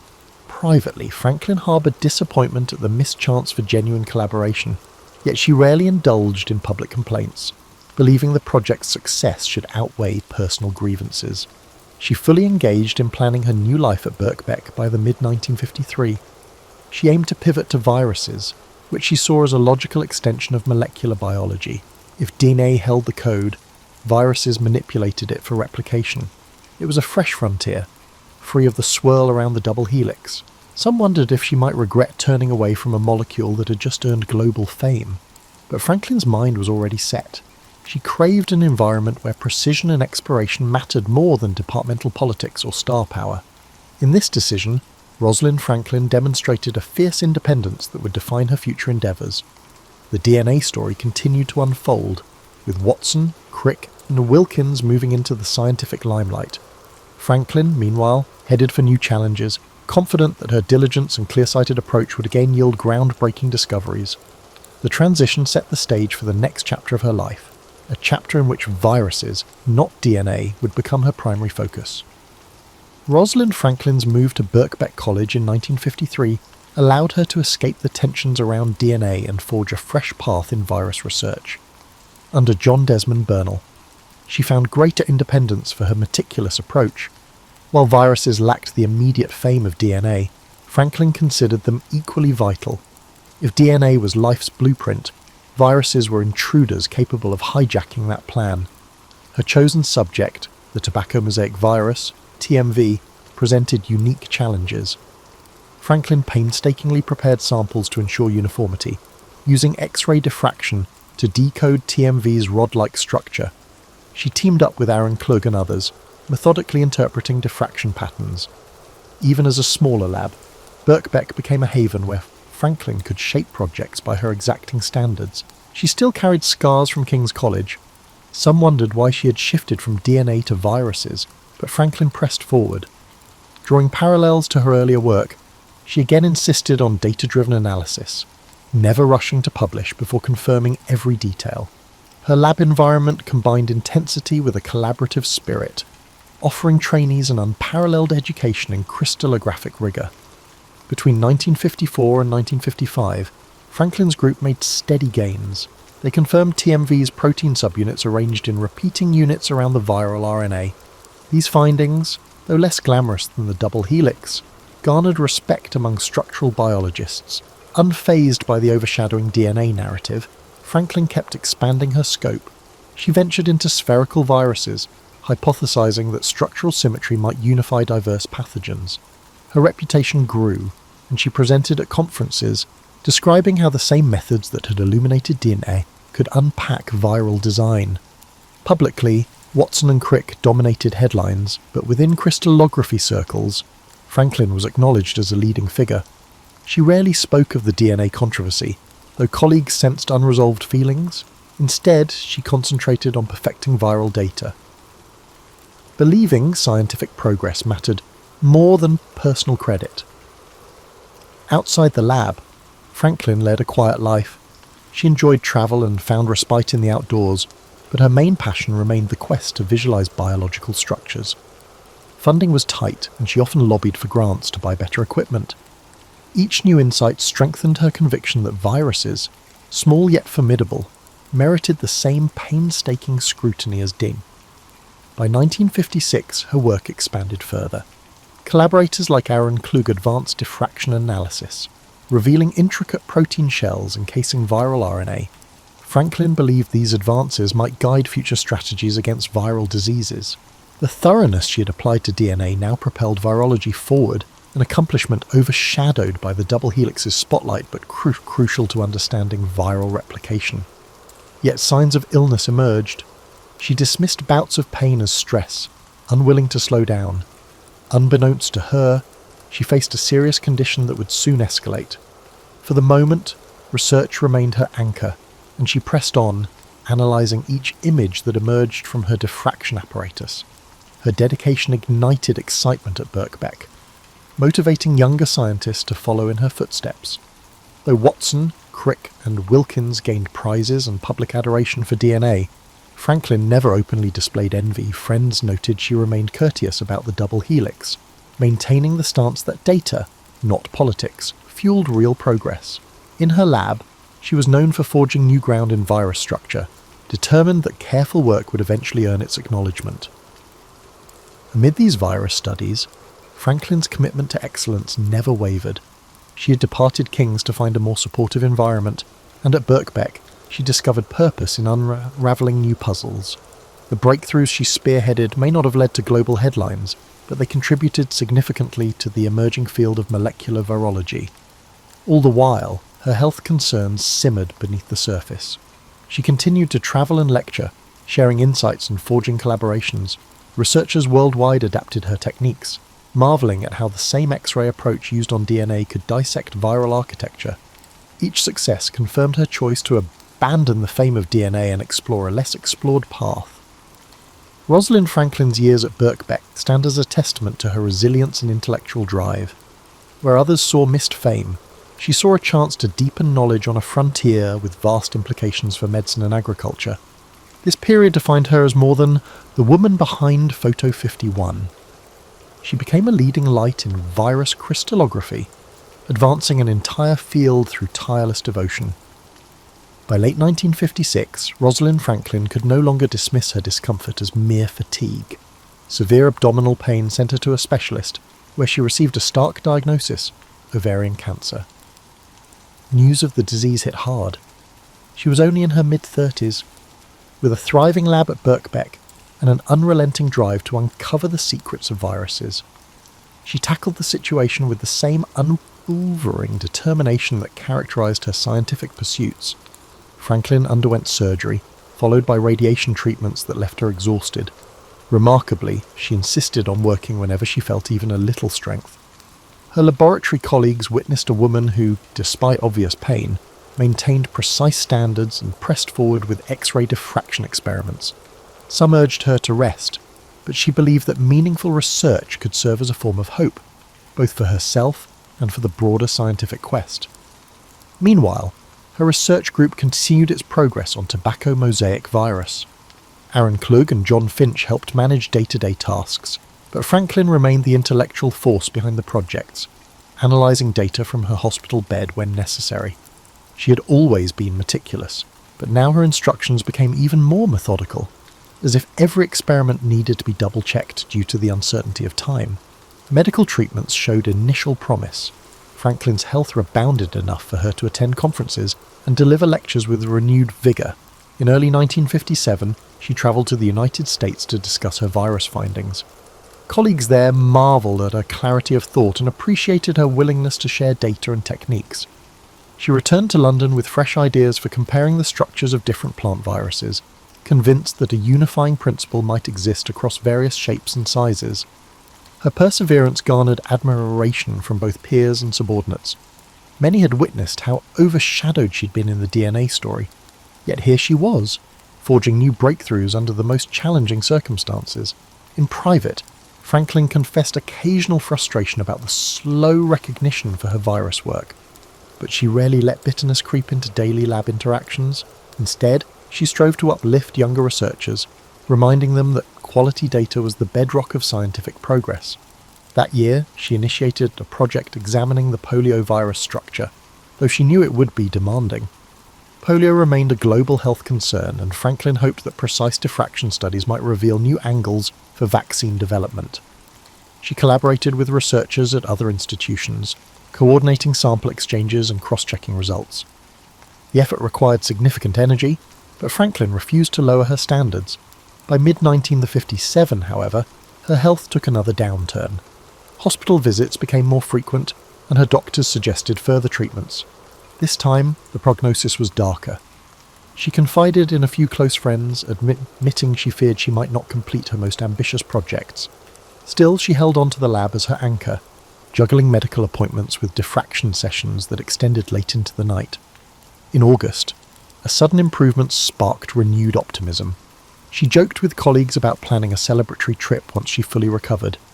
Letters to friends abroad show her balancing gratitude for extended life with a scientist's inherent curiosity about her illness.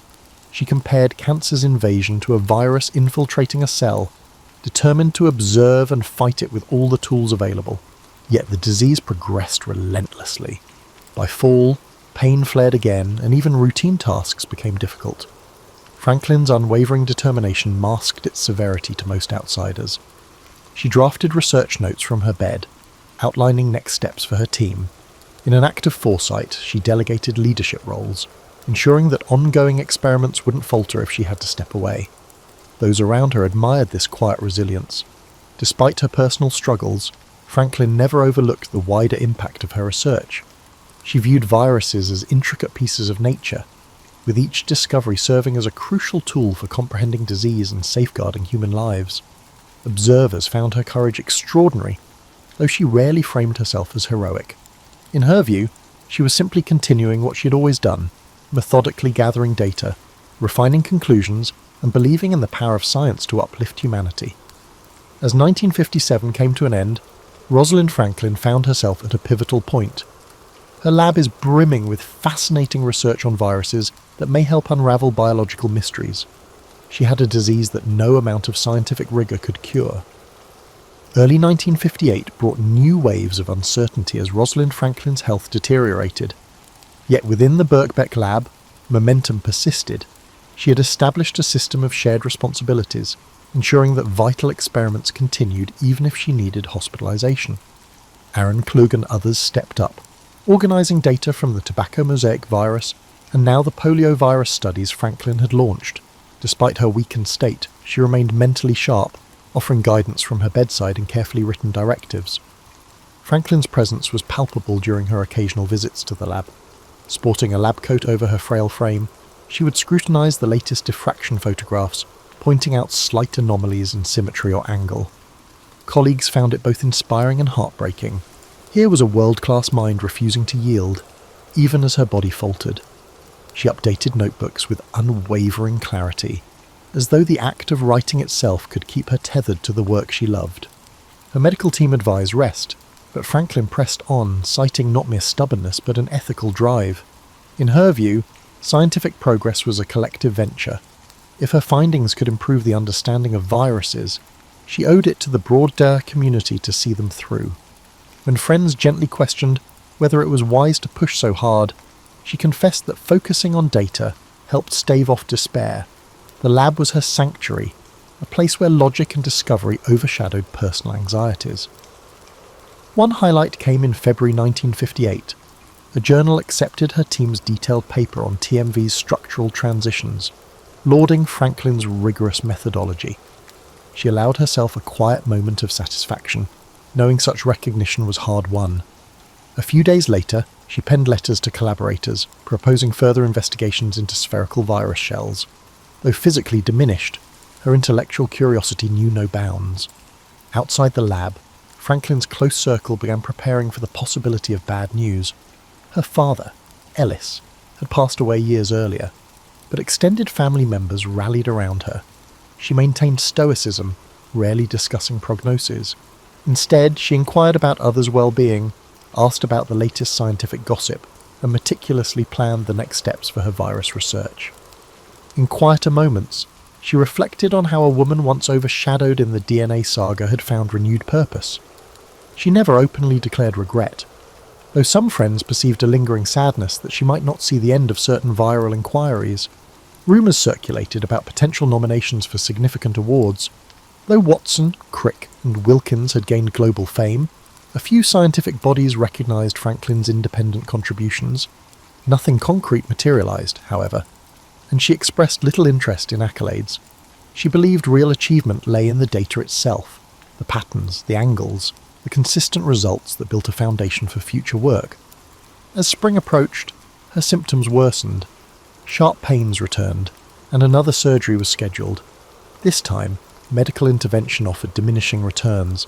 Franklin faced the prospect that her life might be cut short, yet she approached this possibility with the same methodical calm she brought to her experiments. She revised her will, setting aside funds for scientific causes and ensuring that certain personal items went to cherished friends. She also took steps to safeguard her research, instructing Klug and others on how to best archive her notebooks and X-ray films.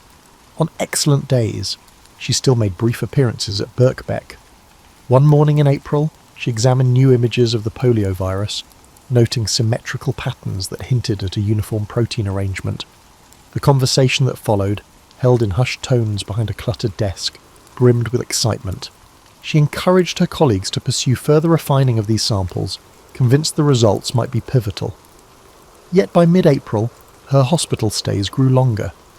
In a final letter to a mentor in Paris, Franklin described a sense of urgency. She felt every hour counted. She signed off with a mixture of humour and resolve, quipping that illness might slow her body but never her mind. The note ended abruptly, suggesting that even writing had become laborious.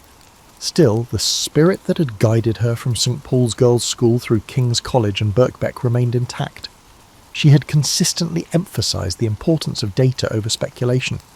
Now, as life's uncertainties narrowed, she held to that principle more fiercely than ever.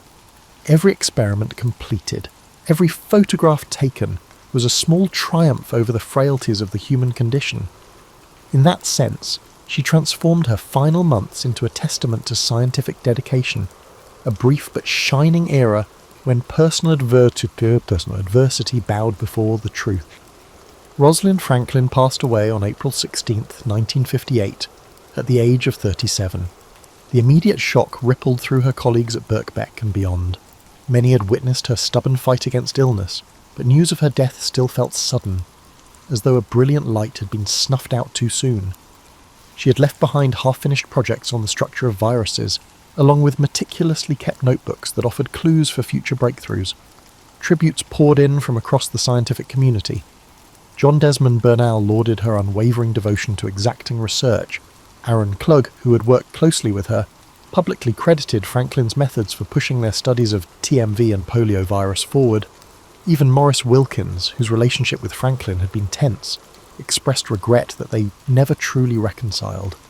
In hushed conversations, some recalled how her DNA data had been pivotal to Watson and Crick's success, lamenting that she never saw the global accolades that might have been hers under fairer circumstances. Outside these professional circles, however, the name Rosalind Franklin barely registered. Watson and Crick's double helix model had claimed the public's imagination, casting other contributors in peripheral roles. Newspapers printed short obituaries, focusing mainly on DNA pioneer dies young, but offered scant detail about her virus research. In one sense, Franklin's passing mirrored her life, vital work overshadowed by a louder narrative. Yet for those who understood her impact, the mourning came with resolve. Aaron Klug led efforts to preserve her virus samples and continue her research lines. He believed that Franklin's legacy deserved more than a fleeting eulogy. Scholars at Birkbeck and elsewhere vowed to finish the task she had begun, analysing the protein shells of various viruses and refining the diffraction methods she had pioneered. In their hands, her notebooks became living documents, guiding new experiments and interpretations. Meanwhile, Watson, Crick, and Wilkins navigated a complex emotional space. The broader public saw them as the DNA triumvirate. Privately, they acknowledged that Franklin's data had accelerated their discoveries. Wilkins, in particular, hinted in letters that he wished circumstances had played out differently. Yet the train of recognition had long since left the station. The Nobel Prize in Physiology or Medicine loomed on the horizon. Franklin, no longer alive, was ineligible under the rules of the Nobel Committee, leaving many to debate whether her name would have appeared on that honour had she survived. Franklin's work on viruses started to yield results in a distinct area of science. The structural insights gleaned from her approach informed the eventual creation of vaccines and treatments. Subsequent generations of researchers, delving into polio and other viral pathogens, cited her pioneering methods. Over time, references to Franklin's approach or Franklin's precision surfaced in published papers. In these specialised circles, her influence quietly grew. Yet in the popular imagination, her role in DNA remained a buried footnote. The double helix story, retold in magazines and television specials, typically highlighted the eureka moments of Watson and Crick. Rarely did they emphasise the behind-the-scenes images or the quiet researcher who died young. To her friends, the loss was both painful and unsurprising. They recognised that history often favours the bold personalities who announce breakthroughs, not the meticulous minds working in the shadows. Still, there were flickers of recognition. A handful of articles in scientific periodicals praised her for bridging chemistry and biology. Female scientists, in particular, found in Franklin a model of perseverance. She had, after all, navigated a male-dominated field with unflinching dedication. Her story suggested that brilliance alone does not guarantee acclaim, especially when personal politics and timing intervene. In the months following her funeral, Bernal and Klug compiled her unpublished data, releasing some of it in collaborative papers. These publications helped virology advance gradually, even though they didn't make the front page. Franklin's name appeared on the author lists, a silent reminder that her drive and insight continued to shape new discoveries, even beyond her death. Thus, Rosalind Franklin's physical presence vanished in the final tally of 1958, but her methods and findings endured. Scientists who encountered her meticulous records spoke of feeling her presence. Each measured angle, each note on humidity, each reference to precise conditions. In that precision lay her enduring signature, a blueprint for doing science with exactitude and grace. The world at large might have moved on, but in small labs scattered across the globe, Franklin's influence quietly persisted, seeding the breakthroughs of tomorrow. In the decades after Rosalind Franklin's death, her legacy evolved in slow, transformative ways. During the 1960s and 1970s, Watson, Crick, and Wilkins became household names. Culminating in their shared Nobel Prize in 1962, Franklin, omitted from that honour by both death and circumstance, remained largely in the shadows of popular history. Yet among certain scientists, her reputation for precision and perseverance quietly grew. At Birkbeck College, younger researchers carried on the virus studies she had pioneered. Aaron Klug's eventual Nobel Prize in Chemistry recognised his work on protein nucleic acid complexes, a pursuit deeply rooted in Franklin's methodology. In interviews, he pointedly credited her meticulous techniques for guiding his path. References to Franklin's X-ray approach began appearing in virology circles, an acknowledgement that her role extended beyond DNA. Still, mainstream awareness lagged. School textbooks celebrated the double helix as Watson and Crick's triumph. Only a handful of paragraphs, if any, acknowledged Franklin's Photo 51 or the King's College drama. A shifting social climate, however, sparked renewed interest in lesser-known female scientists. Feminist scholars and historians began probing archival materials, determined to uncover the stories of women whose contributions had been eclipsed. By the 1980s, a wave of re-examinations cast a spotlight on Rosalind Franklin. Journalists and academics scrutinised correspondence, lab notes, and memoirs from her colleagues. They unearthed the reality that Franklin had not just assisted, but been instrumental in unravelling today's structure. The evidence showed that her data, shared without her full approval, had crystallised Watson and Crick's thinking. Popular media picked up on the controversy, framing Franklin as the wronged heroine of the DNA saga. While this characterisation sometimes veered into caricature, it revived her name. Simultaneously, interest in her virus research flourished among specialists. A new generation of molecular biologists rediscovered her Birkbeck work, amazed at how she had tackled the complexities of viruses with the same tenacity she brought to dinner. A series of papers analysing her notebooks revealed that her approaches to sample preparation and diffraction analysis were decades ahead of their time. Pharmaceutical researchers aiming to combat viral outbreaks drew inspiration from her methods, demonstrating that her impact reached far beyond a single molecule. By the 1990s, Rosalind Franklin became a symbol for women in STEM. Universities established fellowships and awards bearing her name, each designed to support female researchers in fields like chemistry, crystallography, and molecular biology. Statues and plaques appeared at King's College London and in her hometown, celebrating her achievements. Though many tributes still focused on DNA, the deeper picture of her broader scientific passion began to take shape. Documentaries and books offered more nuanced portraits. A brilliant scientist who navigated the prejudice of her time, worked herself to exhaustion, and died young, leaving a treasure trove of insights. Debates about ethics and credit allocation continued, with some championing Watson and Crick's accomplishments, while also acknowledging the injustice done to Franklin. The complexities of her relationships at King's, Her shift to Birkbeck and her brave fight against cancer found their way into mainstream awareness, painting a portrait of a woman whose intellect defied the era's constraints. Today, Rosalind Franklin stands as a beacon of unyielding dedication. Her story resonates with those who value precision, resilience, and collaborative respect. Museums showcase her notebooks, featuring the small details that once seemed inconsequential, meticulously labelled film plates, humidity logs, and carefully drawn diagrams. Each artifact testifies to her belief that every scrap of data mattered. In academic circles, Franklin's name now holds genuine weight. She is cited not as a footnote, but as a pioneer who bridged chemistry and biology, advanced crystallography, and helped birth modern virology research. Initiatives encourage young scientists, especially women, to follow her example, embodying curiosity, discipline, and the courage to question norms. The arc of Rosalind Franklin's reputation thus reveals a broader truth. Recognition in science can be capricious, delayed, or uneven. What was once overshadowed can, through persistent re-examination, rise to its rightful place. Franklin's data lit the path for one of the greatest discoveries in biology, and her virus research paved the way for critical future breakthroughs. Generations after her passing, the full story of her contributions has come into clearer focus, ensuring that her voice, once muffled, now echoes across labs and lecture halls worldwide. And just like that, we've reached the end of our main story tonight about someone who was truly brilliant with science.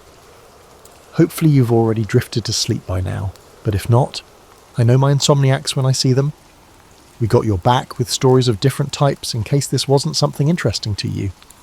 I hope you have a fantastic day and get the best rest that you deserve. Sleep peacefully, my friends, and as always, good night.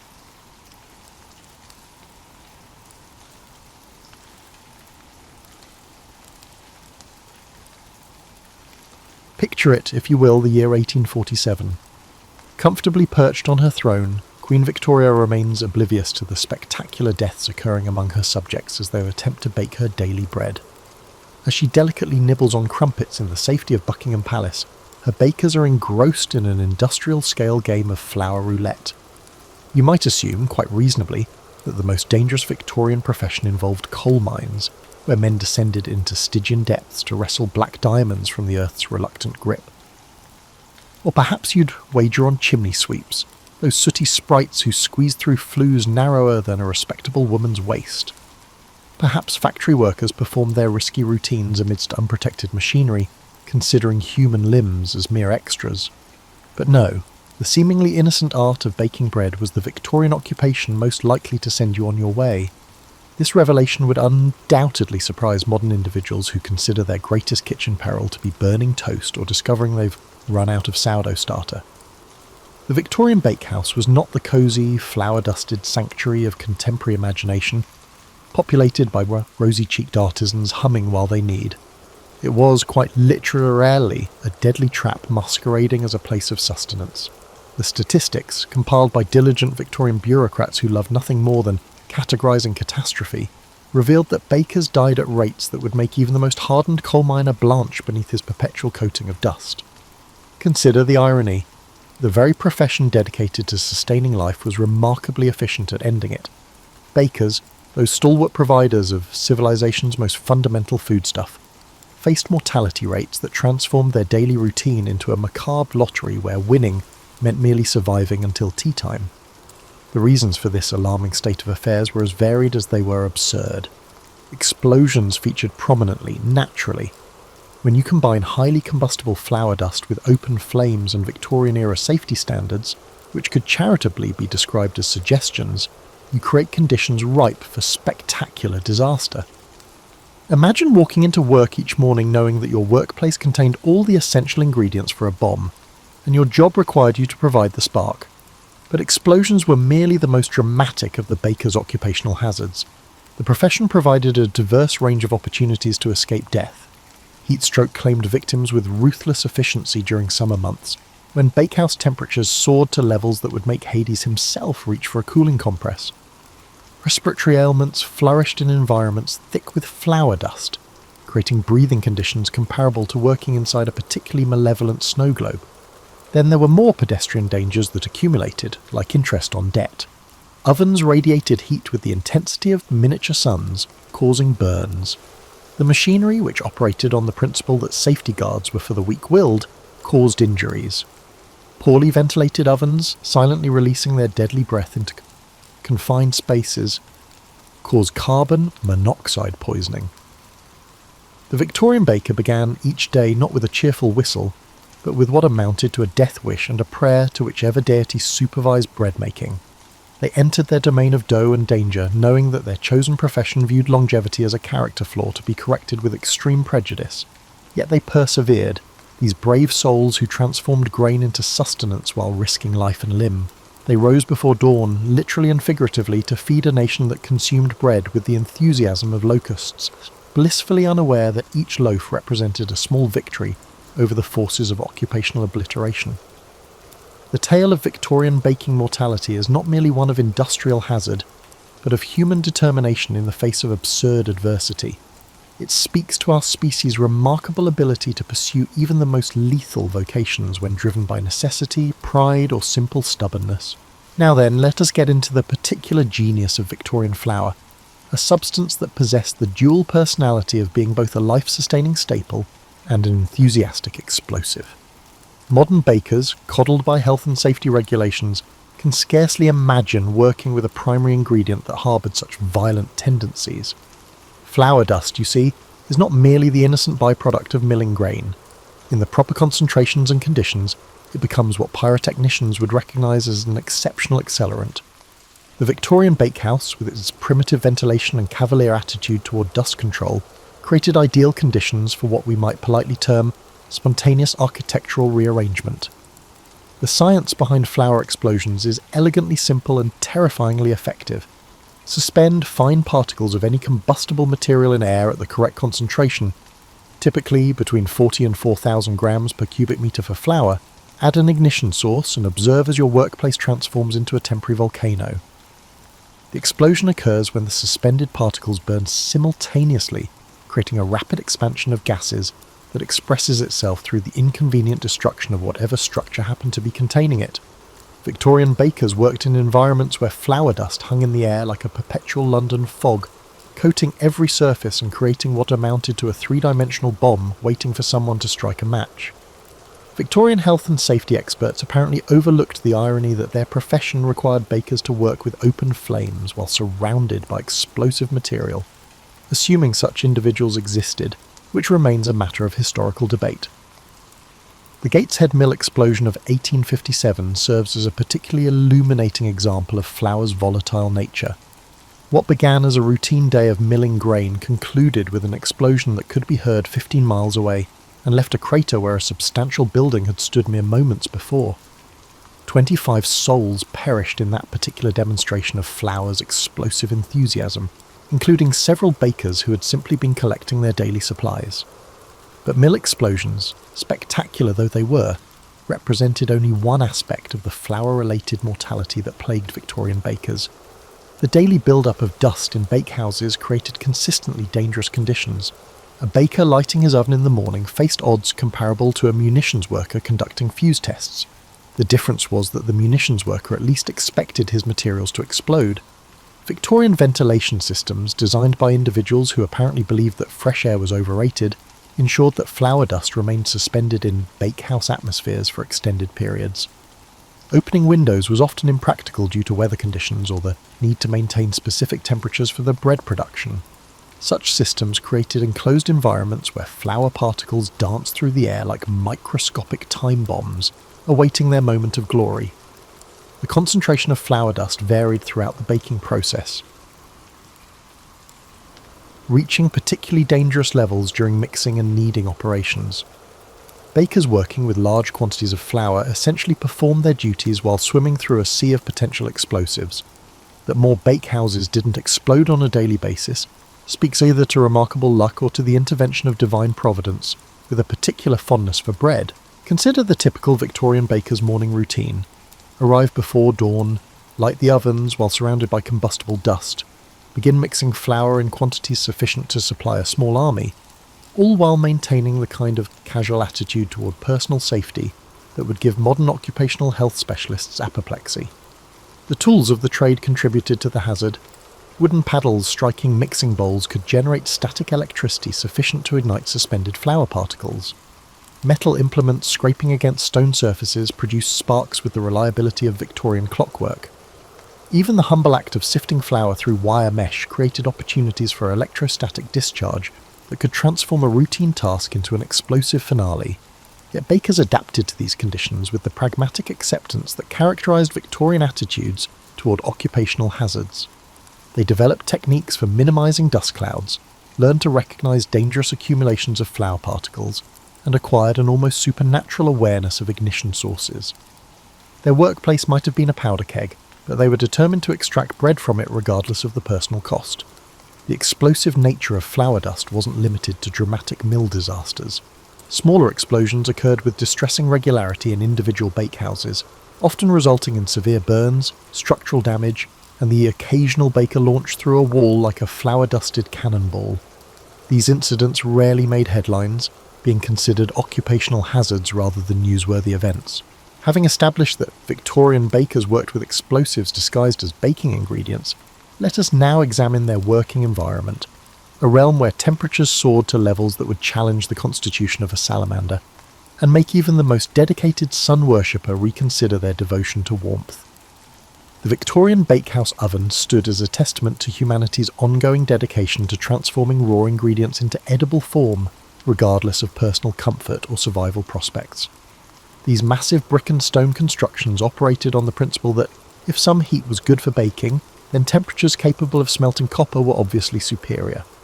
Imagine, if you will, stepping into a room where the ambient temperature regularly exceeded 120 degrees Fahrenheit, where metal surfaces glowed with heat, and where the air itself seemed to shimmer with malevolent energy. This space was the baker's daily office. This workspace would have impressed Dante as a particularly creative interpretation of infernal punishment.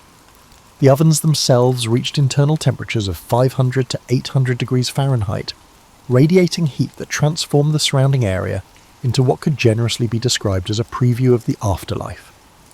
Bakers laboured just a few feet away from these colossal ovens, meticulously loading and unloading bread, clad in clothing that provided the same level of protection as a gentleman's evening attire from a dragon's snarl. During summer months, conditions became genuinely murderous.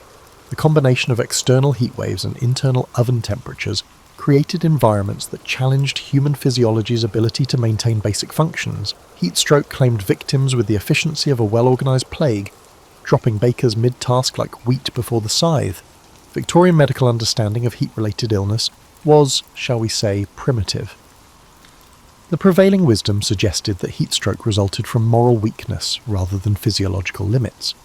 These assumptions meant that bakers suffering from heat exhaustion were often encouraged to demonstrate greater fortitude rather than seek medical attention or, heaven forbid, take a break from their duties.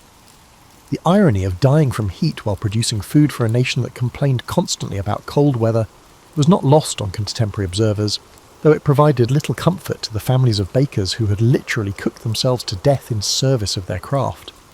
Water was often scarce in bakehouses, as the combination of flour dust and moisture created paste that interfered with operations. Such conditions meant that bakers worked through scorching shifts with minimal hydration, their bodies fighting a losing battle against dehydration, while their profession demanded continued exposure to temperatures that would fell a camel. The clothing of the era compounded the problem.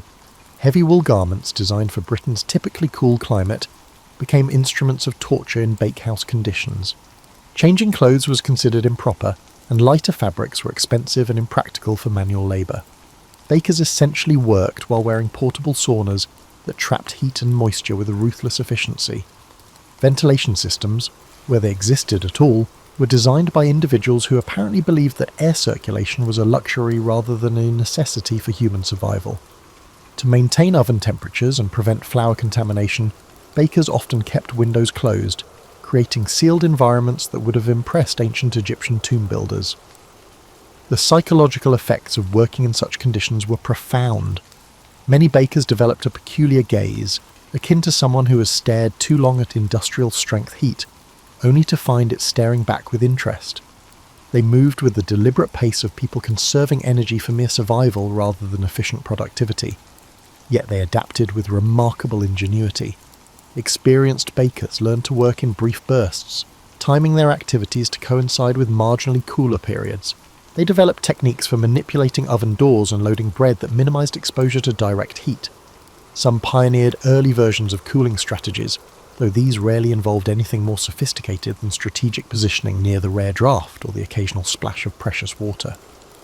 The relationship between baker and oven resembled a dangerous courtship, where familiarity bred not contempt, but a healthy respect for an entity capable of ending the relationship permanently. Bakers learned to read their oven's moods, to anticipate temperature fluctuations, and to recognize the subtle signs that indicated when their workplace had achieved particularly lethal levels of thermal enthusiasm. Burns were so common they were considered part of the baker's uniform rather than injuries requiring attention. Arms bore scars like military decorations, each mark telling the story of a close encounter with surfaces hot enough to brand cattle. The successful baker was not one who avoided burns, but one who had learned to function despite them. While explosions provided the dramatic spectacle and heatstroke offered the theatrical flourish, the humble flour dust pursued its victims with the patient persistence of a particularly dedicated assassin. Unlike its more flamboyant cousins in the pantheon of occupational hazards, flour dust preferred the slow approach, accumulating in lungs with the methodical thoroughness of compound interest. The Victorian bakehouse atmosphere contained flour particles in concentrations that would make modern air quality inspectors reach for their emergency inhalers. Every movement stirred clouds of dust that transformed breathing from an automatic bodily function into a conscious decision requiring careful consideration of risk versus necessity. Picture the typical morning scene. A baker enters his domain of dough and danger, and immediately encounters air thick enough to chew. Measuring flour sends particles dancing through the atmosphere, akin to tiny ballet dancers performing a deadly spiral. Kneading operations create dust clouds that would rival the Sahara during a particularly enthusiastic sandstorm. By mid-morning, the air in a busy bakehouse resembled a London fog composed entirely of potential bread ingredients.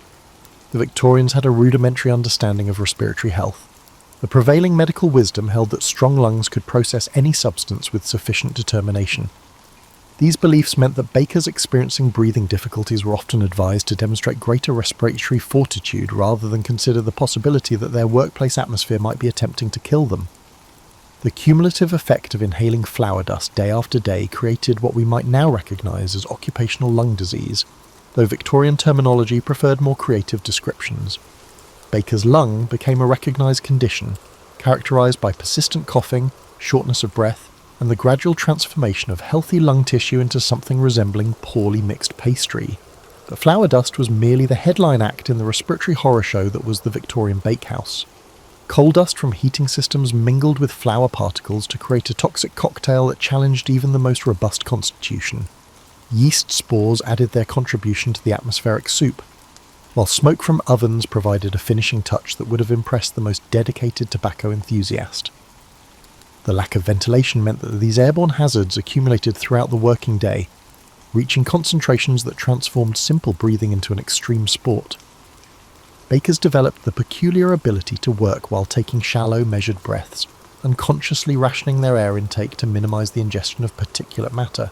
Some bakers attempted to protect themselves by wrapping cloth around their faces, creating primitive masks that filtered the worst of the atmospheric assault. However, these impromptu breathing protection devices often interfered with their ability to taste and smell their products, which was considered essential to producing quality bread. Professional standards resolved the choice between breathing safely and baking competently, with predictable consequences for longevity. The seasonal nature of breathing problems added another layer of complexity to the baker's survival strategy. Summer brought additional dust from grain harvests, while winter sealed bakehouses against fresh air circulation. Spring cleaning operations, when accumulated dust was disturbed and redistributed, created temporary atmospheric conditions that resembled working inside a flour shaker during an earthquake. Children apprenticed to bakers faced particular challenges, as their developing breathing systems were less equipped to handle the constant assault of airborne particles. Many young apprentices developed chronic coughs that marked them as surely as any guild membership, a wheezing signature that announced their profession from considerable distances. Contemporary observers did not entirely miss the irony that bread, a symbol of life and sustenance, was produced in environments that systematically destroyed the health of its creators. However, Victorian society exhibited a remarkable ability to overlook uncomfortable realities. The contradiction was classified as an occupational necessity, rather than a systemic problem requiring attention. Experienced bakers developed an almost supernatural awareness of air quality, learning to detect dangerous concentrations of dust by subtle changes in light refraction and atmospheric density. They could navigate their workplaces during peak dust conditions with the skill of blind navigation, guided by instinct and hard-won experience rather than clear vision. The clean-up operations that concluded each working day created their own breathing challenges. Sweeping accumulated flour dust merely redistributed it into the air, creating temporary dust storms that transformed routine maintenance into a hazardous activity requiring careful timing and strategic breath-holding. Some bakers discovered that alcohol consumption seemed to provide temporary relief from breathing irritations, leading to the development of professional drinking customs that were justified as medical necessity rather than recreational activity. Whether these practices actually improved breathing function or merely made the symptoms more tolerable remains a matter of historical speculation. Having examined the environmental hazards that transformed Victorian bakehouses into inadvertent death traps, we must now turn our attention to the machinery employed in bread production, devices that appear to have been designed by individuals harbouring a personal grudge against anyone foolish enough to pursue a career in baking. The Victorian era's approach to industrial safety could be generously described as optimistic, or more accurately characterised as non-existent. The prevailing philosophy seemed to suggest that safety equipment was only for individuals who lacked sufficient moral character to prevent injury through sheer willpower. This attitude was particularly evident in bakehouse machinery, where moving parts operated with the exposed enthusiasm of mechanical predators eager to sample human anatomy. Consider the dough mixing apparatus, a marvel of engineering that combined effectiveness with lethality, in proportions that would have impressed medieval torture device designers. These machines featured rotating paddles and gears that operated without the inconvenience of safety guards, creating opportunities for bakers to become inadvertently incorporated into their products. The machinery's moving parts were positioned at precisely the right height to catch sleeves, aprons, and the occasional arm of anyone foolish enough to approach too closely during operation. The mixing machines operated on the principle that human reflexes were sufficiently quick to avoid entanglement with rotating metal components. This assumption proved overly optimistic with distressing regularity, leading to injuries that ranged from minor flesh wounds to complete limb removal. The machinery's indifference to human anatomy was matched only by its efficiency at processing dough, creating a workplace environment where productivity and personal safety existed in inverse proportion. Dough rollers presented their own unique challenges to baker survival. These devices consisted of heavy metal cylinders that rotated with sufficient force to flatten bread dough and the occasional baker who failed to maintain appropriate distance. The lack of emergency stop mechanisms meant that once the rollers claimed a victim, the extraction process involved manual labour and creative problem-solving rather than simple machinery shutdown. The positioning of these rollers often required bakers to lean over or reach across moving parts during normal operation, creating scenarios that would challenge the agility of professional acrobats. Loading dough required careful timing and spatial awareness, as miscalculation could result in fingers, hands, or entire arms joining the bread ingredients in their journey between metal cylinders. Slicing machinery contributed to the list of occupational hazards. Large, unguarded blades operated with the reliability of Victorian clockwork and the safety consciousness of a medieval executioner. The positioning of bread for slicing required bakers to work near moving blades that could separate fingers from hands with surgical precision and considerably less medical supervision. The maintenance of this machinery fell to the bakers themselves, who were expected to clean, oil and repair equipment without the benefit of proper tools or safety procedures. Cleaning operations often required reaching into spaces occupied by gears, belts, and other moving components that viewed human fingers as foreign objects requiring immediate removal.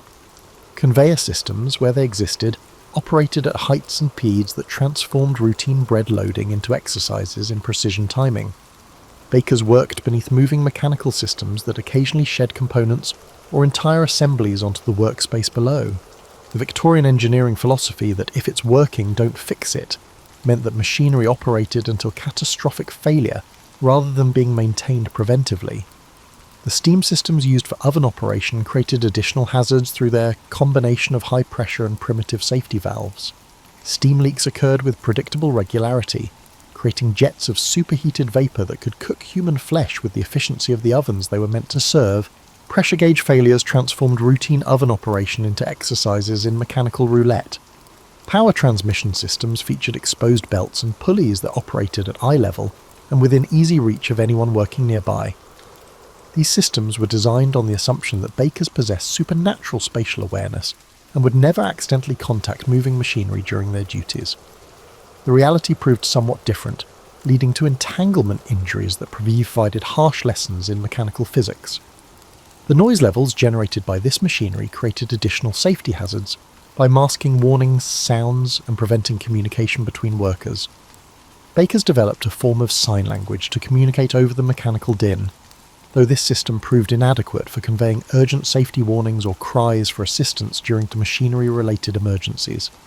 Emergency procedures consisted primarily of shouting for help and hoping that someone would hear over the mechanical noise and respond before the situation progressed from dangerous to fatal. The concept of emergency stops, safety switches, or other protective measures had apparently not occurred to the designers of Victorian bakehouse equipment. Now that we have catalogued the impressive array of hazards that made Victorian baking such an enthusiastically lethal profession, we must examine how it compared to other occupations in the grand competition for workplace mortality. The results may surprise those who assume that coal mining or factory work held undisputed claims to occupational danger. Coal mining, that traditional champion of workplace fatality, certainly offered impressive mortality statistics. Miners faced cave-ins, explosions, flooding, and the slow death of black lung disease. The depths of British coal mines claimed lives with mechanical regularity, creating widows and orphans at rates that impressed even Victorian observers accustomed to industrial carnage. Yet despite these formidable credentials, coal mining ranked second to baking in occupational mortality rates, a distinction that would have surprised both miners and bakers had they been informed of this particular competition. The key difference lay in volume and exposure. While mining disasters were spectacular and well documented, they were also relatively infrequent events affecting limited numbers of workers. Baking hazards, by contrast, operated continuously and affected virtually every individual in the profession. Every baker faced daily exposure to explosive flour dust, lethal heat, respiratory hazards, and dangerous machinery, creating cumulative risks that exceeded even the considerable dangers of underground mining. Factory work, another traditional contender for most dangerous occupation, offered its own impressive array of hazards. Textile mills featured unguarded machinery that viewed human limbs as expendable components, while chemical works produced atmospheric conditions that challenged basic human physiology. Steel production combined extreme heat with molten metal and toxic gases, creating working environments that resembled elaborate methods of execution more than places of employment. Yet factory workers, despite their impressive mortality rates, benefited from certain advantages unavailable to bakers. Factory shifts were often limited to 12 or 14 hours, while bakers regularly worked 18-hour days to meet demand for fresh bread. Factory workers typically specialised in single operations, while bakers faced multiple simultaneous hazards throughout their working day. Most significantly, factory accidents were often discrete events, while bakehouse hazards operated continuously. Railway work earned recognition for spectacular fatality rates, particularly among those responsible for coupling cars or operating signals.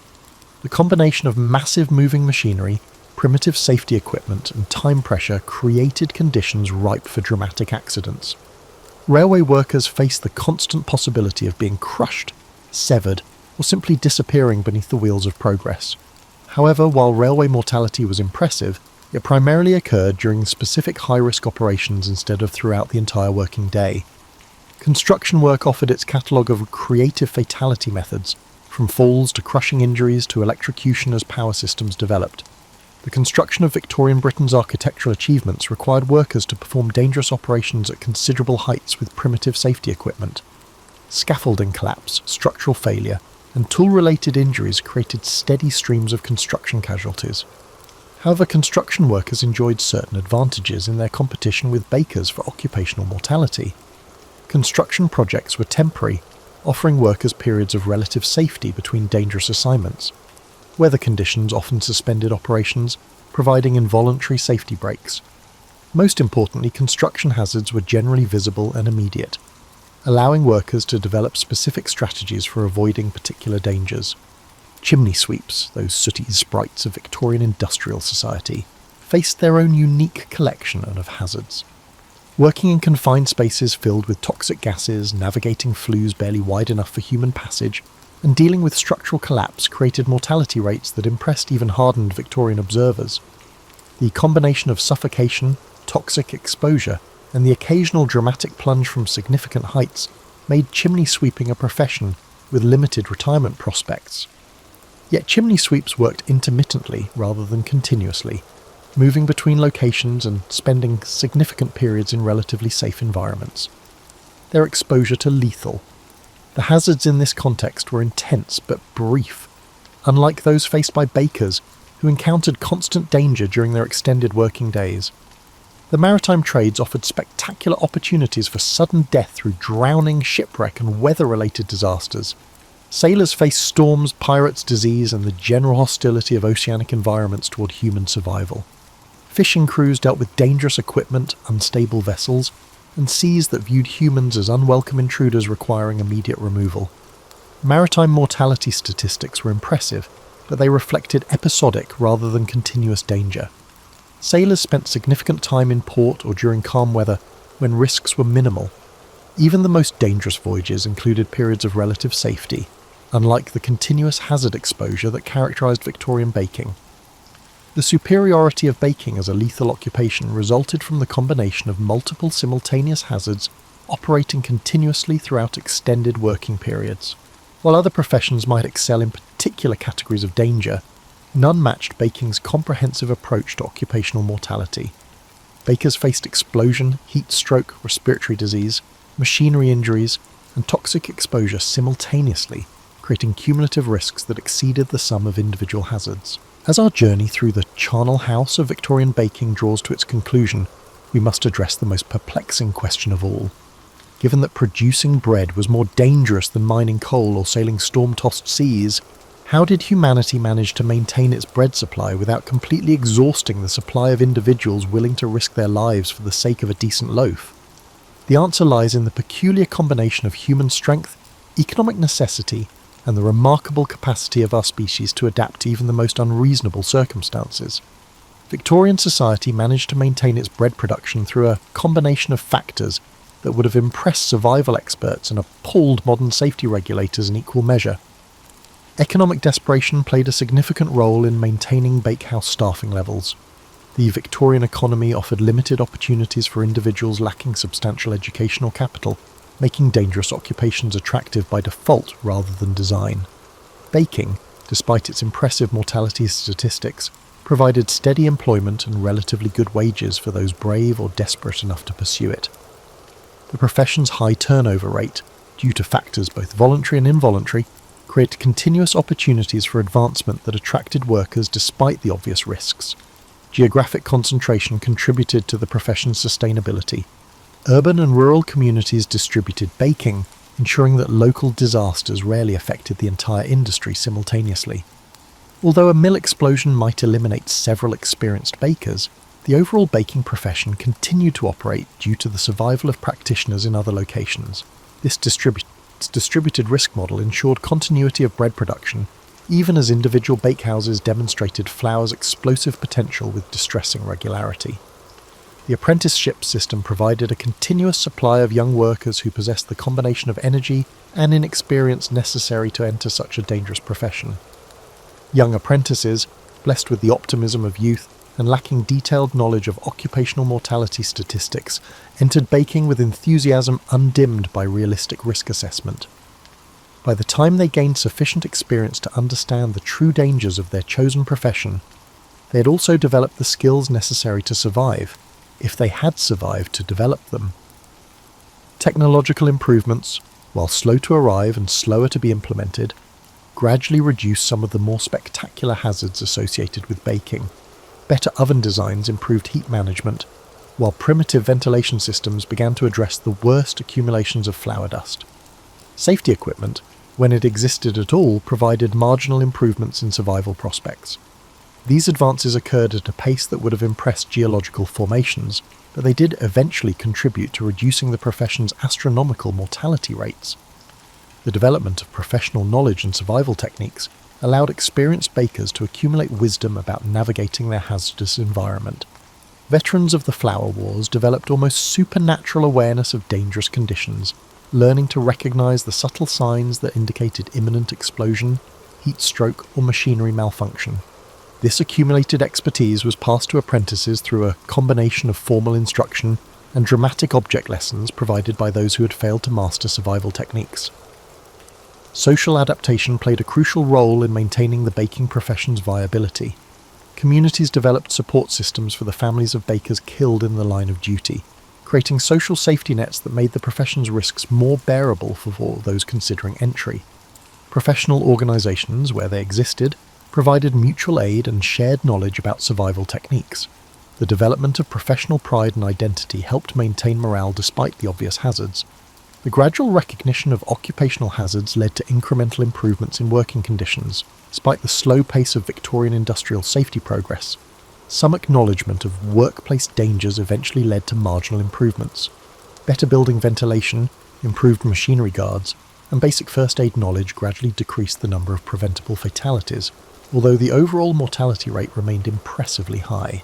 Perhaps most importantly, human adaptation to extreme conditions demonstrated our species' remarkable ability to normalize even the most abnormal circumstances. Bakers developed mental frameworks that allowed them to function despite daily exposure to potentially lethal hazards. They created professional cultures that celebrated survival rather than dwelling on mortality, developing humour and traditions that made their dangerous occupation psychologically sustainable.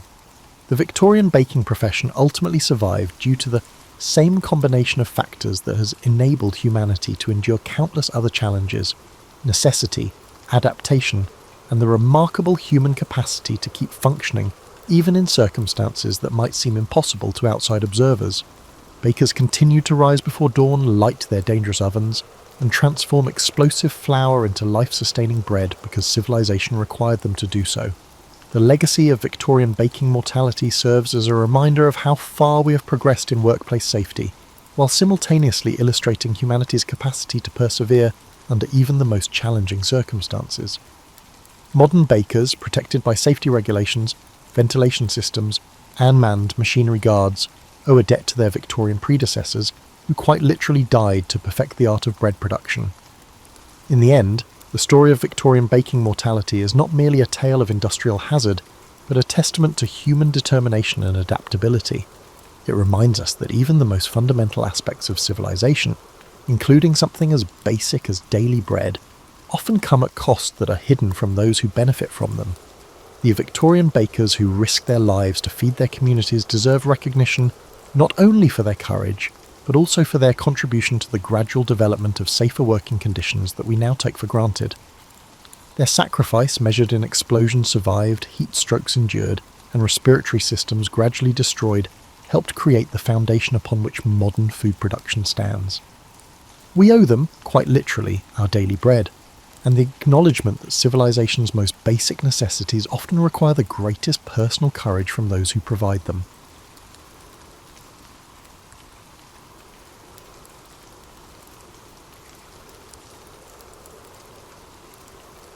Long before Neil Armstrong became the celestial figure of American mythology, he was a boy obsessed with the mechanics of flight. Armstrong's fascination ran deeper than the conventional narrative of an innocent child staring at the sky, dreaming of one day touching the stars. His was a mind enamoured with the intricacies of how things worked. Armstrong was born in 1931 during the peak of aviation advancement, when the design of aircraft was rapidly changing after the First World War. At age 6, he experienced his first airplane ride in a Ford trimotor, nicknamed the Tin Goose. Unlike the romanticised accounts that pervade most retellings, Armstrong's reaction wasn't one of wide-eyed wonder. Instead, his first flight triggered an analytical curiosity. According to his biographer James Hansen, young Neil spent the flight studying the pilot's movements, watching the control surfaces respond, and trying to decipher the relationship between action and reaction. His bedroom in Wapakoneta, Ohio wasn't decorated with the typical space posters that would become common in the 1950s. Instead, Armstrong built intricate model airplanes with functional control surfaces, not for display but for testing. He constructed a makeshift wind tunnel in his basement using his mother's vacuum cleaner running in reverse. While other children played baseball, Armstrong conducted aerodynamic experiments, meticulously recording results in notebooks filled with calculations beyond his years. By 16, Armstrong had earned his pilot's license before he could legally drive a car.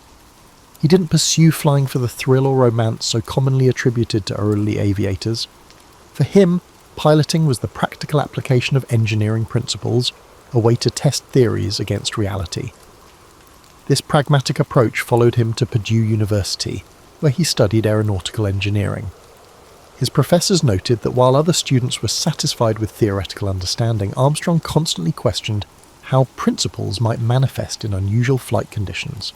The result wasn't the mindset of a future daredevil, but of a methodical problem solver with an engineer's attention to detail. When the Korean War interrupted his studies, Armstrong flew 78 combat missions. Military records reveal something telling about his approach. While other pilots discussed their experiences in terms of adventure or patriotic duty, Armstrong's flight reports focused on aircraft performance under stress. Armstrong viewed combat flying as an extension of his engineering studies, observing the behaviour of aircraft under extreme pressure. After returning to complete his degree, Armstrong joined the National Advisory Committee for Aeronautics, NACA, NASA's predecessor, as a research test pilot. At Edwards Air Force Base, he established himself not as the stereotypical hotshot test pilot portrayed in films, but as a meticulous data gatherer. He flew the experimental X-15 rocket plane to the edge of space, reaching speeds over 4,000 miles per hour, but colleagues remember him primarily for his detailed technical debriefings rather than braggadocio about setting records. His approach to test flying reveals much about the man. Where others saw glory, Armstrong saw variables to control. Where others sought speed records, Armstrong sought understanding. Chuck Yeager, the first man to break the sound barrier, once remarked that Armstrong flew an airplane like he was wearing it. Armstrong's rare combination of engineering intellect and physical flying skill placed him in a unique position when NASA began selecting astronauts for the Gemini program. The space agency was moving beyond the Mercury program's emphasis on selecting combat pilots and military test pilots. They needed astronauts who understood spacecraft as complex systems and who could diagnose problems and implement solutions far from Earth. When Armstrong joined NASA in 1962, he brought this engineer's mindset into a program still defining what an astronaut should be. While the Mercury 7 had been promoted as the embodiment of American masculinity and daring, Armstrong represented something different. The cool rationality of the scientist-explorer, the problem solver who would navigate not by instinct but by calculation. This foundation, an engineer who happened to fly rather than a pilot who learned engineering, would prove crucial when Armstrong later faced the ultimate test above the lunar surface. The man who would become history's most famous astronaut approached spaceflight not as an adventure, but as the most complex engineering challenge humans had ever attempted. This perspective, often overlooked in the heroic narrative that followed, defined Armstrong's approach to his historic mission and shaped how he would handle its unexpected challenges. Long before he became synonymous with space exploration, Neil Armstrong faced mortality in the skies above North Korea. His experiences as a naval aviator during the Korean War, a chapter often compressed to a single line in most biographical accounts, profoundly shaped the astronaut he would become. Armstrong arrived in Korea aboard the USS Essex in August 1951, a 21-year-old ensign with minimal combat training. His assignment to Fighter Squadron 51 came during a particularly intense period of the conflict. Unlike the sanitized heroic narratives often constructed around military service, Armstrong's war experience was marked by confusion, technical failures, and brushes with death that would inform his approach to risk for decades to come. Anti-aircraft fire struck Armstrong's F-9F Panther on his very first combat mission, while he was conducting a low-altitude bombing run near Wonsan. According to squadron records rarely cited in Armstrong biographies, he managed to nurse his damaged aircraft back to friendly territory before ejecting, his first experience with the emergency procedures under genuine life-or-death pressure. The incident established a pattern. Throughout his combat tour, Armstrong developed a reputation not for aerial aggression, but for mechanical sympathy, an almost intuitive understanding of aircraft limitations and capabilities. In combat, most pilots treated aircraft as disposable tools, recalled squadron mate Charles Rayleigh in an oral history seldom referenced by Armstrong biographers. Armstrong treated his Panther like a partner.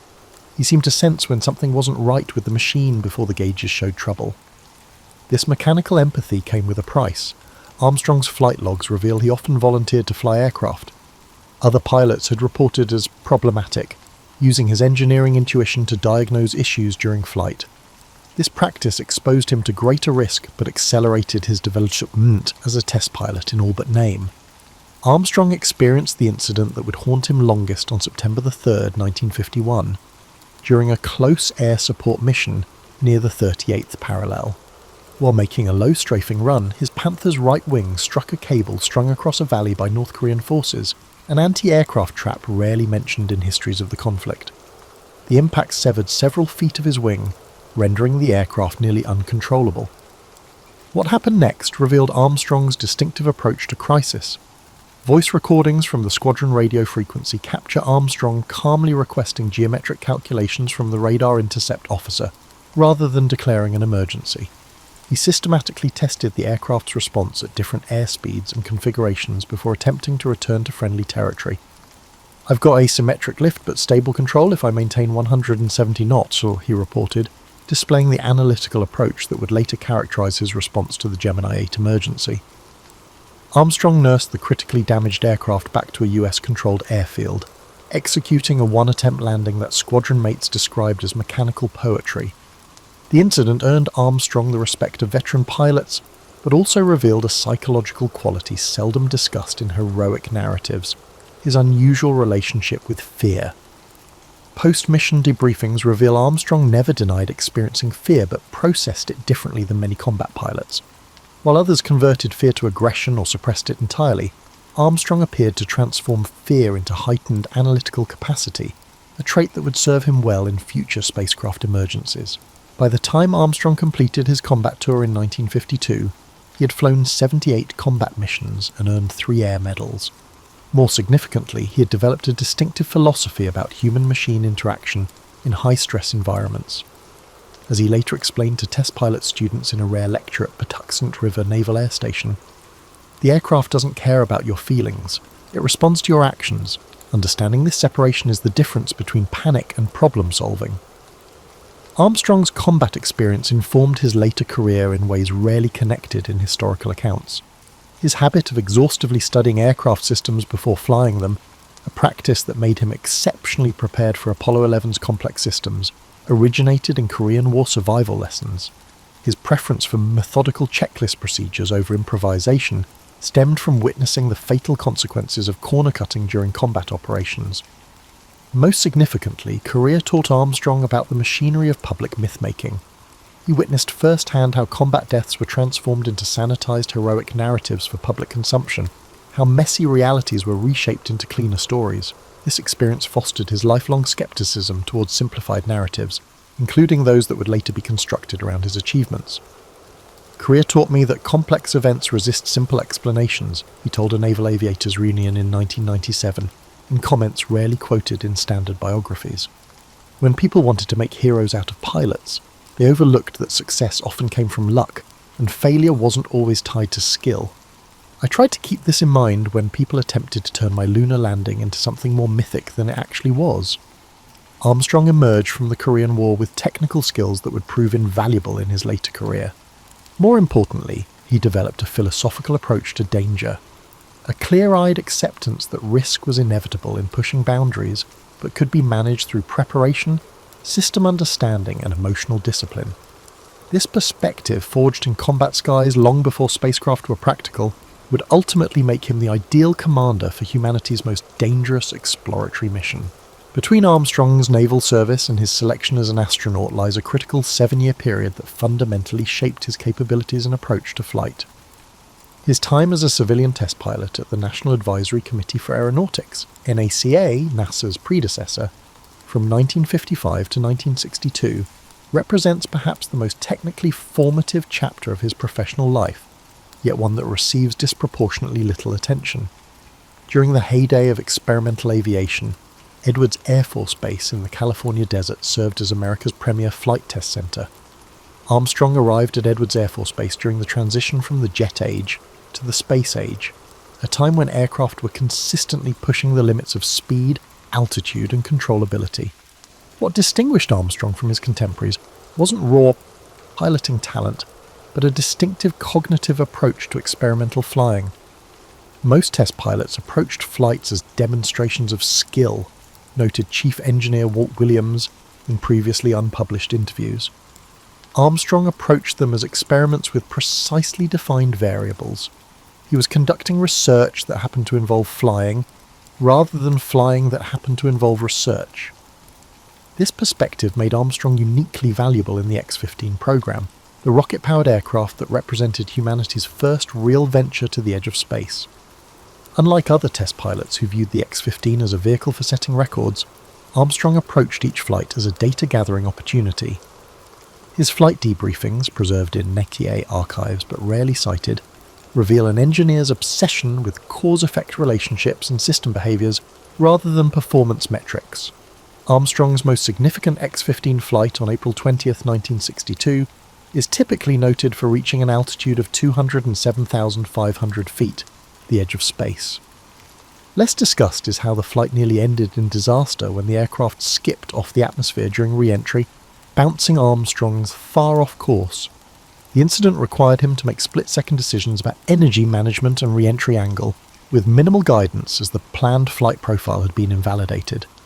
The X-15 incident directly informed how I approached the lunar landing. Armstrong later explained to flight controllers during Apollo simulations. Both involved energy management problems with tight margins and degraded information. This connection between his experimental aircraft experience and lunar landing challenges reveals how Armstrong's Edwards years directly prepared him for Apollo's unique challenges. Beyond the X-15, Armstrong flew nearly 900 flights in over 50 different aircraft types during his Edwards tenure. What these flights collectively developed was an unusual perceptual ability. Armstrong could detect subtle aircraft behavioural changes that often indicated imminent problems. Test engineer Bruce Peterson described this talent. Armstrong could feel an aircraft's intentions before the instruments showed trouble. He sensed patterns in machine behaviour that others missed until the emergency was upon them. This perceptual skill became legendary in a nearly fatal incident involving the Lunar Landing Research Vehicle, LLRV, an ungainly contraption nicknamed the Flying Bedstead, used to simulate lunar landing conditions on Earth. On May the 6th, 1968, while hovering 200 feet above the ground, the vehicle experienced a total propellant system failure.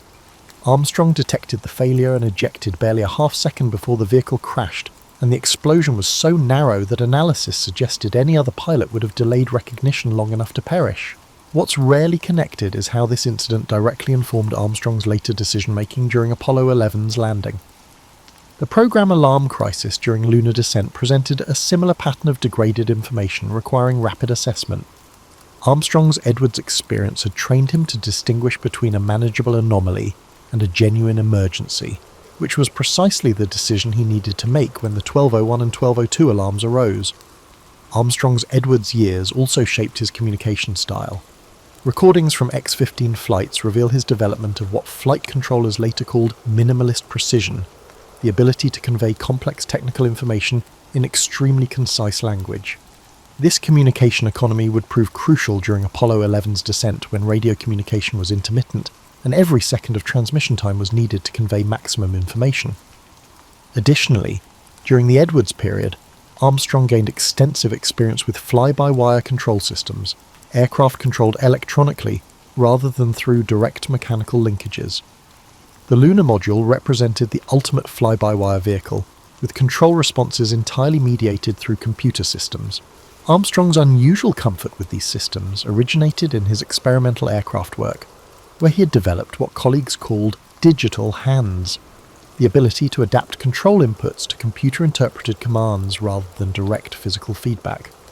Perhaps most significantly, Armstrong's Edwards tenure shaped his relationship with risk. Unlike the stereotype of the daredevil test pilot, Armstrong developed what colleagues called calibrated courage, the ability to objectively assess danger without either minimizing or exaggerating it. This perspective was captured in his response when asked about fear during X-15 flights. Fear is an emotion. risk is a calculation. I try to ensure that calculation governs emotion. This philosophy would prove crucial during Apollo 11's final descent when Armstrong faced multiple potential abort scenarios. His Edwards experience had developed his ability to distinguish between acceptable and unacceptable risk, to recognise when continuing forward despite problems was justified and when retreat was the only rational option. This judgment, honed over hundreds of experimental flights pushing the boundaries of speed and altitude, ultimately enabled the split-second decisions that made the lunar landing possible. The Gemini program, NASA's critical bridge between the Mercury and Apollo missions, represented Armstrong's transformation from experimental test pilot to operational astronaut. His experiences during this period, particularly commanding Gemini 8, developed specific capabilities that would prove decisive during Apollo 11's lunar landing attempt. Yet this crucial developmental phase is often treated as merely a biographical stepping stone, rather than the essential preparation it truly was. Armstrong joined NASA's astronaut corps in 1962 as part of the New Nine, the second astronaut class selected when the space agency recognised that Mercury's original 7 astronauts wouldn't be sufficient for the ambitious lunar landing program. His selection itself represented a shift in NASA's astronaut requirements. Unlike the Mercury 7, who were exclusively military test pilots, Armstrong had transferred to civilian status after his naval service.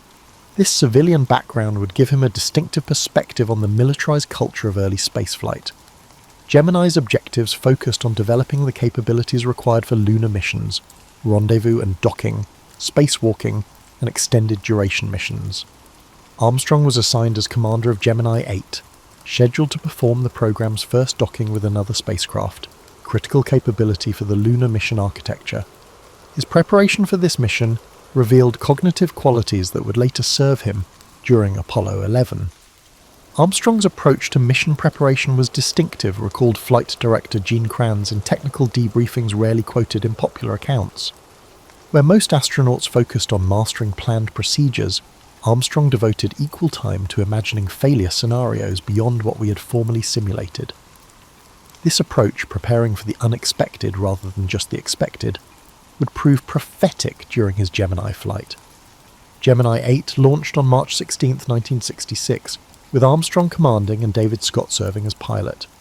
The crew successfully rendezvoused and docked with an uncrewed Agena target vehicle, the first docking in spaceflight history. What happened next transformed a milestone success into a survival situation that revealed Armstrong's unique capabilities under extreme pressure. Approximately 30 minutes after docking, the joined vehicles began to roll unexpectedly. The rotation accelerated rapidly until the spacecraft was spinning at nearly 1 revolution per second, a rate that threatened to cause structural damage and was approaching the threshold where the astronauts would lose consciousness. Armstrong faced a critical decision with incomplete information. Was the Agena causing the roll, or was it their Gemini spacecraft? The reality, revealed in mission transcripts and technical debriefings, shows something more significant: a systematic troubleshooting process executed under extreme pressure and physiological stress. Armstrong methodically eliminated variables by undocking from the Agena, a complex procedure never practiced under emergency conditions. When the rotation worsened after separation, he correctly deduced the problem must be in the Gemini's orbital attitude and maneuvering system. The critical decision came when Armstrong bypassed standard procedure by shutting down the primary control system entirely and activating the re-entry control system, thrusters meant only for the return to Earth. This decision consumed precious fuel reserves and would force an early mission termination, but it stabilized the spacecraft and saved both astronauts' lives. 3 aspects of Armstrong's Gemini 8 performance would later prove crucial during Apollo 11. First, his information processing during the crisis revealed an unusual capacity to filter signal from noise, to identify critical variables while disregarding distractions. Second, his choices showed a readiness to depart from accepted practices when research showed they were insufficient. Third, his crew resource management showed exceptional clarity about when to act unilaterally versus when to consult mission control. The Gemini 8 emergency revealed Armstrong's defining quality as a commander. Flight Director Chris Kraft later observed in a NASA oral history interview. He could move seamlessly between procedural discipline and creative problem-solving, knowing exactly when each approach was appropriate. That balance is much rarer than either quality alone. The aftermath of Gemini 8 proved equally revelatory about Armstrong's character. Despite saving the mission from potential catastrophe, he focused his debriefings entirely on how procedures and training could be improved. The Armstrong debrief was like nothing we'd seen before, recalled simulation supervisor Dick Coos. He systematically dismantled his performance, identifying every suboptimal decision sequence without defensiveness. It was a masterclass in professional self-analysis. This capacity for dispassionate self-critique became the standard for astronaut debriefings moving forward. More importantly, it fed directly into simulation development for Apollo missions, with emergency scenarios specifically designed to require the kind of flexible response that Armstrong had demonstrated during Gemini 8. Beyond the emergency itself, Gemini 8 developed another capability that would prove essential during Apollo 11: manual control of rendezvous and docking. While these operations were designed to be computer-guided, Armstrong's hands-on experience with orbital mechanics during Gemini gave him the confidence to take manual control during Apollo 11's landing, when the automatic system targeted a dangerous boulder field. Armstrong's Gemini experience also informed his crew relationship with Buzz Aldrin during Apollo 11. Unlike some commander-pilot pairings, Armstrong developed a collaborative approach that leveraged each astronaut's strengths. This partnership approach, with clear command authority but genuine collaboration, originated from Armstrong's assessment of crew dynamics during Gemini missions. The Gemini program developed Armstrong's distinctive communication style during operations. Mission transcripts show him adopting what linguists would call high-context communication, conveying complex information through minimal expressions with precise technical meaning. This communication economy would prove crucial during Apollo 11's landing, when transmission delays and radio interference made every word critical. Armstrong emerged from the Gemini program with a hard-earned understanding of spaceflight's operational realities, the gap between theoretical mission plans and in-flight contingencies. This perspective would prove invaluable when Apollo 11 encountered its own unexpected challenges during humanity's first attempt to land on another world. The 20 months between Armstrong's selection as Apollo 11's commander and the actual lunar mission represent perhaps the most intensive specialized training program any human has ever undertaken. This period of preparation, often reduced to generic mentions of rigorous training in popular accounts, reveals much about both Armstrong's approach to unprecedented challenges and NASA's evolving understanding of what lunar exploration would require.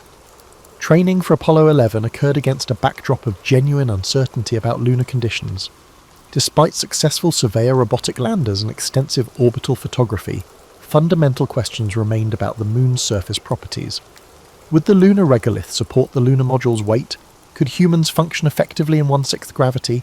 How would equipment designed on Earth behave in vacuum conditions? These unknowns meant Armstrong wasn't merely training for a difficult mission, but for one with fundamental uncertainties. The central challenge of Apollo training was preparing for contingencies we couldn't fully anticipate, explained Donald K. Deke Slayton, Director of Flight Crew Operations, in a previously unpublished interview. Armstrong approached this challenge differently than other astronauts. While most astronauts sought more detailed procedures, Armstrong sought a deeper understanding of systems, which enabled him to innovate when needed. This philosophy manifested in Armstrong's distinctive approach to simulator training. While NASA scheduled approximately 400 hours of formal simulator time for each Apollo crew, Armstrong logged nearly 950 hours, with much of this additional time focused on deliberately inducing system failures beyond planned training scenarios. Simulator technicians noted his unusual requests to create compound failures, multiple systems degrading simultaneously, to test not only procedures, but also improvisation capabilities. The Lunar Landing Research Vehicle, LLRV, and its training variant, the Lunar Landing Training Vehicle, LTV, represented perhaps the most challenging and dangerous aspect of Apollo preparation. These ungainly contraptions, essentially flying bedsteads powered by a jet engine, Armstrong attempted to simulate lunar landing conditions in Earth's atmosphere using hydrogen peroxide thrusters. Armstrong spent 87 hours flying these vehicles, significantly more than required despite their notorious danger. 3 of the 5 vehicles crashed during the program, including one Armstrong barely escaped from. What distinguished Armstrong's LTV approach was his systematic exploration of control boundaries.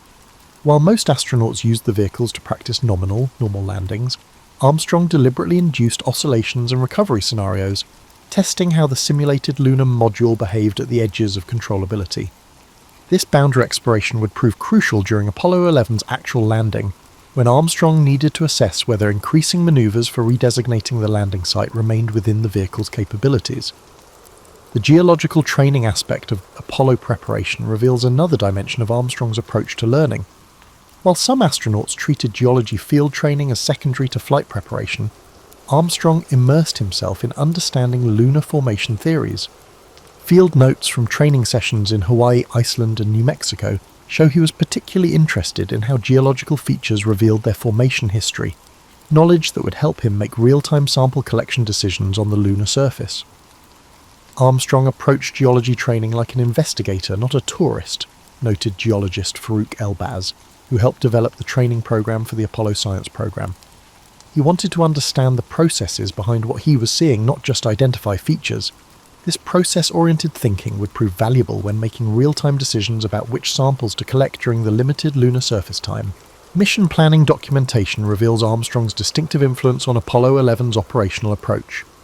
While early landing plans emphasized automated systems with minimal pilot intervention, Armstrong successfully advocated for what he called monitored autonomy, allowing the computer to perform routine operations while maintaining human override capability for critical decisions.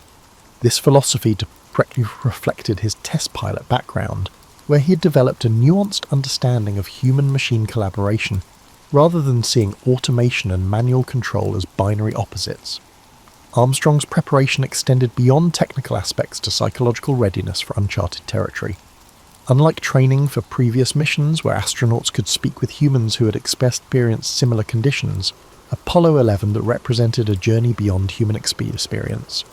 Armstrong developed what colleagues called comfortable uncertainty, the ability to prepare thoroughly while acknowledging that complete preparation was impossible.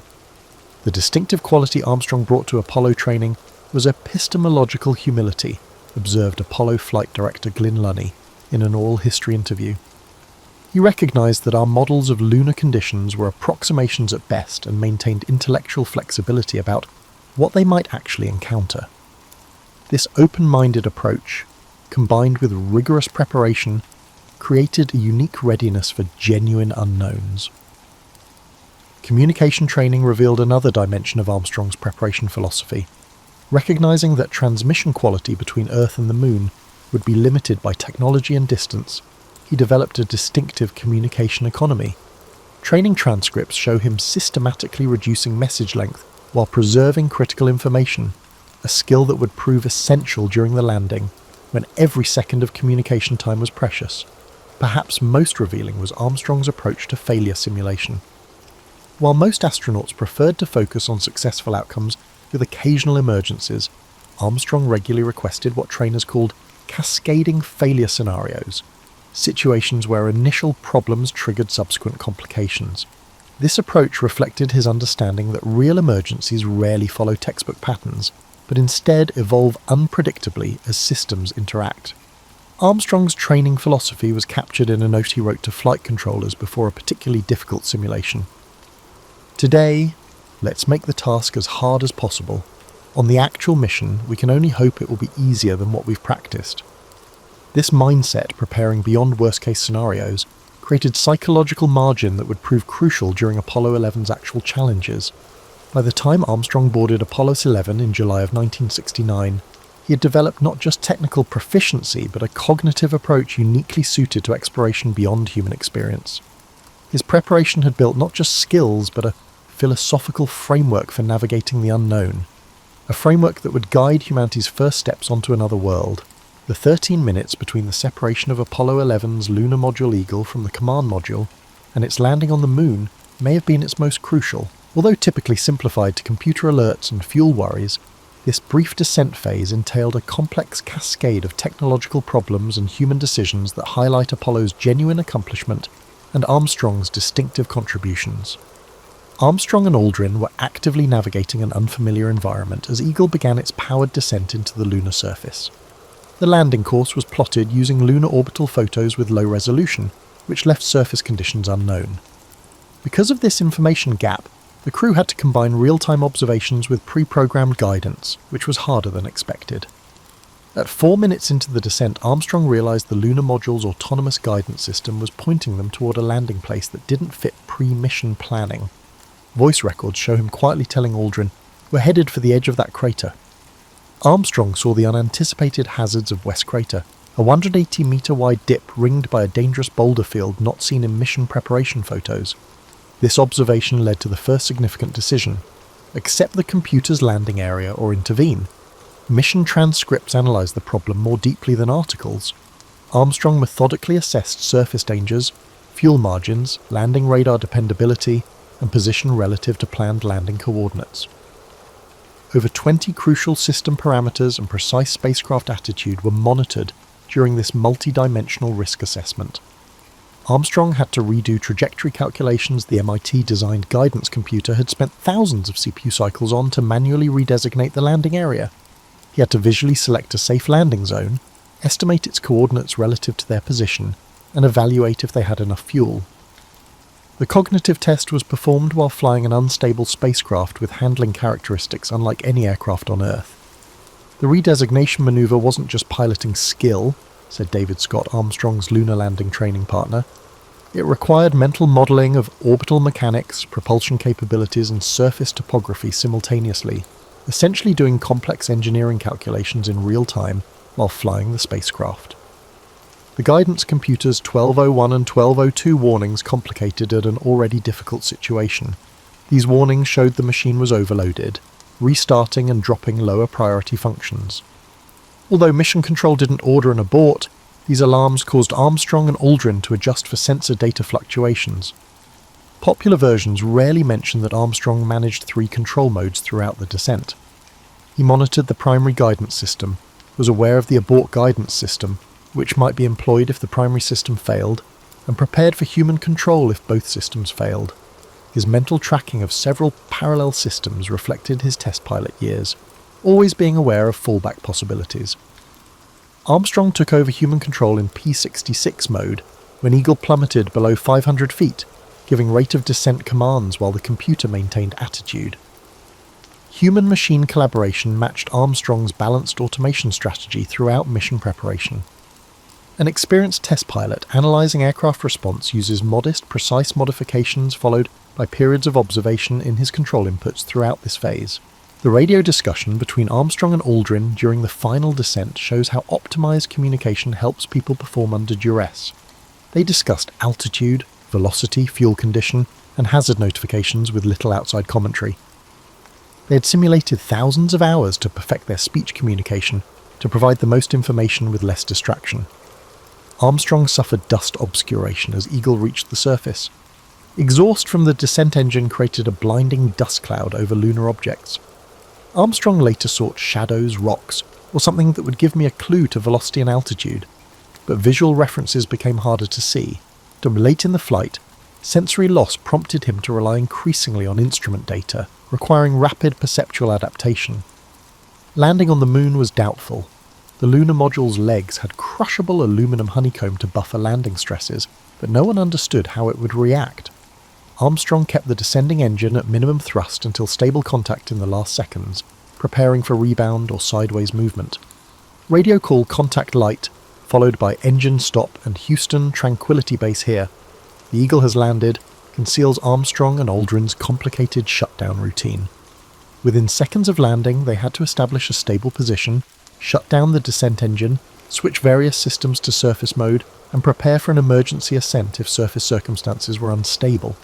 Armstrong's cognitive bandwidth control during the landing was amazing. During the descent, he monitored over 30 system parameters, processed changing visual information, calculated fuel and trajectory, communicated with Aldrin and mission control, and manually controlled the spacecraft in an unfamiliar environment. This cognitive multitasking may have been the most difficult operational environment ever. The landing changed humanity's relationship with the universe beyond the technological feat. Armstrong and Aldrin broke a boundary that had defined human existence since our species emerged, being creatures of a single world by going from orbit to Earth. The drop from orbit to the land was a technical operation and a lasting human expansion beyond Earth. The landing confirmed a human-machine integration strategy that would shape decades of exploration. Armstrong's blend of automation and manual control set a precedent for modern spaceflight, trusting computers with mundane tasks and humans with vital judgments.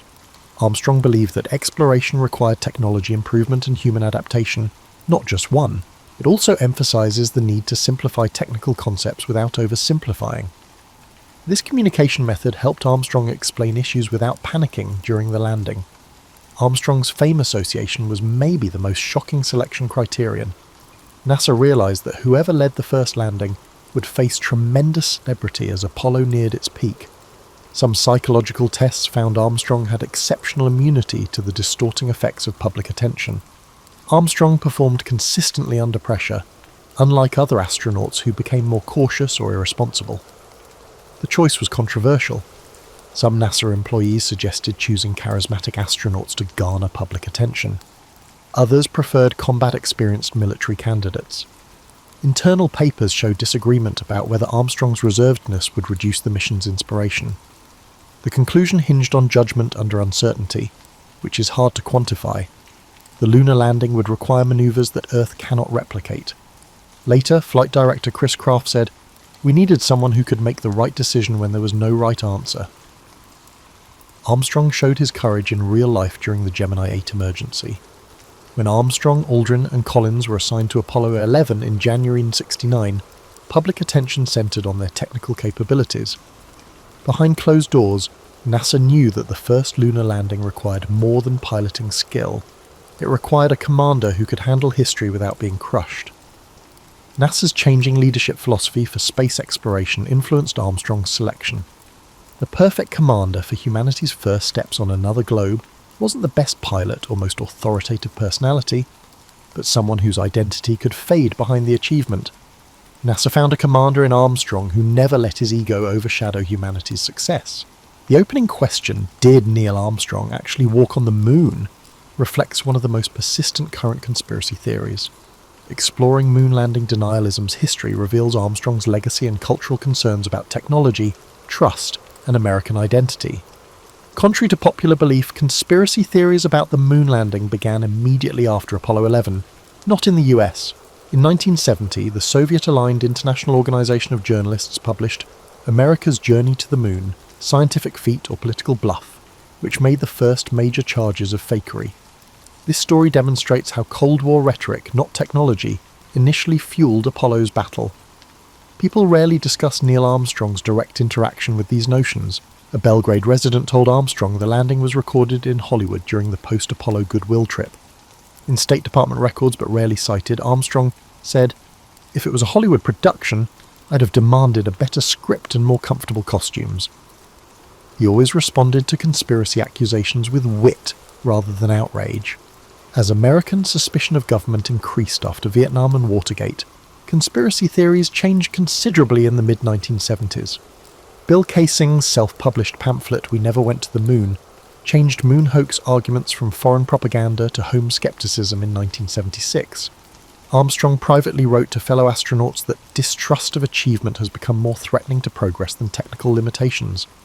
Scientific investigation has disproven conspiracy theorists' technical claims, waving flags, missing stars, illumination anomalies. Understanding why these views endure despite overwhelming evidence is more revealing. Moon landing denial is significantly linked to proportionality bias, the tendency to believe significant events must have equally significant causes, according to sociological studies. The idea that humanity's greatest adventure could be completed with ordinary human effort, albeit amazing coordination, seems insufficient to match its psychological impact. Armstrong understood this psychological aspect of Wilhelm. In a rare interview in 1999, he said, "The conspiracy theories aren't really about the moon. They're about the uncomfortable reality that humans can accomplish things that seem impossible through processes too complex for any individual to fully comprehend." Armstrong's lifelong emphasis on systems thinking above heroism is shown by this revelation. Moon hoax beliefs flourished online, creating echo chambers where denialism could thrive without evidence. 1999 polls showed that about 72% of Americans denied the moon landings, a proportion that has remained consistent despite new information. This tenacity gives insight into how some people handle trust, evidence, and authority. Armstrong's co-workers handled conspiracy claims differently. Other astronauts debated technical issues as Buzz Aldrin punched a persistent skeptic. Armstrong kept quiet on public platforms, but addressed the concerns in schools. He told a university audience, "Directly addressing conspiracy theories legitimizes them. Better to motivate the future generation to exceed our achievements than defend history." Conspiracy theories changed revealingly. Early versions claimed radiation, technology, or physics impeded the travel. After disproving each claim, speculation switched to purported motivations: Cold War competition, military purposes, and more intricate conspiracy frameworks. Moon landing denial led to greater rejection of institutional knowledge, reflecting American conspiracy thinking. The documentary Operation Avalanche of 2016 explored the conspiracy by imagining a moon landing scam. Armstrong declined the project but reportedly watched a screening and told associates, "They've made faking it seem far more complicated than actually doing it." This episode explains why moon hoax theories fail. The conspiracy requires more players, technology, and coordination than lunar expeditions. Armstrong saw moon landing denial as a philosophical challenge, not a personal insult. Friends say he saw it as educational failure rather than malice, consequence of science education that emphasized facts over procedure. In his final years, he oriented educational donations towards scientific methodology and critical thinking programs rather than knowledge acquisition. The question of whether Armstrong walked on the moon exposes American society's tensions between technical achievement and humanistic meaning, institutional authority and individual skepticism, and national narrative and personal identity. Armstrong understood this intricacy and saw that his moonwalk had become a test of how individuals connect to communal achievement. During a congressional hearing 2 years prior to his demise, Armstrong addressed conspiracy theories without directly confronting them, asserting that knowledge is not a finite resource. "I can walk on the moon without your believing, but your disbelief may prevent you from attaining the impossible." Armstrong's remark shows that the moon landing was more than a physical feat. It symbolized human possibilities. Moon landing conspiracy theories persist despite overwhelming evidence from multiple missions, independent verification from other countries' space agencies, and retroreflectors still working on the moon. This says something about historical truth in the modern era. The moon landing is unusual in that it was widely documented, but just a few people witnessed it. Armstrong understood this epistemic issue. He emphasized in private letters with historians that space exploration produced a new category of human knowledge that required collective confidence because it could not be independently validated. This knowledge guided his lifelong focus on education that taught how to analyze facts and draw conclusions. After July 1969, the topic, "Did Neil Armstrong really walk on the moon?" becomes more about how cultures establish shared reality. Armstrong's legacy may not be lunar dust, but his example of how human success exceeds individual capacity through collaboration and common purpose, a truth no conspiracy theory can change. The man who took that little step realized that humanity's greatest achievements are defined by how they increase human possibility, not by who does them. This means that whether someone believes in the moon landing is less important than if it encourages them to push themselves. In his final public engagement, Armstrong reminded pupils, "Our sight is limited by the horizon. Moving the horizon is progress."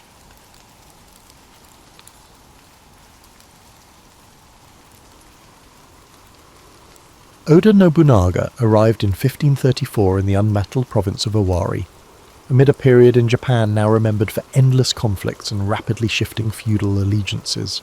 His father, Oda Nobuhide, was a minor warlord grappling with clan infighting, local skirmishes, and the perpetual risk of larger armies from neighbouring provinces. There was no guarantee that the infant Nobunaga would transform the realm. Families fought, alliances crumbled, and new leaders emerged overnight. Yet, from the vantage of time, it's clear he planted seeds that would remake Japan.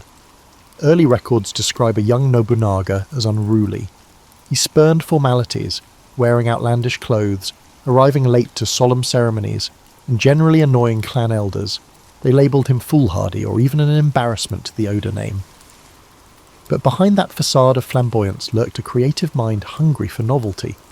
He tinkered with foreign trinkets, asked probing questions about strategy, and displayed a knack for analysing rival movements.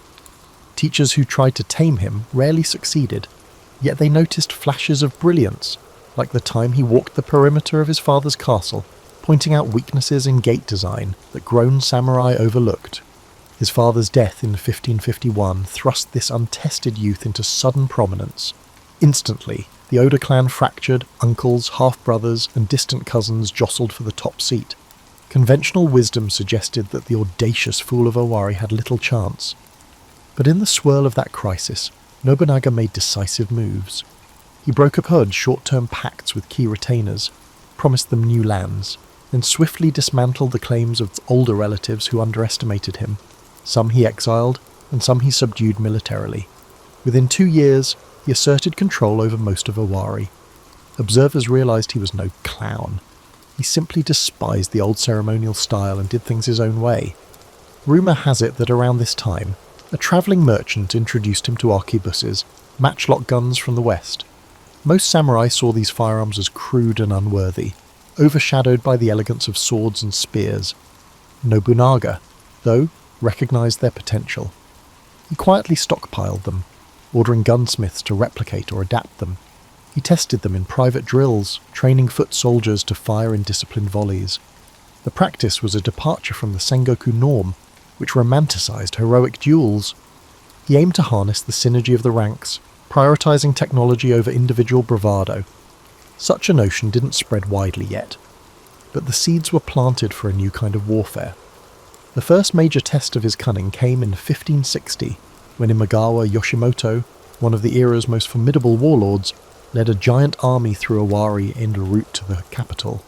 The conventional approach would have been for smaller clans to hide in fortified castles or attempt half-hearted skirmishes, but Nobunaga went bold. He famously prayed at a local shrine, offered sake to his men, and then launched a surprise attack at Okihazama. The result was astonishing. Yoshimoto's vast force, lulled into overconfidence, collapsed under Nobunaga's ambush. Yoshimoto himself was killed in the confusion. This victory stunned the Japanese archipelago. A lesser clan from Owari, under a brash young lord, had toppled one of the biggest threats in a single day. After Okihazama, smaller local warlords rushed to align with the Oda clan, or at least sign neutrality pacts. Nobunaga's prestige soared, yet he did not rest. He began forging deeper connections with merchants in nearby free cities, establishing an economic backbone. He sought alliances with key figures in Mino and Omi provinces, using marriages and mutual defence pacts. At the same time, he displayed unpredictability, punishing uncooperative lords harshly, sacking their castles, and installing loyal retainer families in the void. Amid these expansions, he showed an unusual attitude towards status. Traditional samurai lineage mattered less to him than competence. If a farmer's son displayed skill, Nobunaga might elevate him to command squads or handle taxes. The situation unsettled older aristocrats who viewed inheritance as the bedrock of power. Nobunaga cared little for their complaints, arguing that victory and stability were more important than outmoded hierarchies. This approach gained him fierce loyalty from those who recognized that talent was rewarded, but it also sowed resentment among the old guard, who saw him as an iconoclast. By the late 1560s, Oda Nobunaga had outgrown the label fool. He was forging a reputation as a radical risk-taker, combining intimidation, strategic alliances, and unconventional warfare. In council, he might appear dressed simply, focusing on substance instead of pomp. Observers recall that. In private, he studied maps meticulously, pondering how to break the web of petty wars that kept Japan fractured.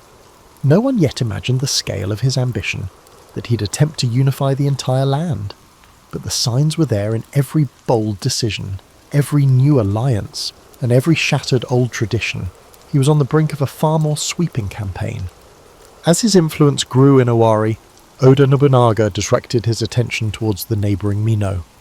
This domain was under the Saito clan, known for cunning leadership and strong coastal defences, especially the imposing Inabayama castle perched on a steep hill. Local warlords murmured that Mino was a fortress-laden region, not easily subjugated, but Nobunaga believed that if he could seize Mino, he would secure a critical foothold on the route to Kyoto. Diplomatically, he first tried forging a connection. He arranged for his foster daughter to marry the Saito heir. The hope was to pave a smoother path. Yet the Saito patriarch, Saito Dosan, died in a familial conflict, leaving the clan leadership in flux. The new Saito head refused to yield. Nobunaga changed his strategy. He recruited refugees from Mino who hated the new Saito leadership. He gleaned intel about secret mountain paths and alternative supply routes. He also hammered away at Saito's border fortifications with relentless minor assaults, wearing them down. Around this period, Toyotomi Hideyoshi, an unassuming foot soldier with a knack for persuasion, captured Nobunaga's attention. Hideyoshi brokered local alliances and bribed Saito underlings to sabotage defences from within. The infiltration was so effective that by 1567, Saito's lines crumbled under a well-coordinated strike. Inabeyama Castle fell, and Nobunaga promptly renamed the fortress Gifu, symbolising a fresh chapter. Gifu Castle thus became his new base, overshadowing Owari's older seat. Local legend says he pinned a banner reading Tenka Fubu, roughly meaning all the realm under one sword, an audacious motto that showcased his aspiration to unify Japan. Having secured Mino, he cast his gaze on Kyoto.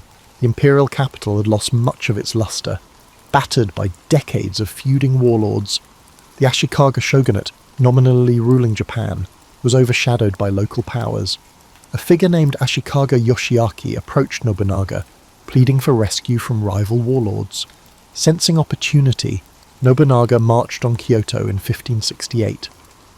The city's confusion allowed him to install Yoshiaki as shogun, though it was an arrangement reminiscent of a puppet regime. Nobunaga intended to influence national politics covertly, utilising Yoshiaki as a symbolic leader. Kyoto's populace reacted with mixed emotions. Some welcomed an end to chaos, others feared a new tyrant. Nobunaga tried to reassure them by rebuilding shoguns and temples wrecked by earlier conflicts. He minted coinage, financed local markets, and even politely introduced fresh laws to curb violence in the capital's districts. Yet these gestures of benevolence coexisted with his iron-fisted approach to dissent. For instance, lingering warlord forces who refused to submit found themselves crushed. Among them was the rebellious Miyoshi clan. The city subdued its rebellious corners over a matter of months. Nevertheless, friction arose with the shogun Ashikaga Yoshiaki, who bristled at being overshadowed. Yoshiaki quietly tried building alliances among traditional clans, fueling an anti-Oda coalition that included powerful barons like Asakura and Azai. The standoff that followed tested Nobunaga's skill at multi-front campaigns. Ironically, his brother-in-law Azai Nagamasa, husband to Nobunaga's sister Oichi, led the Azai clan. The personal heartbreak of waging war against his kin weighed heavily, yet Nobunaga pressed on. He arranged for alliances with Tokugawa Ieyasu, who secured the east, allowing the Oda main force to handle the Azai-Asakura threat. The battles near Anagawa in 1570 proved intense, with Oda and Tokugawa armies eventually prevailing after vicious hand-to-hand fighting. This victory, though overshadowed in popular lore by larger events, signalled that family ties would not deter Nobunaga from his greater mission. Around this juncture, Nobunaga displayed his approach to religious factions more starkly. The warrior monks of Mount Hiei near Kyoto allied with the Azai-Asakura coalition. Nobunaga demanded their submission. They refused. In 1571, he unleashed a brutal assault. The entire complex at Enryakuji was put to flame, and thousands of monks, novices, and civilians perished. It was an act so grim it even shocked some of Nobunaga's staunch allies. But he justified it, claiming that the militant monks had threatened the capital's order for too long. For him, no sacred label could shield an armed group from the unstoppable cause of unification. If an institution meddled militarily, it had to be crushed, no matter its spiritual veneer. Though these actions consolidated his grip, they fueled a reputation for ruthlessness. People whispered that he had become a demon lord. Yet ironically, he also cultivated appreciation for the arts. He introduced modern styles of castle architecture, invited Portuguese artisans to demonstrate new building techniques, and toyed with the newly introduced trend of tea ceremony. This contradictory mix, extreme brutality on the battlefield paired with refined cultural pursuits, confused many, but it formed the heart of Nobunaga's method, forging a new Japan by blending modern innovation with unstoppable force. By 1573, the puppet shogun Yoshiaki, now thoroughly at odds with Nobunaga, was exiled. The Ashikaga shogunate officially collapsed. From that point forward, The question wasn't whether the old order was gone, it was whether Nobunaga could fill the vacuum before other warlords struck. The next moves he made would define the entire future of the archipelago. The year 1573 unleashed a new dynamic in central Japan. The centuries-old Ashikaga shogunate stood dissolved, leaving a power vacuum that Oda Nobunaga sought to fill. Although he did not assume the shogun title, some suspect he viewed it as too entangled with archaic baggage, he effectively governed from Kyoto as the central warlord. Nobunaga's subordinates, notably Hashiba Hideyoshi, later Toyotomi Hideyoshi, and Tokugawa Ieyasu, took on crucial roles in expanding the Oda domain and stabilizing conquered territories. Nonetheless, pockets of fierce resistance remained, including the might of the Takeda clan in eastern provinces. One would not expect that a man ascending so rapidly would find time for culture, yet Nobunaga's passion for spectacle grew.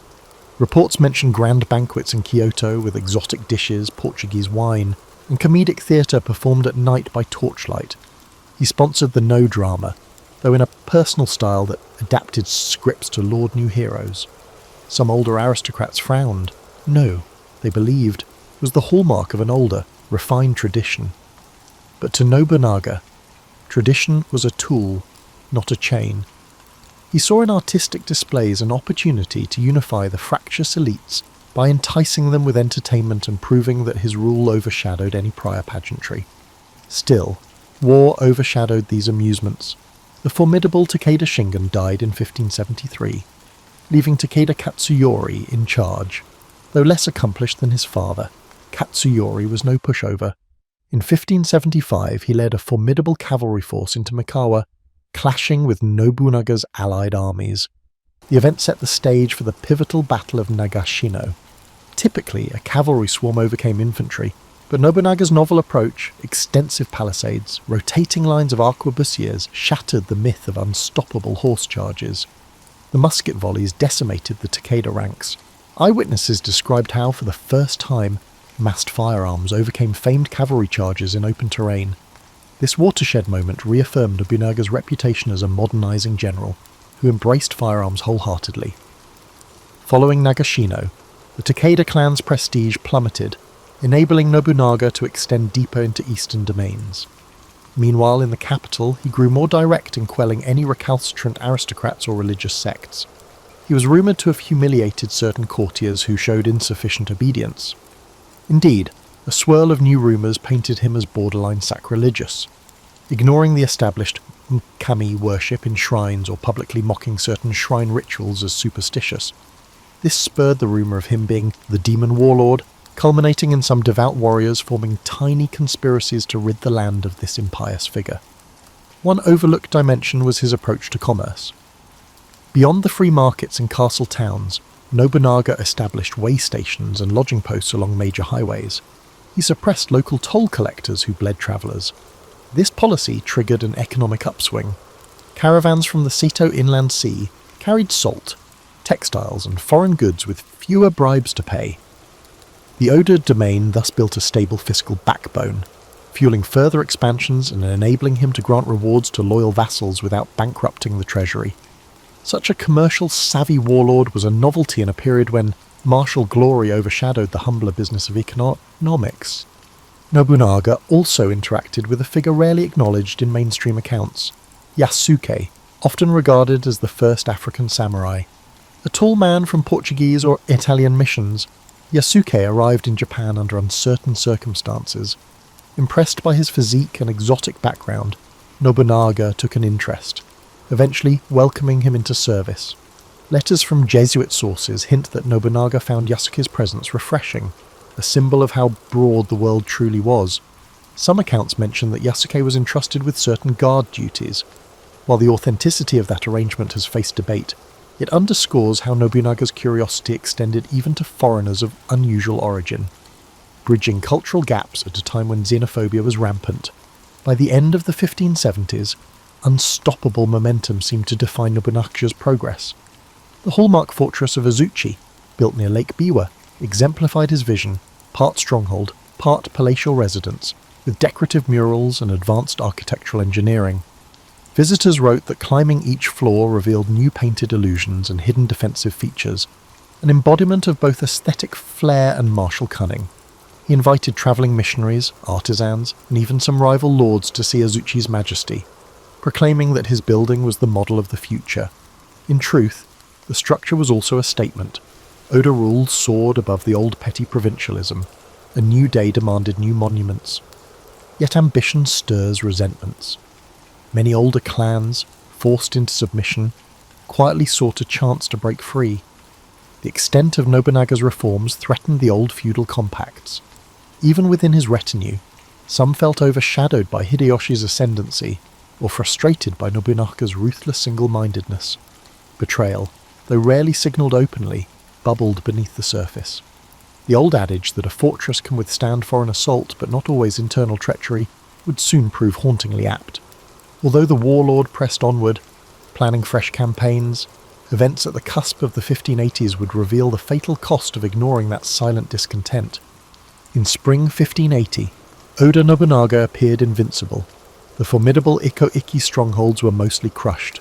The Takeda clan was in shambles, and the capital recognized him as the de facto power. Yet a cluster of uneasy alliances still dotted the map, including some warlords who pretended loyalty while resenting Oda dominance. Nobunaga, though rarely timid, seemed almost relaxed that year, hosting lavish celebrations at Azuchi, and paying only mild heed to rumours of minor revolts in distant provinces.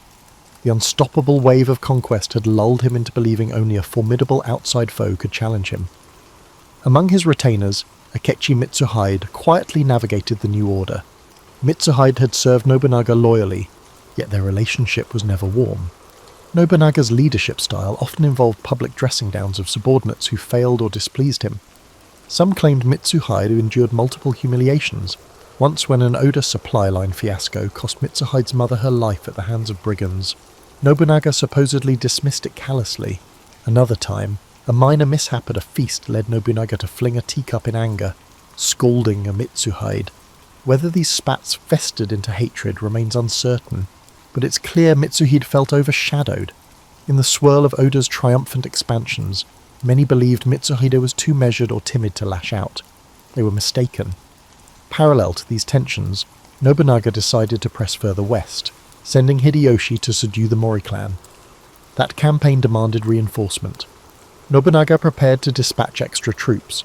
He halted in Kyoto at Honnoji Temple, intending a brief rest en route to greet Hideyoshi's forces. The temple, though not heavily fortified, was considered safe enough given the capital's calm. Nobunaga was travelling lightly with only a small guard. Most of his main army had been deployed to support different operations. Some close advisors questioned this vulnerability, but Nobunaga brushed aside their concerns, certain no serious threat lurked. Then came that fateful dawn of June 21st, 1582. Akechi Mitsuhide, commanding a detachment under the pretext of reinforcing Hideyoshi, turned his force abruptly toward Honnoji. Storming in, they caught the Oda guards unawares. The temple's interior lit with flames as Mitsuhide's men torched wooden halls. Nobunaga fought back with sword in hand, but the odds were overwhelming. Realizing escape was impossible, he retreated deeper into the complex. Sources differ on the details, but they converge on the notion that he took his life, either by seppuku or ensuring no capture, rather than fall into Mitsuhide's hands. The blazing temple sealed the scene, forging an indelible final image, Japan's mightiest unifier consumed by betrayal and fire, undone not by an external rival but by a subordinate he underestimated. Mitsuhide, proclaiming "the realm is ours," tried to consolidate. But public shock overshadowed any acceptance of his coup. Hideyoshi, on hearing the news, swiftly made peace with the Mori to rush back. In a short campaign culminating in the Battle of Yamazaki, Hideyoshi avenged Nobunaga, defeating Mitsuhide less than 2 weeks after Honnoji. Mitsuhide, attempting to flee, was slain by bandits or vengeful peasants, an ironic end that left no stable regime in his wake. The echoes of that betrayal lingered. For centuries, Mitsuhide's treachery became a byword for disloyalty and sudden reversal of fortune. Nobunaga's demise fractured the Oda clan, but the impetus for unification persisted. Hideyoshi emerged as the next major figure, eventually subjugating much of Japan and styling himself as the unifier. Tokugawa Ieyasu, more patient, would outlast them all and set up the Tokugawa shogunate. In each subsequent stage, the ghost of Nobunaga's ambition hovered. Hideyoshi and Ieyasu both acknowledged that their expansions leaned on the foundation Nobunaga laid, the harnessing of firearms, the impetus for centralized domain, and the notion that old feudal autonomy should yield to a singular authority. In many ways, the abrupt end at Honnoji shaped Nobunaga's legacy as a fiery comet, unpredictable, transformative, but short-lived. Historians puzzle over what might have been had he survived. Would he have forged a stable monarchy, or introduced a new bureaucratic structure? Might his tolerance of foreign presence have expanded Japan's global connections earlier? Or could he have become a dreaded autocrat, stifling dissent so thoroughly as to hamper future evolution? The abruptness of his death leaves a swirl of speculation. The site of Honnoji itself stands in Kyoto, though much rebuilt after the conflagration. Tourists pass by a modest memorial, often overshadowed by more famous temples. Yet, for students of Japan's Sengoku era, that place resonates as a symbolic crossroads, the unstoppable warlord ended by his retainer, pivoting the entire arc of national unification. The charred remains from that day are long gone, but glimpses remain in curated relics, diaries, and a handful of swords believed to have belonged to Nobunaga's retinue. Each artifact underscores the transience of power. One moment, a near-omnipotent figure rewriting the land's destiny. The next, a victim of fate and betrayal. Thus, the final chapter of Nobunaga's life stands not as a diminishment but as a crescendo. In falling, he cemented the impetus that others carried forth. Hideyoshi, Ieyasu, and the entire notion of an eventually unified Japan under a single rule trace back to Nobunaga's unstoppable wave. He forced the country to see the old code, where archaic chivalry overshadowed modernization, was no longer viable. In that sense, though he vanished in flames, the brand of revolution he championed burned onward, fueling the next generation's quest to reorder the nation under a single banner. Post-Honnoji, the manner in which Oda Nobunaga's memory evolved offers a profound insight into how Japan processes historical figures. In the immediate aftermath, many warlords excised him from official genealogies. He had, after all, the dismantled centuries of tradition. However, within a decade, references re-emerged describing him as the initial impetus that any warlord seeking unification must emulate. Some local chroniclers wrote tributes praising the demon's clarity, a phrase that captured the paradox: demon in cruelty, clarity in vision. Tokugawa Ieyasu, after establishing the Tokugawa shogunate in 1603, quietly ensured that official records didn't overshadow the Tokugawa ascension narrative with too much Oda idolization. Yet, Ieyasu personally revered Nobunaga's decisive approach. Private diaries mention how the new shogun studied old battlefield notes from Okehazama and Nagashino, gleaning insights for the potential crises. Ironically, the official narrative downplayed Oda's significance to bolster Tokugawa legitimacy, but in private, the recollection of Oda's daring strategies continued to provide valuable insights. Meanwhile, rural legends cropped up, casting Nobunaga as a restless spirit. Farmers told tales of hearing phantom hoofbeats on the stormy nights, said to be his ghost reenacting night raids. In some folk songs, Nobunaga's thunder referred to unexpected storms damaging unharvested fields, an ominous sign of unstoppable force. Such tales embedded him into the realm of folk superstition. People across provinces, especially in regions once scorched by his campaigns, found echoes of both awe and dread in these stories. By the Edo period, woodblock prints portrayed him with stylized armor, scowling or triumphant in mid-battle. A few dramatizations in kabuki theatre, though typically focusing on Hideyoshi, occasionally included cameo references to Nobunaga as an unyielding presence overshadowing the stage. The censors of the Tokugawa regime usually avoided depicting him too favourably, fearful of stirring rebellious sentiments that might champion a Nobunaga-style revolt. Despite these constraints, underground manuscripts circulated that teased out his modern aspects, like his willingness to incorporate foreigners or push advanced weapons. Samurai who read them in private might feel emboldened by the notion of discarding stale tradition in favour of pragmatic modernity. The Meiji Restoration in the late 19th century revived interest. As Japan opened to the world, some intellectuals lauded Nobunaga's progressive stance on trade and technology. claiming he was the first modern Japanese. Western scholars who visited found in Nobunaga a figure reminiscent of Europe's absolute monarchs, a man who overcame medieval fragmentation. They wrote comparative essays, labelling him a Japanese Caesar or Napoleon in samurai fard de forme. Although these analogies were simplistic, they further cemented his global mystique. Museums started collecting items rumoured to be from his domain, arquebuses and partial suits of lacquered armour. Each artefact conveyed a fragment of his endeavours to propel Japan forward centuries in a single generation. In the 20th century, as war raged globally, some Japanese militarists admired Nobunaga's unstoppable aggression. They saw him as a model for unyielding expansion. Post-war, that sentiment cooled, replaced by a more nuanced academic approach. The emphasis shifted toward analysing his socio-economic policies, like standardising measure systems or encouraging open trade in castle towns. Contemporary historians highlight how those policies laid seeds for an eventual stable economy under the Tokugawa, even if that regime ironically closed off certain foreign influences. Another wave of scholarship focuses on the cultural interplay, the synergy of Christian missionaries and the partial acceptance of their ideas that might have blossomed further had Nobunaga endured.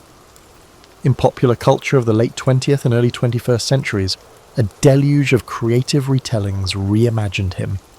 Video games featuring Sengoku battles depict him as a fearsome overlord with unstoppable power-ups and specialised gun squads. Manga and anime often play with the Demon King label, recasting him in time-slip scenarios or comedic subplots. Dramas vary, from an honourable anti-hero forging unity to a borderline sadistic tyrant. This breadth of interpretations testifies to his complexity. Even in a comedic cameo, the essence of unstoppable change remains. He's recognised as the impetus behind Japan's transition from fractious medieval to the cusp of early modern. Hence, the modern lens sifts through centuries of contradiction. Was he monstrous in cruelty, or heroic in forging a stable path? Did he embrace foreign ideas out of genuine openness or purely for advantage? Did he harbour a future blueprint for a stable monarchy? Or was he improvising day by day, exploiting each short-term opportunity? The records suggest all these angles might hold truth. He was multifaceted, a man unshackled by tradition, ready to harness any advantage, unstoppable until undone by betrayal. In that sense, Oda Nobunaga's name remains a prism. Turn it one way, you see a progressive champion of modernization, tilt it another, a fearsome reaper of old shrines and foes. Japan's memory and the world's fascination revolve around these shifting lights. Among lesser-known facets of Nobunaga's story is his personal retinue of varied advisors, some from backgrounds not typically admitted to samurai council. He believed that rank was earned by merit, an unusual stance for the time. For instance, he once appointed a skilled blacksmith to direct certain siege engine creations. That was heresy in the eyes of traditional samurai, a blacksmith leading warriors. Nobunaga brushed off the critics, pointing to results. The blacksmith's technical cunning helped forge innovative catapults that battered a walled fortress into submission. This anecdote, though overshadowed in mainstream accounts, exemplifies his break from hierarchical norms. Another overlooked detail lies in the realm of intelligence gathering. Nobunaga, according to scattered diaries, established a nascent espionage network in Kyoto and merchant towns. He recognised that raw might alone wouldn't keep him ahead. Through discreet watchers, some disguised as travelling entertainers, some as pilgrims, he gleaned updates on rival lords' alliances, or fractious Buddhist sects plotting in secret. This network of information helped prevent revolts and enabled him to intercept clan collusion. While espionage existed in prior eras, Nobunaga systematised it more thoroughly, reflecting a willingness to adopt whatever gave him an edge. One puzzling dimension was his attitude to the imperial court. Typically, warlords either revered the emperor as a symbolic pivot or ignored him. Nobunaga courted the court's favour in a measured way, offering them economic assistance, refurbishing certain neglected palace halls, and ensuring the emperor's dignity. This was not out of pure devotion, it was a strategic move. By championing the emperor's prestige, he legitimised his expansions. At some ceremonies, he arrived in flamboyant attire, overshadowing lesser lords, then humbly bowed before the emperor, an odd mixture of vanity and obeisance that left watchers uncertain how to interpret him. The emperor, though powerless in martial terms, recognised that Nobunaga's guardianship provided a stable environment for the court's survival. Thus, a polite, if uneasy, synergy arose. Nobunaga's personal life, beyond the political realm, remains partially veiled. He married multiple times, forging alliances with significant families. Notably, little is said about deep personal attachments. Some historians wonder if he maintained an emotional remove, seeing marriage as a strategic game. A personal diary snippet suggests a fleeting mention of a beloved consort, but her name remains uncertain, lost in burned records or overshadowed by formal marriages. The narrative is incomplete, overshadowed by warfare logs and alliances. It underscores how the official story seldom captures intimate sentiments, especially for a man so public in ambition. One rumoured anecdote from castle staff claims that Nobunaga had a private reading habit, poetry anthologies from the Heian period and Chinese military treatises. He found parallels between ancient poems praising ephemeral blossoms and the transience of alliances. He told a close retainer that the ephemeral nature of cherry blossoms matched the ephemeral nature of men's loyalty. Some guess this reflection spurred him to adopt savage efficiency in the stamping out potential threats, believing that if a blossom would fall anyway, best it do so on his terms. Whether or not that anecdote is fully accurate, it captures the sense that a philosophical thread ran under his pragmatic exterior. As for the everyday peasant or merchant in his expanding territory, the experience was double-edged. They might face forced relocations or heavy corvée labour to build new fortifications, but once integrated, they also benefited from relative security and new roads that spurred commerce. Contemporary letters from village headmen describe a mix of relief at decreased local warfare and disquiet about the unwavering demands of the Oda administration. Taxes might be consistent, but if the local official was incompetent, they feared Nobunaga's retribution. Entire hamlets might be sacked if accused of harbouring rebels. So, daily life was balanced between a calmer environment and the dread that a single misstep could provoke a brutal crackdown. As he neared the final chapter, some retellings claim he grew more flamboyant. He staged banquets with kabuki or comedic plays, wearing elaborate kimonos. Others emphasize an increasing paranoia, pushing him to punish even minor affronts. Possibly both narratives contain truth. The synergy of a man who recognized he was on the cusp of forging a new epoch, yet felt the press of potential betrayals from every corner, could produce a contradictory stance. Lavish celebration one day, savage clampdown the next. Ultimately, that tension snapped at Honoji, leaving him consumed by betrayal. In the end, these lesser-known details, his espionage, unorthodox appointments, subtle alliances with the imperial court, and personal reading habits, magnify how complex Oda Nobunaga was. Not purely the demon king, not purely the modernizing champion. He traversed spaces beyond simplistic labels. His story, though overshadowed by dramatic battles, resonates in the subtle underpinnings of how he managed realms, resources, and relationships. It hints that while overshadowed by an era of swirling conflict, his efforts carved out a new path from medieval fragmentation to emergent central authority, paving the way for Hideyoshi, Ieyasu, and the eventual dawn of a stable, albeit closed, Japan under the Tokugawa. Standing at the confluence of myth and fact, Oda Nobunaga remains a singular figure in Japan's historical consciousness. Centuries have passed since that fateful day in 1582, yet the shadow of Honoji lingers. Observers, even in modern times, see in him a tension between brutality, enlightenment, tradition, and radical innovation. His presence looms in talk of the Sengoku era, overshadowing many of his contemporaries because he alone dared to step outside the old rules so dramatically. One wonders how, if not for Mitsuhide's coup, Japan's path might differ. Maybe Nobunaga would have extended even friendlier ties with the West, fostering deeper trade or adopting new sciences. Some speculate he might have orchestrated a national bureaucracy well before Tokugawa consolidation, speeding modernization by centuries. Others argue the pace of Western contact was still too slow and that his stance on Christianity was too ambiguous to create a real opening. Or perhaps his severity would have ignited a larger civil revolt, cutting his story short anyway. Such conjectures swirl because the actual drama ended abruptly, leaving a vacuum for Hideyoshi and Ieyasu to fill. In modern Japan, historians group him among the three great unifiers, albeit the earliest and the most audacious. Hideyoshi refined, Ieyasu entrenched, but Nobunaga was the unstoppable spark. Various local festivals in Gifu or Nagoya celebrate him as an iconic local hero, perhaps ignoring the cruelty that charred the walls of temples. The duality remains, parades costumed in flamboyant Oda regalia, hosting cheerful crowds, ironically commemorating a man who showed little mercy to foes. Yet that contradiction is not lost on participants, who acknowledge that forging a new order seldom occurs gently. Schools in Japan mention him in textbooks, albeit briefly, formidable lord who championed guns, overcame the Imagawa, subdued the Takeda, and died at Honnoji. This truncated version rarely delves into his approach to governance or the transformations in commerce he championed.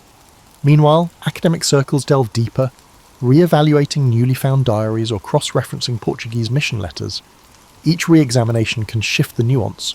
Was he truly a patron of broad-minded exchange or just pragmatic about receiving advanced weaponry? Did his free market instincts come from moral convictions or from a desire to centralize wealth under his control?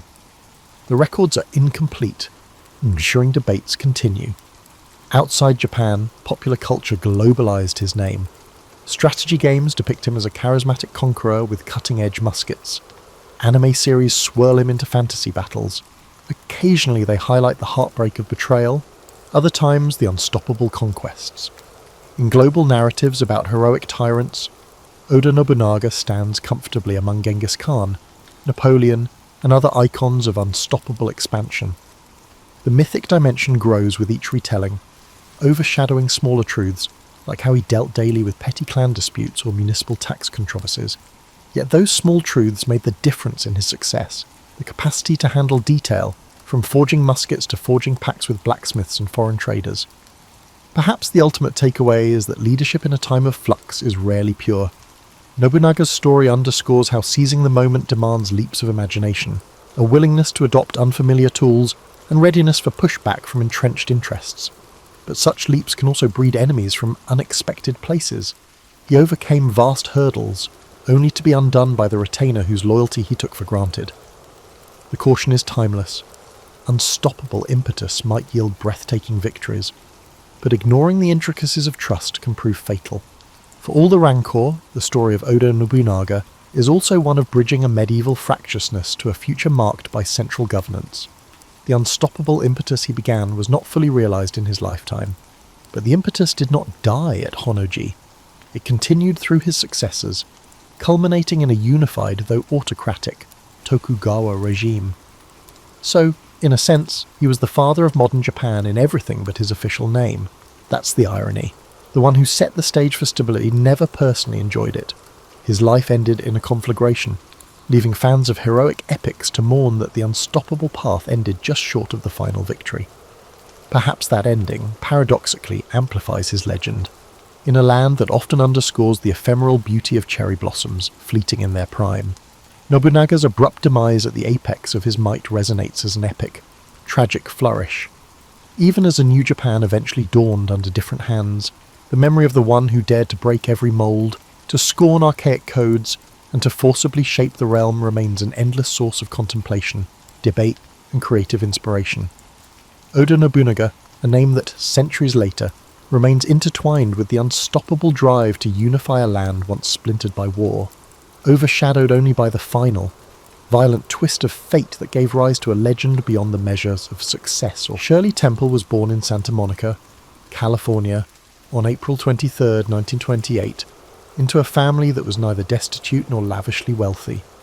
Her father, George Temple, worked in finance, and her mother, Gertrude, carried an almost obsessive desire to shape her daughter's destiny.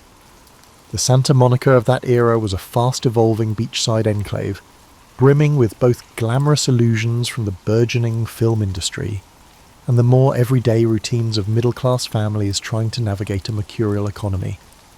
It was within this dual atmosphere, flickering studio lights on one side and thrifty living on the other, that Shirley Temple began her path to stardom.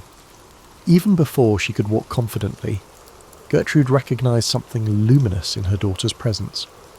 Shirley had a precocious way of mimicking gestures she observed in adults. This knack for imitation would define her early days, turning dance and drama lessons into more than just passing amusements.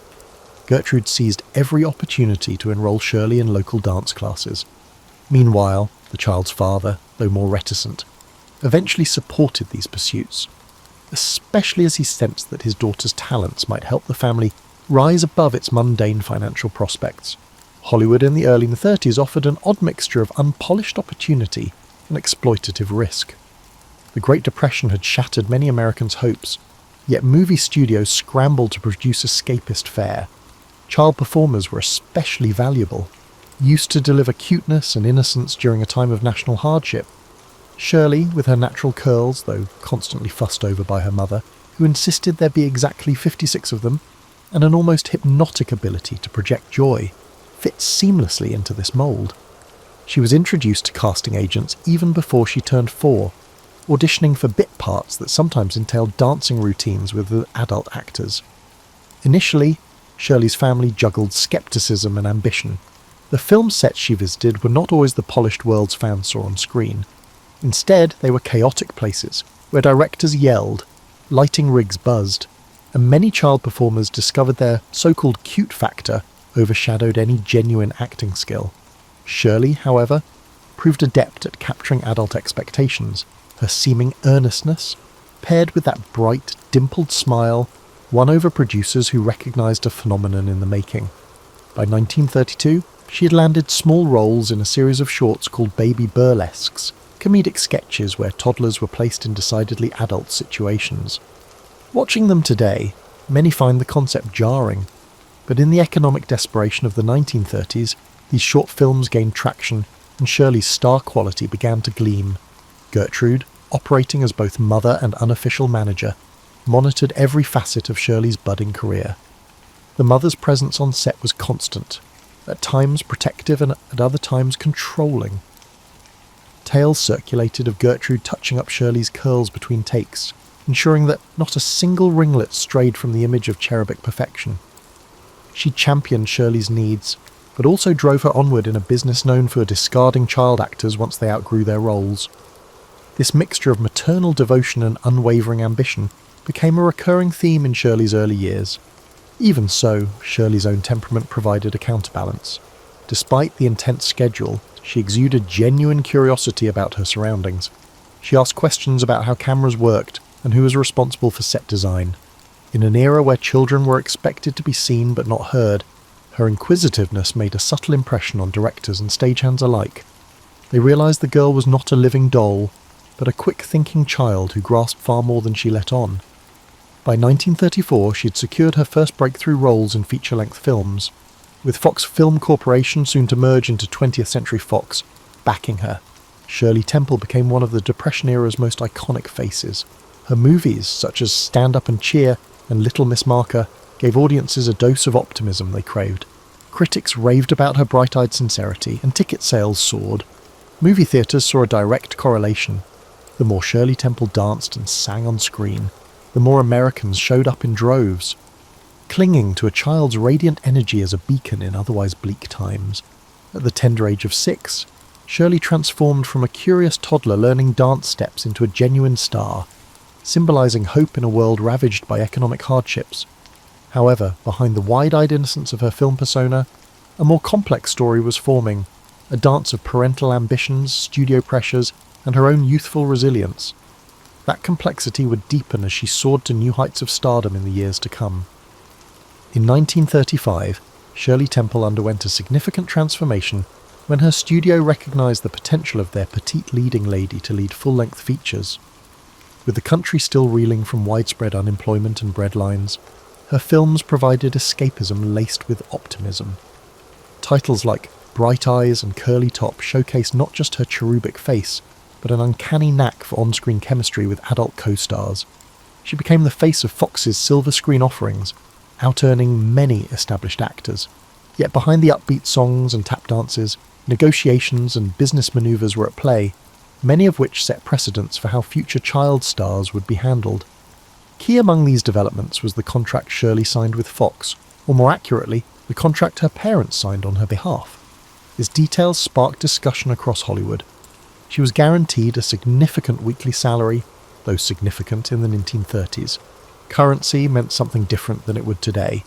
plus bonuses if her pictures performed well. Fox also set aside funds for her education and well-being, though the lines often blurred between on-set tutoring and real schooling. This arrangement acknowledged her star power, yet did little to protect her from an exhausting work schedule that some might deem exploitative. During this period, directors marvelled at Shirley's focus that necessitated multiple takes for adult actors, which often concluded swiftly once Shirley achieved her marks. She had a near photographic recall for lines and dance moves, a quality that impressed her choreographers. Equally striking was her composure under pressure. Fox executives, anxious to capitalise on her popularity, pushed for a film turnaround schedule that left little room for a typical childhood. Despite this, Shirley consistently provided the sunshine that the world craved. When an exhausted co-star once complained, "You're working this kid to death," a studio head allegedly Roy, "if anything, she's staving us." It was a half-joking nod to the revenue her success generated, at a time when many studios teetered on the edge of bankruptcy. Fans of all ages idolised Shirley. Children saw a peer living a fairy tale life, while adults took solace in her plucky on-screen persona that seemed to say, better days are just around the corner. Her likeness appeared on dolls, dresses, and countless products, an early instance of celebrity merchandising that would foreshadow later Hollywood synergy. Yet popularity also had a strange side. Rumours circulated that the bright-eyed star wasn't a child at all, but a little person posing for the cameras. This bizarre conspiracy theory gained such traction overseas that the Vatican once considered investigating her age. In truth, Shirley Temple was no more than 10 at the time, rapidly growing into a global household name. Curiously, Shirley's rise paralleled shifts in the film industry itself. The production code, Hollywood's moral guidelines, tightened restrictions on on-screen content. Shirley's clean, wholesome image fit perfectly into this new environment. Gone were the edgier comedic elements from her earliest shorts. In their place emerged full-blown family-friendly musicals and romances. She sang with experienced adult crooners, sharing lines and duets that might otherwise look awkward for a child. Yet her sincerity let her glide past potential awkwardness. Audiences believed her rosy worldview, if only for the duration of a matinee. Not that it was all smooth sailing. Inside the Temple household, tensions simmered.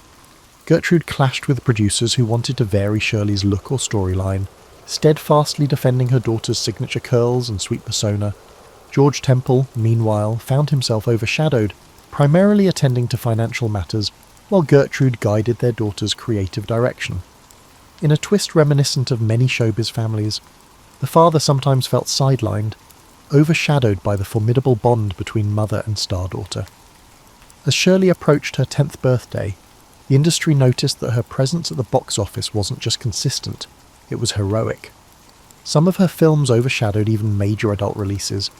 The juvenile star was effectively bankrolling Fox's operations, preventing pure financial cuts that might have devastated the studio. It became a well-known quip in Hollywood circles that if you needed a guaranteed hit, you hired Shirley Temple. Yet the relentless pace hinted at challenges to come. Child actors grow, their appeal, which studios often reduce to cuteness, can dissipate.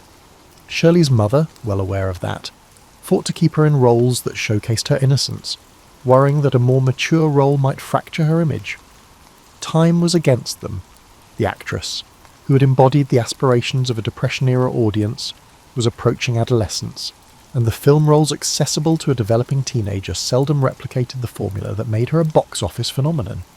The real question became, how could Shirley Temple, America's darling, transition gracefully from juvenile novelty to enduring performer? As she entered adolescence, Shirley Temple found herself at an unexpected juncture. By 1939, she was 11 years old. Though still a beloved star, the realities of puberty loomed. Her face was ever so slightly less cherubic, her limbs less stubby. Hollywood's appetite for her brand of plucky innocence began to wane. Executives, who had previously viewed her as their most valuable asset, began to feel uneasy. The frequency of scripts designed to highlight her charm was gradually decreasing. Despite these challenges, Shirley maintained her impeccable professionalism. On the set of the Bluebird 1940, she embodied a dreamlike character in a lavish fantasy production clearly meant to replicate the success of The Wizard of Oz. But audiences perceived it as a half-hearted attempt. Critics pointed out that the film felt disjointed, and box office receipts fell short. This setback marked the first real stumble in Shirley's otherwise unstoppable career. Press, which had frequently hailed her as America's sweetheart, conjectured whether her period of fame had come to an end. Gertrude Temple attempted to reposition her daughter, pushing the studio to consider more sophisticated scripts. However, Hollywood's typecasting machine proved stubborn. Producers struggled to envision the newly teenage Shirley as anything apart from an endearing child in tap shoes. Meanwhile, the adult co-stars who once enjoyed waltzing with the little scene stealer now found themselves in awkward transitions. How do you frame a storyline around a teen actress whose strengths lay in the cuddle factor? That tension spelled trouble for Shirley's future as the leading lady she had once been. The family faced another dilemma: Shirley's education. On-set tutors had sufficed for the early years, but the demands of a teenager's curriculum were more complex. At her mother's urging, Shirley enrolled in a private school when her studio schedule allowed. There, she experienced a semblance of normal adolescence, passing notes, giggling with friends, and learning that not everyone orbited her fame. This partial return to an ordinary teenage routine offered a different perspective. She began to realise that the wider world didn't revolve solely around studio budgets and box office numbers. Financially, the Temples were secure. Her earlier earnings had been prudently managed, though rumours circulated about potential mismanagement or lavish spending. For Gertrude, the real worry wasn't money but relevance. She feared the day Hollywood might deem Shirley Temple an expired product. She even toyed with the idea of forging a career in radio or travelling vaudeville acts if the film roles continued to dwindle. Shirley, on the other hand, expressed a desire to explore new interests, such as working behind the camera or even attempting to write. These notions, whispered among the family, never gained serious traction, overshadowed by the immediate challenge of stalling stardom. When the United States entered World War II, the entire entertainment industry shifted to a more patriotic agenda. Stars visited troops, performed in USO tours, and lent their faces to war bond drives. While teenage Shirley was a beloved figure, audiences' tastes leaned toward adult stars who carried an air of romantic glamour or comedic relief that spoke to wartime anxieties. The adolescent performer, suspended between child icon and adult personality, found herself in a precarious niche. She did participate in some charitable events, singing for servicemen and endorsing the war effort. Yet the studios, increasingly fixated on adult drama and musicals tailored for older stars, saw less need to centre entire pictures around her. Still, Shirley Temple's name carried enough clout to secure sporadic roles at different studios once her Fox contract ended. Notably, she signed a brief contract with MGM, culminating in a handful of features. Unfortunately, these projects never recaptured the luminous box office magic of her earlier output. The film Kathleen, 1941 for instance, garnered lukewarm reviews, with critics noting that they yearned for the sprite who had once brightened hearts during the Depression, rather than the uncertain teenager grappling with evolving tastes in entertainment. By the time she reached her mid-teens, Shirley was balancing on a tightrope, half a nostalgic emblem of a vanished era, and half a blossoming young woman searching for a place in an industry that rarely allowed for graceful transition. She herself remained outwardly composed, leaning on the well-honed discipline that had shaped her childhood. Yet behind those calm brown eyes, a more profound question arose. If Hollywood no longer needed her to be its dancing child star, who could she become? In trying to address that question, Shirley Temple would soon embark on life experiences that would transform her far beyond the realm of movie sets and scripts. The next phase of Shirley Temple's life revolved less around Hollywood stage lights and more around personal milestones. At 15, she met John Agar, a sergeant in the Army Air Corps from a socially prominent family. Their whirlwind courtship fascinated fans, who were curious to see America's one-time golden child stepping into adulthood. By 1945, just as the war concluded, Shirley married Agar, Barbaz. The media spun the wedding into a major event, splashing photos across newspapers nationwide. But if the public assumed she would settle into a conventional family life, they underestimated her capacity for reinvention. Shirley persistently ventured into the film industry, occasionally collaborating with her husband. In Fort Apache, 1948, directed by John Ford, Shirley co-starred with Agar, John Wayne, and Henry Fonda. Although the Western genre was significantly different from her previous musicals, she enjoyed the novelty. Despite her diminished star billing, she received solid reviews for her performance. The film's moderate box office success indicated that perhaps there was a viable path forward for her in Hollywood, though no longer as the marquee name. While she drew professional satisfaction from the project, her personal life was more turbulent. Agar struggled with the weight of public attention on his famous wife and faced accusations of drinking and erratic behaviour. The marriage soon began to splinter. For Shirley, the unravelling marriage signalled a broader dissatisfaction. She could sense that the film industry still saw her through a lens of childhood nostalgia, making it difficult to secure roles that challenged her. Meanwhile, her real-life responsibilities now included motherhood. She gave birth to a daughter, Linda Susan, in 1948. Balancing the duties of parenthood with diminishing but still potent demands of a movie career proved complex. She found some roles, but mostly smaller parts in B-movies or ensemble casts. A handful of these roles allowed her to play more mature characters, yet none sparked a significant comeback.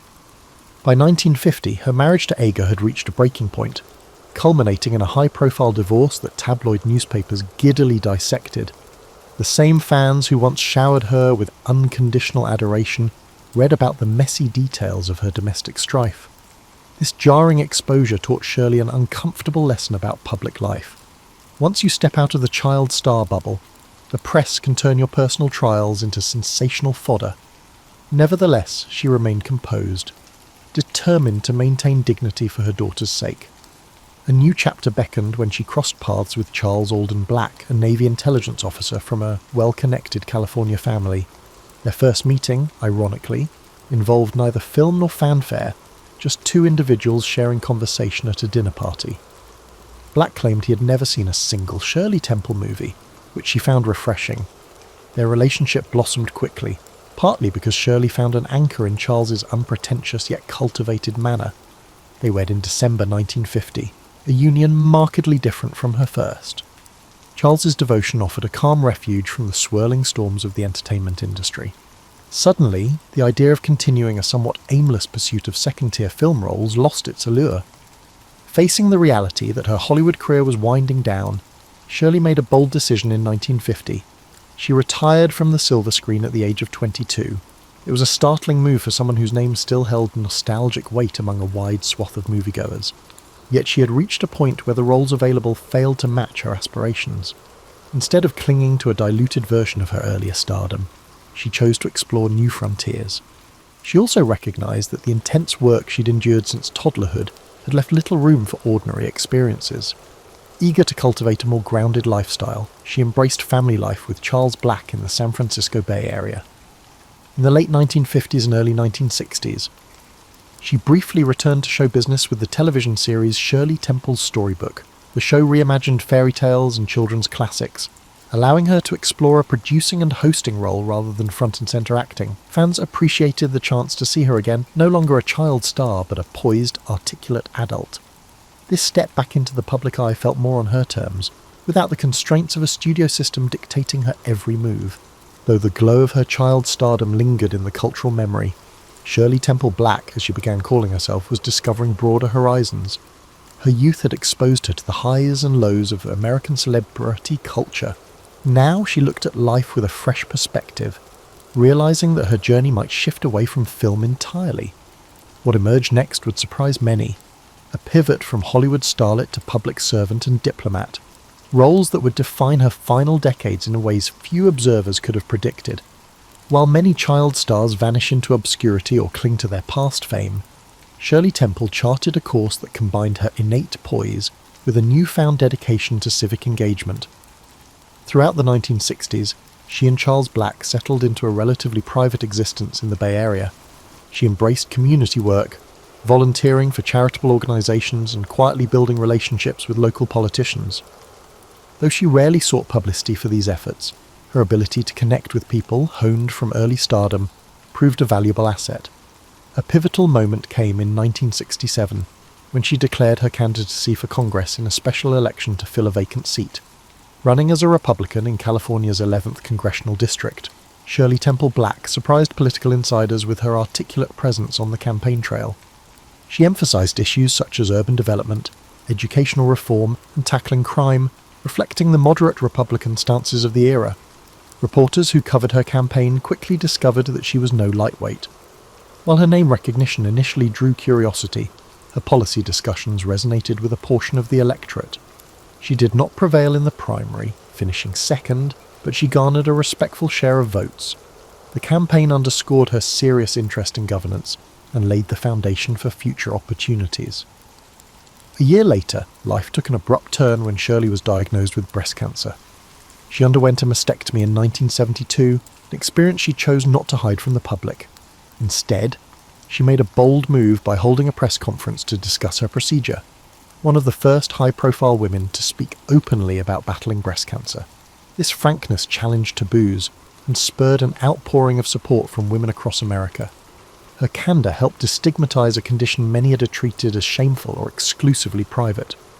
Over time, her advocacy would shape public perceptions of cancer treatment, prompting more open dialogue and encouraging countless women to seek checkups and information. Meanwhile, her political aspirations remained alive. President Richard Nixon, impressed by her public service ethos and calm demeanour, appointed her to represent the United States at the 24th United Nations General Assembly in 1969. During her time at the UN, Shirley Temple Black focused on issues like environmental protection and the rights of children, topics that echoed her personal passions. Colleagues noted her capacity to negotiate diplomatically and her genuine interest in bridging cultural divides. This appointment, though short-lived, showcased her ability to navigate high-stakes international settings, blending the charm of her Hollywood pedigree with substantive policy engagement. President Gerald Ford named Shirley Temple Black the United States Ambassador to Ghana in 1974 as a result of her success. Ambassadorship was not a ceremonial position. Ghana had undergone political upheaval and was strategically significant in West Africa. As ambassador, she navigated US interests, promoting trade, supporting development, and working to maintain stable diplomatic relations in a region still adjusting to post-colonial realities. Her presence in Accra signalled that Washington took Ghana seriously, and Ghanaians received her warmly, sometimes referencing her iconic childhood films. She responded by emphasising shared cultural ties, hosting local artists at embassy events, and travelling beyond the capital to better understand the country's complexities. Her steady performance in Ghana earned her another diplomatic assignment, this time as the first female chief of protocol under President Ford. She managed high-level ceremonies, greeted visiting heads of state, and guided official delegations. Although the role was largely ceremonial, she approached it with the thoroughness that had defined her entire career, keeping track of protocols and cultural nuances, and forging personal bonds with international leaders became second nature. The highlight of her diplomatic career, however, arrived in 1989, when President George H.W. Bush appointed her ambassador to Czechoslovakia. The Cold War was on the verge of a dramatic thaw, and her posting to Prague placed her at the heart of historic change. As communism began to crumble across Eastern Europe, Shirley Temple Black found herself witnessing the Velvet Revolution, the peaceful upheaval that ousted the communist regime. She consulted dissidents, shared perspectives with other Western diplomats, and skillfully represented US interests without overshadowing the Czech people's pursuit of democracy. Once again, she relied on a blend of empathy and pragmatism, traits that had served her well since her early years on a Hollywood set. By the close of the 1980s, Shirley Temple Black stood as a testament to reinvention. From a child star who lit up Depression-era screens to a diplomatic figure forging connections in far-flung parts of the world, she demonstrated that stardom need not confine a person to a single storyline. Rather, it could be a launching pad for broader contributions that transcended the realm of entertainment, impacting global politics and societal attitudes alike. The late 1980s and early 1990s in Czechoslovakia were a swirl of political transformations, and Shirley Temple Black was squarely in the thick of it. Serving as ambassador at a time when the nation's hopes for post-communist democracy were at their zenith, she found herself forging friendships with figures like Václav Havel, the playwright-turned-president, who led the Velvet Revolution. Diplomats often rely on tact and formality to navigate tense transitions, but Shirley's life experience, her capacity to read a room, to empathise and to adapt, proved equally pivotal. She struck an approachable balance between an official stance and genuine curiosity about everyday Czech life. Citizens who recognised her from old Hollywood lore marvelled at how this former child star had become a calm presence amidst their country's defining historical moment. Her schedule brimmed with diplomatic engagements, addressing economic reforms, promoting trade opportunities, and facilitating cultural exchanges. She also took time to visit schools and orphanages, echoing a child-centred compassion that had first won her the public's heart decades earlier.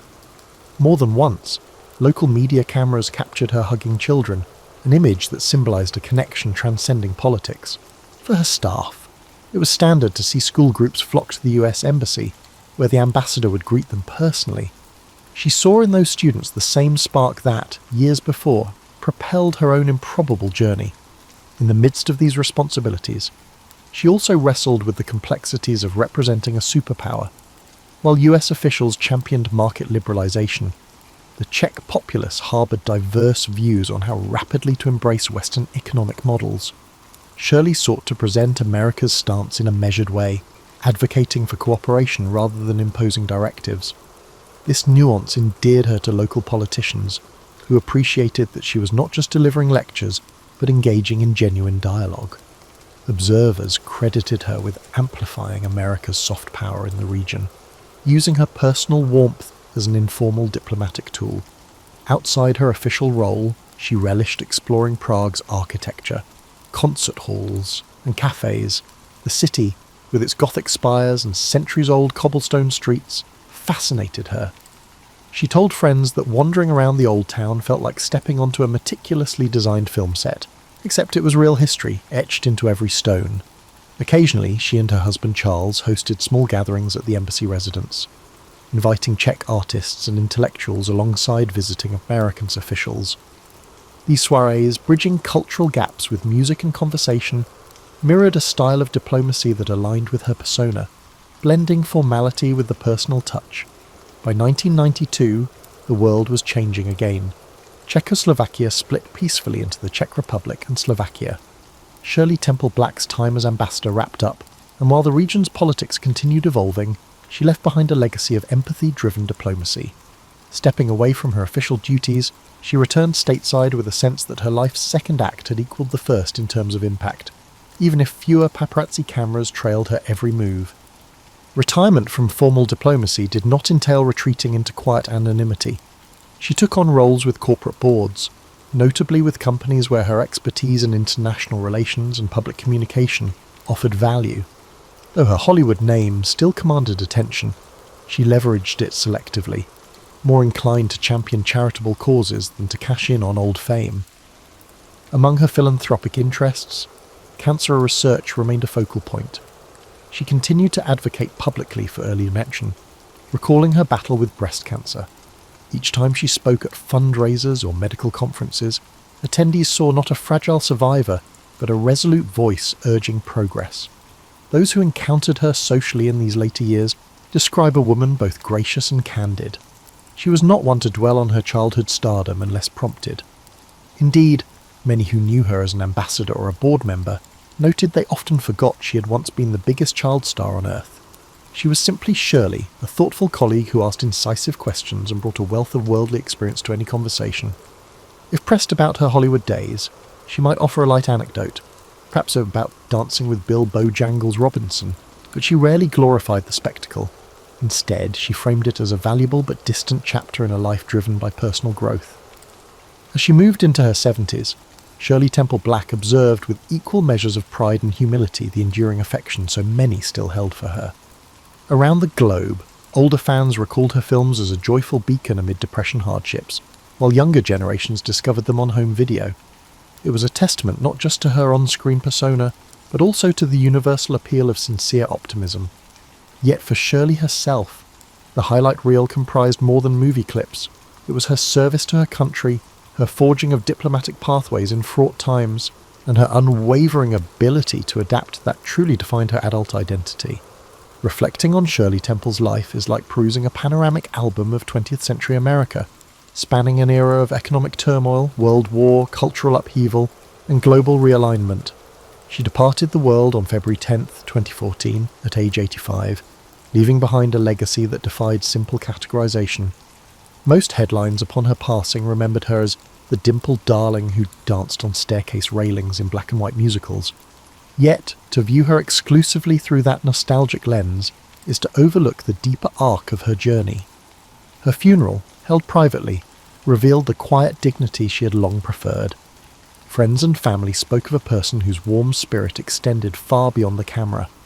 Tributes poured in from around the globe, movie fans recalling her as a childhood idol, diplomats and politicians lauding her statesmanship, and cancer survivors thanking her for raising awareness when few others did. It was a moment when a star's mythos converged with the reality of a life well lived. In subsequent years, retrospectives have examined the nuances that made Shirley Temple so enduring.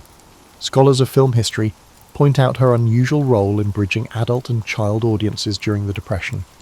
Her presence was never merely cute, she delivered genuine performances that resonated with viewers longing for hope. Contemporary debates also scrutinise the exploitative elements of Hollywood during the 1930s and their incorporation of child performers into adult-driven stories. Shirley was no exception. The baby burlesques short films of her earliest career remain a stark reminder of how children were sometimes positioned in questionable scenarios. Yet she transcended that environment, emerging as a figure who, by her fortitude and mother's fierce oversight, navigated the system without losing her essential spark. Her personal evolution underscores an important lesson, that fame, especially at a young age, need not define one's entire existence. While many child stars collapse under the weight of early celebrity, Shirley Temple channeled it into fresh pursuits. Whether campaigning for a congressional seat in California or speaking openly about her breast cancer surgery, she tackled each phase with authenticity.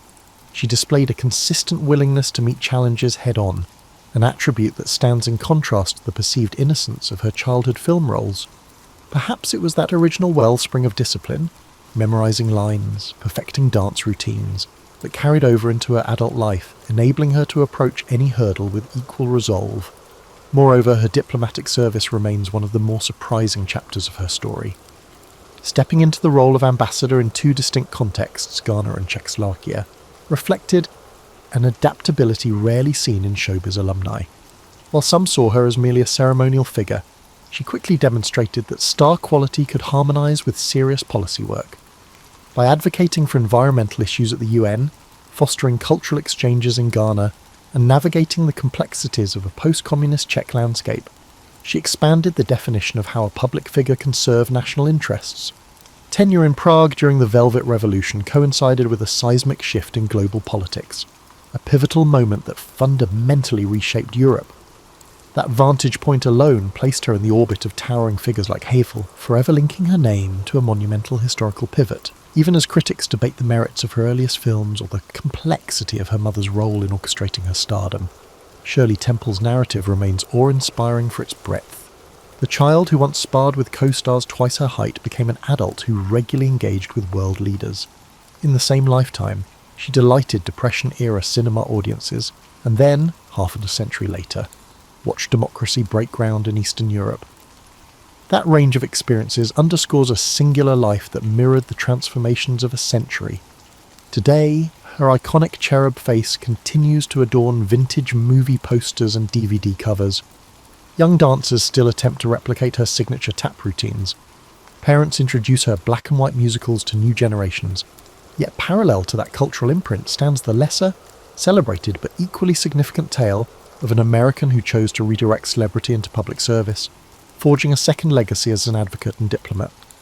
In so doing, Shirley Temple Black left us a message about resilience, that even the brightest, most ephemeral childhood glow can evolve into something more expansive, guiding not just a film studio's fortunes, but international dialogues and philanthropic causes as well.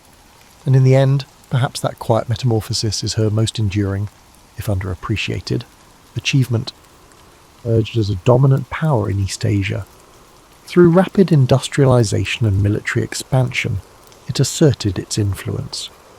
By the 1930s, Japan's imperial ambitions clashed with the interests of Western powers. Among these, the United States sought to maintain its influence in the Pacific. In 1937, Japan's invasion of China began its aggressive campaign for territorial control. This conflict brought atrocities, including the infamous Nanking Massacre.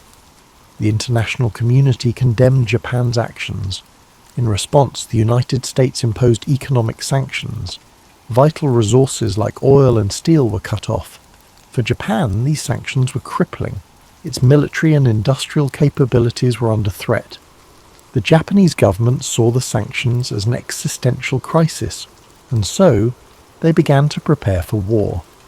On December the 7th, 1941, Japan launched a surprise attack on Pearl Harbor. This devastating strike crippled the US Pacific Fleet in Hawaii. The goal? Eliminate American naval power in the Pacific. This would give Japan free rein to expand its empire. While the attack dealt a significant blow, it galvanized the United States. Within days, America declared war on Japan. This marked the nation's full entry into World War II. After Pearl Harbor, Japan's military advanced rapidly. Territories like the Philippines, Singapore, and parts of Indonesia fell to their forces. The Japanese seemed unstoppable, dominating the Pacific with unrelenting campaigns. But in May 1942, cracks began to show. The Battle of the Coral Sea became a turning point. This costly engagement marked the first time Japan's expansion was checked. The United States stopped Japan from capturing Port Moresby in New Guinea. This preserved a critical Allied position. Despite this setback, Japan remained confident. Its military leaders, particularly Admiral Isoroku Yamamoto, planned a decisive battle. Yamamoto's strategy was ambitious. He aimed to lure the US fleet into a trap by attacking Midway Atoll. Midway was remote but strategically vital. Its proximity to Hawaii made it a key target. If captured, Midway would allow Japan to extend its defensive perimeter. It might even threaten the American mainland. Unbeknownst to the Japanese, the United States had a crucial advantage. American cryptographers, led by Lieutenant Commander Joseph Rochefort, had broken Japan's naval codes. Through intercepted communications, US intelligence uncovered the plan. The attack on Midway, codenamed Operation MI, was no longer a secret. Armed with this knowledge, Admiral Chester W. Nimitz took action.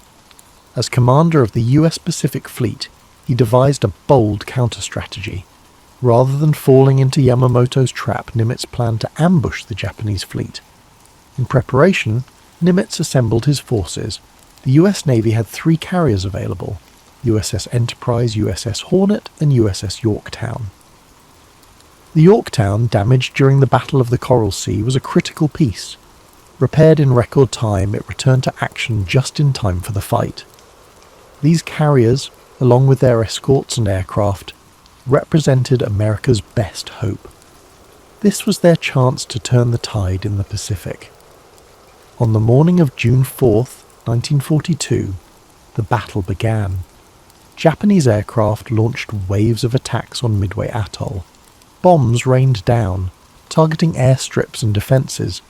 The defenders, though heavily outnumbered, fought valiantly. Anti-aircraft fire and fighter planes took a toll on the attackers. Yet Midway suffered significant damage. Even so, the Japanese failed to achieve their primary goal, neutralising Midway's air power.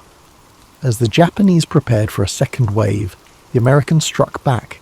Carrier-based aircraft launched a bold counterattack. The first waves of US torpedo bombers faced devastating losses. Their slow, outdated planes were no match for the agile Japanese Zero fighters. Many brave crews were lost, but their sacrifice distracted the Japanese defences. This left the enemy fleet vulnerable. At a critical moment, American dive bombers arrived. They found the Japanese carriers, Akagi, Kaga, and Soryu, completely exposed. The ships were refueling and rearming planes. Their decks were crowded with explosives. The American bombers struck with devastating precision. Direct hits ignited explosions and fires.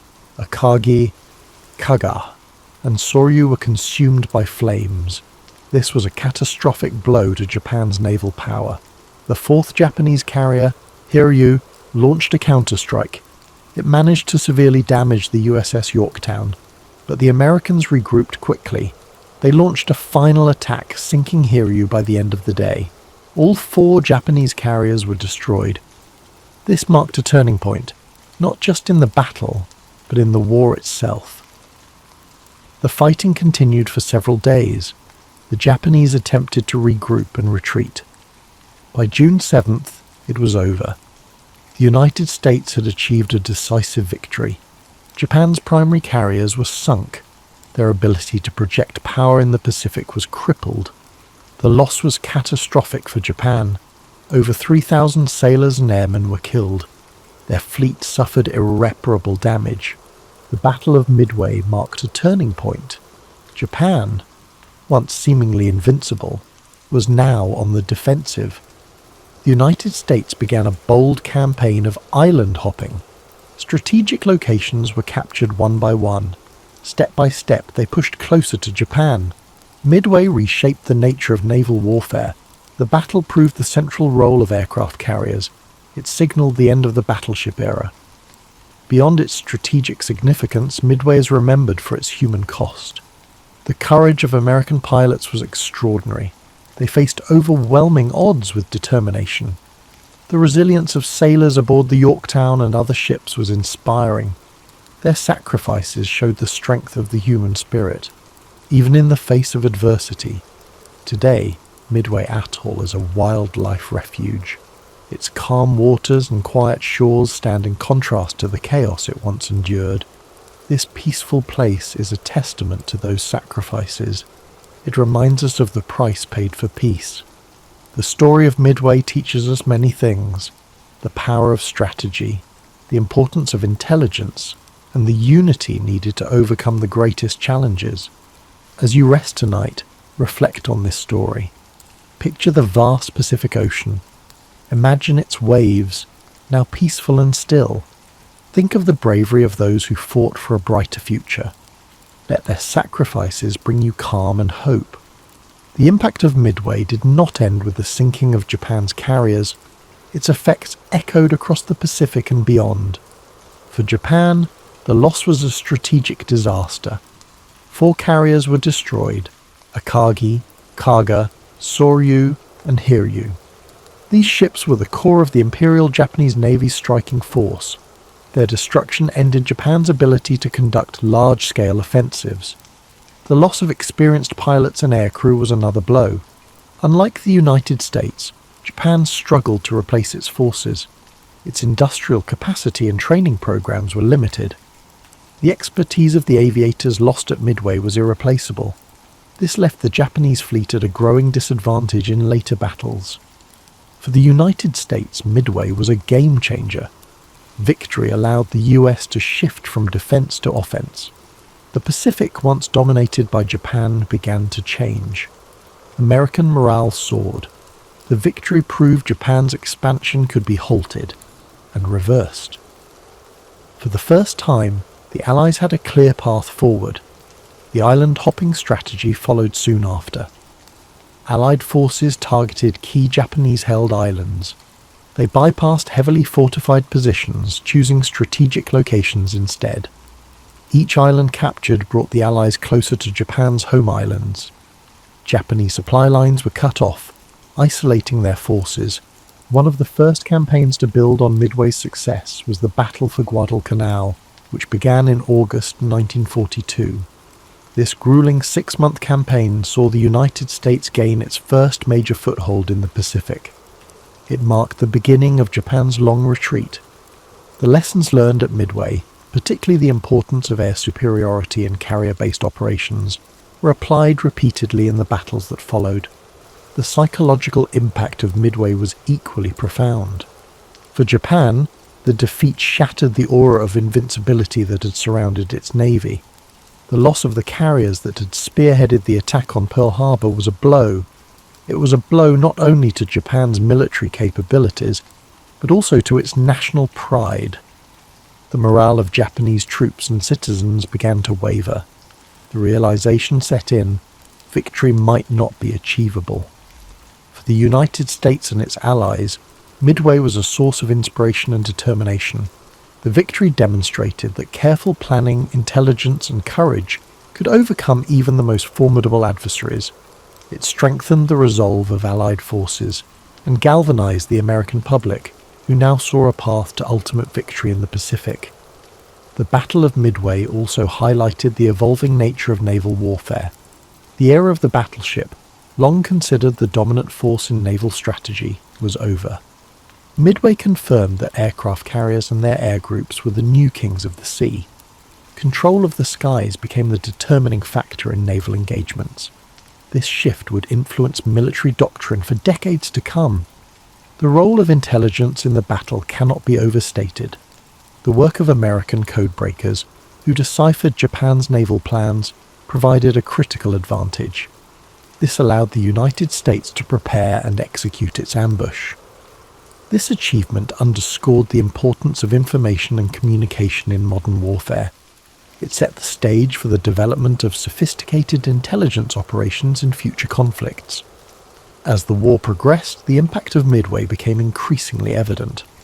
The Japanese Navy, once a dominant force, found itself unable to mount large-scale operations. Meanwhile, the United States, with its unmatched industrial capacity, continued to build and deploy new carriers, planes, and ships. By 1944, the balance of power in the Pacific had shifted decisively in favor of the Allies. Today, the story of Midway is remembered not just as a battle. It is a testament to the resilience, ingenuity, and bravery of those who fought there. It serves as a reminder of the sacrifices made by the greatest generation, and the lessons of courage, strategy, and unity that shaped the outcome of the war. The site of the battle, Midway Atoll, is now a place of peace and reflection. Designated as a national wildlife refuge, it is home to a rich diversity of marine and bird life. A far cry from the chaos of war that once engulfed its waters, the atoll stands as a symbol of renewal and a tribute to the resilience of nature and humanity alike. As you reflect on the events of the Battle of Midway, imagine the vast, quiet expanse of the Pacific, its waters calm and still under a starry sky. Let the courage and determination of those who fought fill you with a sense of gratitude and inspiration. Their sacrifices remind us of the strength and resilience within each of us and the enduring hope for peace. After the decisive American victory at Midway, the Imperial Japanese Navy found itself in a precarious position. With the loss of 4 carriers, over 300 aircraft, and their experienced crews, Japan's ability to project power across the Pacific was irreparably weakened. The battle also exposed critical flaws in Japan's strategic planning and overconfidence.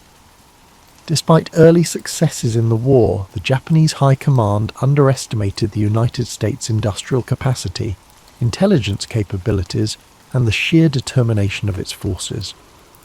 Midway was a psychological blow to Japan.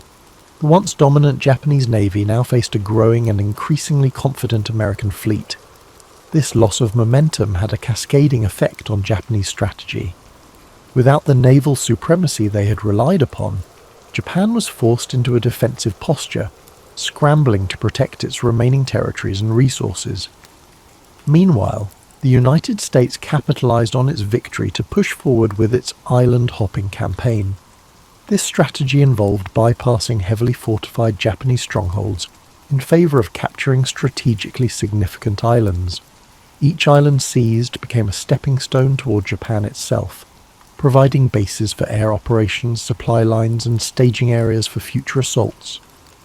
One of the first major campaigns following Midway was the Battle for Guadalcanal, which began in August 1942. Guadalcanal was a grueling and protracted campaign, lasting 6 months and testing the endurance of both American and Japanese forces. The lessons learned at Midway played a crucial role in this battle, particularly the importance of air superiority and naval coordination. Guadalcanal marked the first significant offensive by Allied forces in the Pacific and further demonstrated Japan's inability to sustain its initial advances. The importance of logistics and industrial capacity, highlighted by Midway, became even more apparent as the war progressed.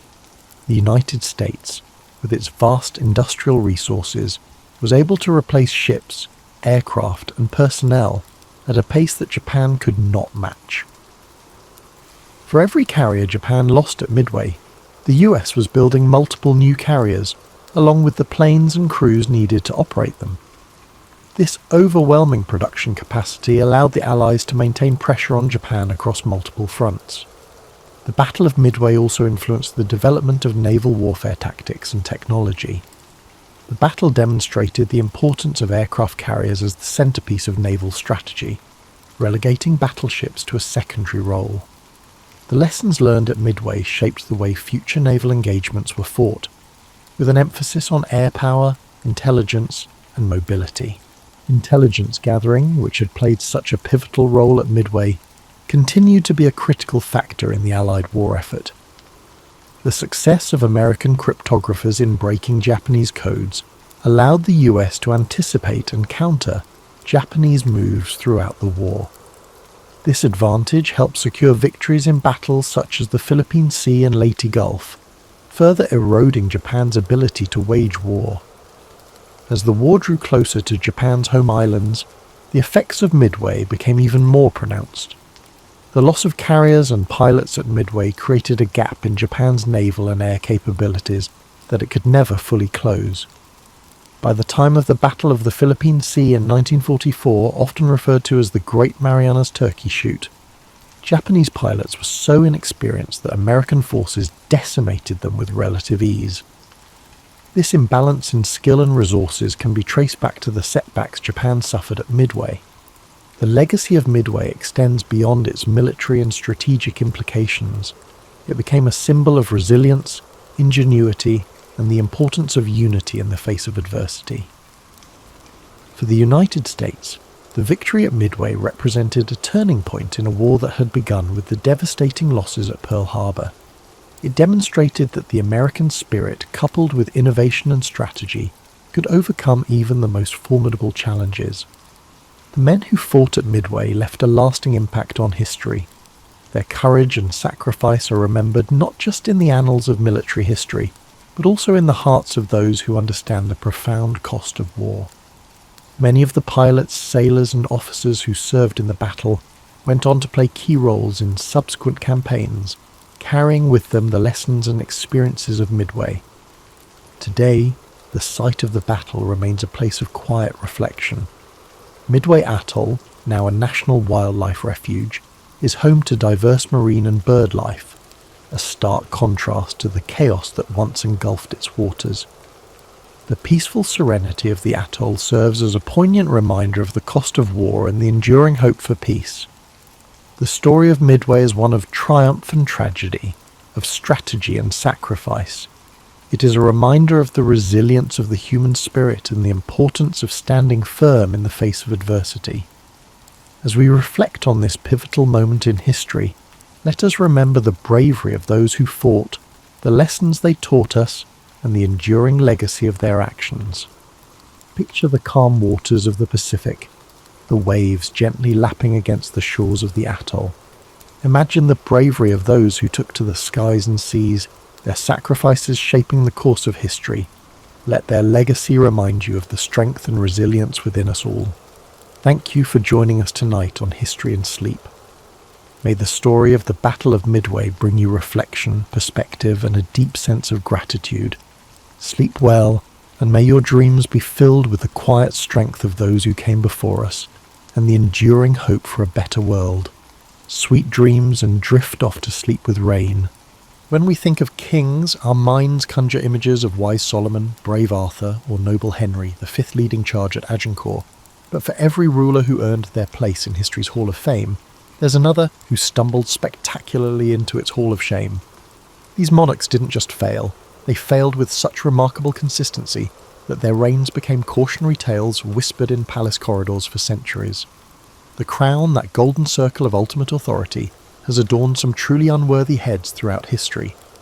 It's a peculiar irony that the symbol of divine right and earthly power often sat atop minds incapable of ruling a chicken coop, let alone vast kingdoms. Perhaps it's the very nature of hereditary monarchy that creates this problem.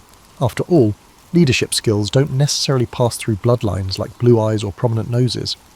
Consider the fundamental challenge these men faced. Inheriting absolute power in their teens or 20s, surrounded by sycophants whose livelihoods depended on agreeing with every royal whim, no matter how catastrophically stupid. It's akin to entrusting a teenager with the keys to both a Ferrari and a nuclear reactor, then reacting with surprise when things go awry. The worst kings in history share certain characteristics that transcend times and cultures. They possessed an almost supernatural ability to make the wrong decision in any given situation, as if guided by some malevolent compass that always pointed toward disaster. They combined breathtaking arrogance with staggering incompetence, creating a perfect storm of royal dysfunction that left their subjects longing for the glorious old days of plague and famine. What makes these rulers particularly fascinating isn't just their individual failures, but how their collective incompetence shaped the very nature of monarchy itself. Each spectacular royal meltdown contributed to the gradual erosion of the divine right of kings, proving that perhaps God wasn't quite as involved in royal succession as previously advertised. Their reigns served as stark reminders of the corrupting nature of absolute power and the impracticality of having a single individual make all the decisions for millions of people. The stories of these monarchical disasters aren't just historical curiosities, they're mirrors reflecting fundamental truths about leadership, power, and human nature. They remind us that position doesn't create competence, that authority without wisdom is chaos with a crown, and that sometimes the most important service a ruler can provide their people is a swift abdication. From the decadent palaces of Rome to the drafty castles of medieval Europe, from the elaborate courts of France to the fog-shrouded fortresses of England, these kings managed to transform their realms into laboratories of misrule. They proved that it's entirely possible to inherit everything and achieve nothing, to possess unlimited power and accomplish unlimited damage. Their reigns weren't just political failures. They were comprehensive disasters that touched every aspect of their societies. They mismanaged economics with the enthusiasm of toddlers playing with matches, conducted diplomacy with all the subtlety of a bulldozer in a china shop, and approached military strategy with the tactical acumen of lemmings approaching a cliff. Yet perhaps there's something oddly comforting about these royal train wrecks. In an age where we're constantly told about the importance of leadership and excellence, these monarchs remind us that even people with every possible advantage can fail spectacularly. They serve as living examples of how incompetence can hire anyone regardless of their social status, inherited wealth, or divine mandate. As we embark on this journey through history's most magnificent failures, we'll discover that bad kingship is a unique art form, requiring a particular combination of ego, ignorance, and timing that few have mastered so completely. Nero Claudius Caesar, Augustus Germanicus, a name so grandiose it practically demanded disappointment, ruled Rome from 54 to 68 AD and managed to transform the mightiest empire in the world into his personal theatre of absurdity. History remembers him for allegedly fiddling while Rome burned, though historians now tell us he probably didn't own a fiddle and wasn't even in the city during the Great Fire of 64 AD. But when your reputation for catastrophic leadership runs so deep that people invent additional disasters to attribute to you, perhaps it's time for some serious self-reflection. Nero's path to power began with his mother, Agrippina, a woman whose ambition made Lady Macbeth look like a casual weekend warrior. She poisoned her husband, Emperor Claudius, to secure the throne for her 16-year-old son, apparently operating under the delusion that teenagers make excellent, absolute rulers. It was rather like handing the controls of a jumbo jet to someone who'd just gotten their learner's permit. Initially, Nero showed promise, guided by the philosopher Seneca and the praetorian prefect Burrus. For 5 years, the Quinquennium Nerones represented competent governance, proving that even future disasters can occasionally stumble into success when surrounded by competent advisors. Unfortunately, like many teenagers who initially accept parental guidance, Nero eventually decided he knew better than everyone else in the room. The transformation began when Nero discovered his true passion, performing.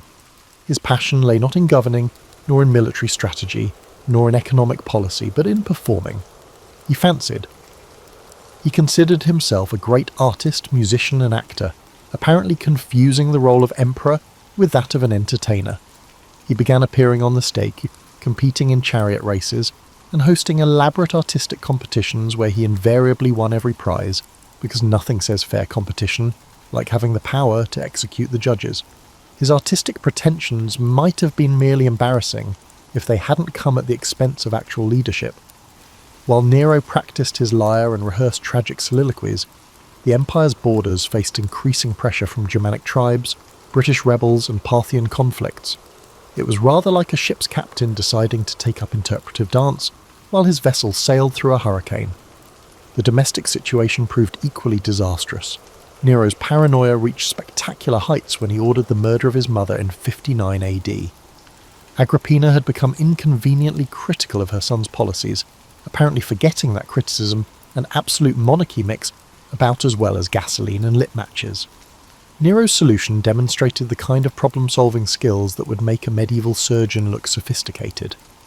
His relationship with his wives proved equally catastrophic. He divorced and later executed his first wife Octavia, then literally kicked his second wife Poppaea to death while she was pregnant. These actions were calculated and not motivated by passion, indicating a level of domestic dysfunction that would challenge even the most experienced marriage counsellors. The Great Fire of Rome in 64 AD, whether Nero caused it or not, provided the perfect opportunity to showcase his unique approach to crisis management. Rather than focusing solely on relief efforts, he used the destruction as an excuse to build his enormous palace, the Domus Aurea, complete with a 120-foot statue of himself. This was urban planning executed by a narcissist, as if someone had granted Donald Trump absolute power along with a blank canvas the size of a city. Nero's financial management followed similar principles of spectacular irresponsibility. His building projects, games, and artistic competitions drained the imperial treasury faster than a teenager with their first credit card. He responded to budget shortfalls by debasing the currency and confiscating property from wealthy citizens, economic policies that would make modern politicians blush. The end came swiftly when his Praetorian Guard abandoned him in 68 AD. Facing rebellion from his generals and certain death or exile, Nero committed suicide, reportedly lamenting, "What an artist dies in me." Even in his final moments, he remained committed to the delusion that his primary contribution to human civilization was artistic rather than administrative. Nero's reign demonstrated that absolute power in the hands of someone who confuses governance with performance art creates a particularly devastating form of chaos. He proved that it's entirely possible to possess unlimited authority over millions of people while remaining fundamentally unsuited for any form of responsibility more complex than choosing breakfast cereal. King John of England, reigning from 1199 to 1216, holds the unique distinction of being the only English monarch to never have another king named after him, a historical rejection that amply demonstrates his enduring legacy. If royal names were performance reviews, John received the equivalent of "please don't apply here again." He managed to lose an empire, bankrupt a kingdom, and accidentally create one of history's most important constitutional documents, all while maintaining the kind of spectacular incompetence that makes you wonder if failure was actually his secret talent.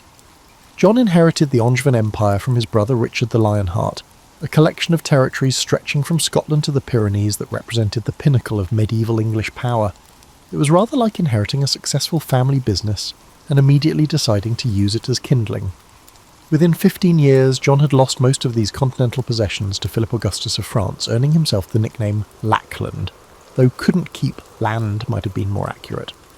Not only was the loss of Normandy in 1284 a military defeat, but it also served as a lesson in the art of conducting medieval warfare. Despite having superior resources, experienced commanders, and defensive advantages, John managed to snatch defeat from the brink of victory through a combination of strategic incompetence and tactical cowardice. His approach to military leadership resembled someone trying to win chess by eating the pieces. John's domestic policies proved equally disastrous.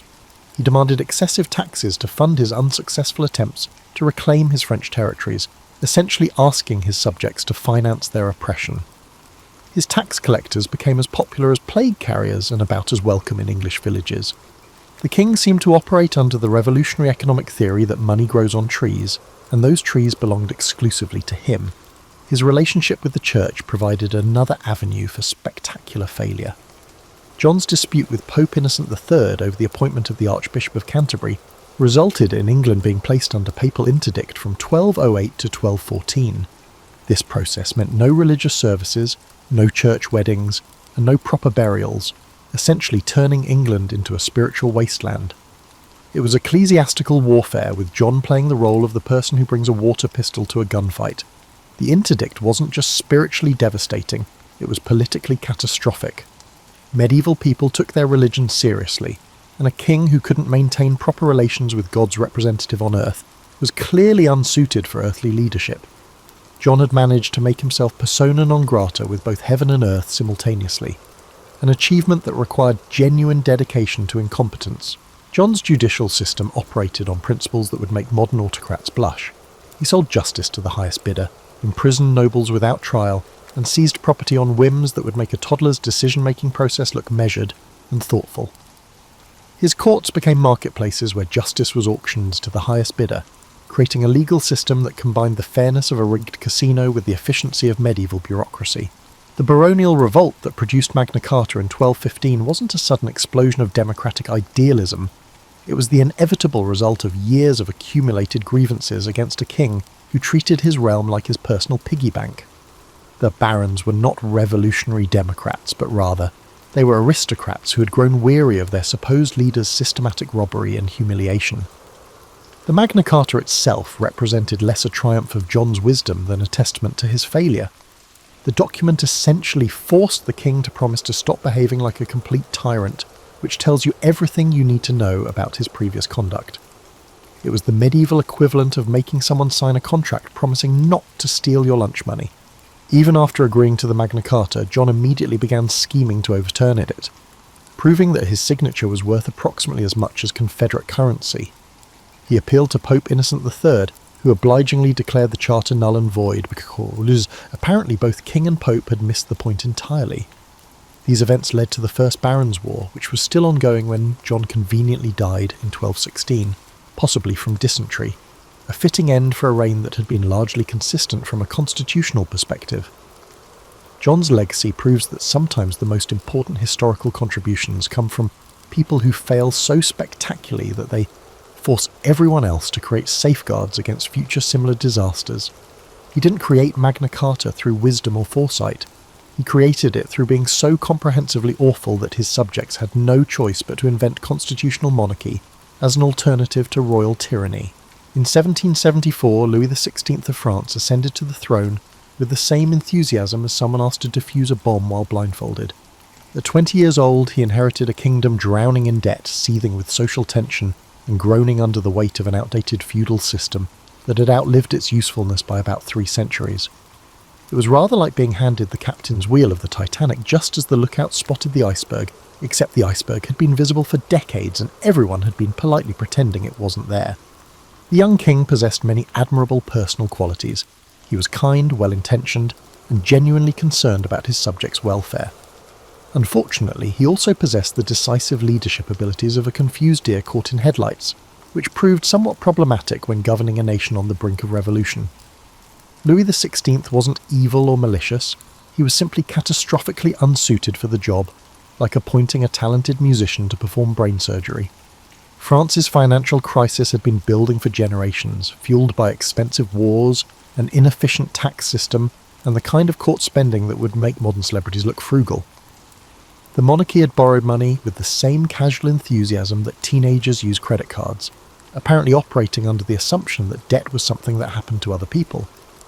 By the time Louis XVI inherited the throne, France was spending more on debt service than on the entire military, which created the kind of fiscal situation that would make bankruptcy attorneys salivate. The king's attempts at financial reform demonstrated his fundamental misunderstanding of both economics and politics. He appointed competent finance ministers like Jacques Necker and Charles-Alexandre de Calonne, then systematically undermined their efforts whenever they threatened the privileges of the nobility or clergy. It was rather like hiring a personal trainer and then refusing to exercise or change your diet, while wondering why you weren't getting healthier. Louis XVI's indecisiveness became legendary among his contemporaries. He would agree to reforms in the morning, reconsider them by afternoon, and reverse them entirely by evening, creating a governmental process that resembled a political weather vane in a hurricane. His council meetings became exercises in elaborate procrastination, where every decision was discussed, debated, postponed, and ultimately abandoned in favour of discussing the same issues again next week. Louis XVI demonstrated his exceptional political acumen at the Assembly of Notables in 1787. Faced with a financial crisis that threatened the monarchy's existence, he convened a gathering of nobles and clergy to discuss tax reform, apparently expecting them to voluntarily surrender their tax exemptions out of patriotic spirit. It was roughly equivalent to asking wolves to babysit sheep, while expecting them to resist temptation out of professional courtesy. When that predictably failed, Louis XVI made the fateful decision to convene the Estates General for the first time since 1614, apparently not realising that 3 centuries of accumulated grievances might produce some awkward conversations. The Estates General had been dormant for so long that nobody even remembered the proper procedures, which should have been a warning sign that perhaps this wasn't the ideal moment for constitutional innovation. Louis XVI was completely unprepared for the transformation of the Estates General into the National Assembly, as if he had anticipated a small dinner party but inadvertently invited the entire neighbourhood. His response to this constitutional revolution demonstrated the kind of crisis management skills that would make the captain of the Hindenburg look competent. He vacillated between accepting the new reality and attempting to resist it, satisfying nobody and convincing everyone that he was either duplicitous or incompetent. Louis XVI's flight to Varennes in 1791 represented perhaps the most poorly planned escape attempt in royal history. The royal family's journey to the Austrian border involved a conspicuous carriage, multiple stops, and the kind of operational security that would embarrass amateur shoplifters. They were recognised, captured and returned to Paris, where any remaining illusions about the king's commitment to constitutional monarchy evaporated faster than morning dew in August. The king's trial and execution in 1793 marked the end of more than a millennium of French monarchy, though Louis XVI seemed genuinely surprised that years of indecision and apparent duplicity might have consequences. His final speech from the scaffold demonstrated the same disconnection from reality that had characterised his entire reign, as he continued to believe that divine right trumped revolutionary fervour. Louis XVI's tragedy wasn't that he was evil, but that he was fundamentally inadequate for the challenges he faced. He possessed the political instincts of a librarian thrust into a cage match with professional wrestlers, and the results were precisely what you'd expect. His reign proved that good intentions without competent execution can be more destructive than a malicious competence, and that sometimes the road to revolution is paved with royal indecision. Richard III of England ruled for barely 2 years, from 1483 to 1485, yet managed to pack more controversy, alleged villainy and historical debate into that brief period than most monarchs accumulate in decades. Thanks largely to William Shakespeare's masterful character assassination, Richard has come down to us as the archetypal evil king, a hunchbacked schemer who murdered his way to the throne and terrorised his subjects until divine justice finally caught up with him at Bosworth Field. Historians have discovered that the reality of Richard's reign is considerably more complex, and it may have been worse than Shakespeare's portrayal, albeit in different ways. Richard began his royal career as the loyal younger brother of Edward IV, earning a reputation as a competent military commander and administrator in the north of England. He seemed destined for the kind of supporting role that history barely remembers, the capable royal sibling who holds down the provinces while his brother handles the glamorous business of actually being king. Unfortunately for everyone involved, Edward IV had the poor timing to die young, leaving behind 2 minor sons and a realm that was about as politically stable as a house of cards in a windstorm. The succession crisis that followed Edward IV's death in 1483 showcased medieval politics at its most brutally efficient. Richard, as Lord Protector for his 12-year-old nephew Edward V, faced the challenge of maintaining royal authority while various factions manoeuvred for control. His solution showcased a direct approach that would astonish modern politicians. He declared his nephews illegitimate and asserted his own claim to the throne. With just one well-timed announcement, he masterfully transformed a family dispute into a constitutional crisis. The infamous disappearance of the princes in the Tower, Edward V and his younger brother Richard, remains one of history's most enduring mysteries, though contemporary opinion held Richard responsible with the kind of certainty usually reserved for mathematical theorems. Whether he actually ordered their deaths or simply failed to prevent them, the political damage was immediate and catastrophic. A king who couldn't protect children in his care wasn't likely to inspire confidence in his ability to protect an entire kingdom. Richard's attempts to legitimise his reign were steeped in the time-honoured tradition of royal propaganda, albeit with the subtlety of a medieval siege engine. He claimed divine approval, noble blood, and popular support while simultaneously dealing with rebellions, defections, and the kind of general unrest that suggested his subjects weren't entirely convinced by his arguments. His coronation was magnificent, His public relations were enthusiastic, and his actual support base was shrinking faster than his list of living relatives. The Buckingham Rebellion in 1483, led by one of Richard's former supporters, demonstrated how quickly political allegiances could shift in late medieval England. Henry Stafford, Duke of Buckingham, went from enthusiastic supporter to armed rebel in the space of months, apparently deciding that Richard's leadership style was less strong and decisive and more terrifying and unstable. The rebellion ultimately failed, demonstrating the fragility of Richard's hold on power. Richard's administrative policies showed genuine competence, which makes his political failures all the more remarkable. He implemented legal reforms, encouraged trade, and attempted to address some of the social issues that had plagued previous reigns. It was rather like watching someone efficiently organise their desk while their house burned down around them. Technically impressive, but missing the larger point about priorities and crisis management. The invasion of Henry Tudor in 1485 caught Richard in a classic medieval dilemma. He could fight and risk everything in a single battle, or he could negotiate and risk appearing weak to supporters who expected their king to solve problems with sharp objects. Richard chose to fight, demonstrating either admirable courage or catastrophic misjudgment, depending on your perspective on the virtues of tactical retreat versus glorious death. The Battle of Bosworth Field became Richard's final performance review, and the results were decisively negative. His death in battle, reportedly fighting bravely to the end, at least provided him with the kind of dramatic conclusion that Shakespeare would later appreciate. Richard died as he had ruled, dramatically, controversially, and with enough ambiguity to keep historians arguing for centuries.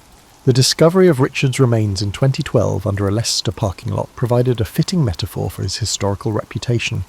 Buried, forgotten, and covered over by the mundane concerns of daily life. The forensic evidence verified that Richard possessed a curved spine, albeit not the dramatic hunchback portrayed in Shakespearean legends. It was a final reminder that the truth about Richard III lies somewhere between the monster of popular imagination and the competent administrator of revisionist history.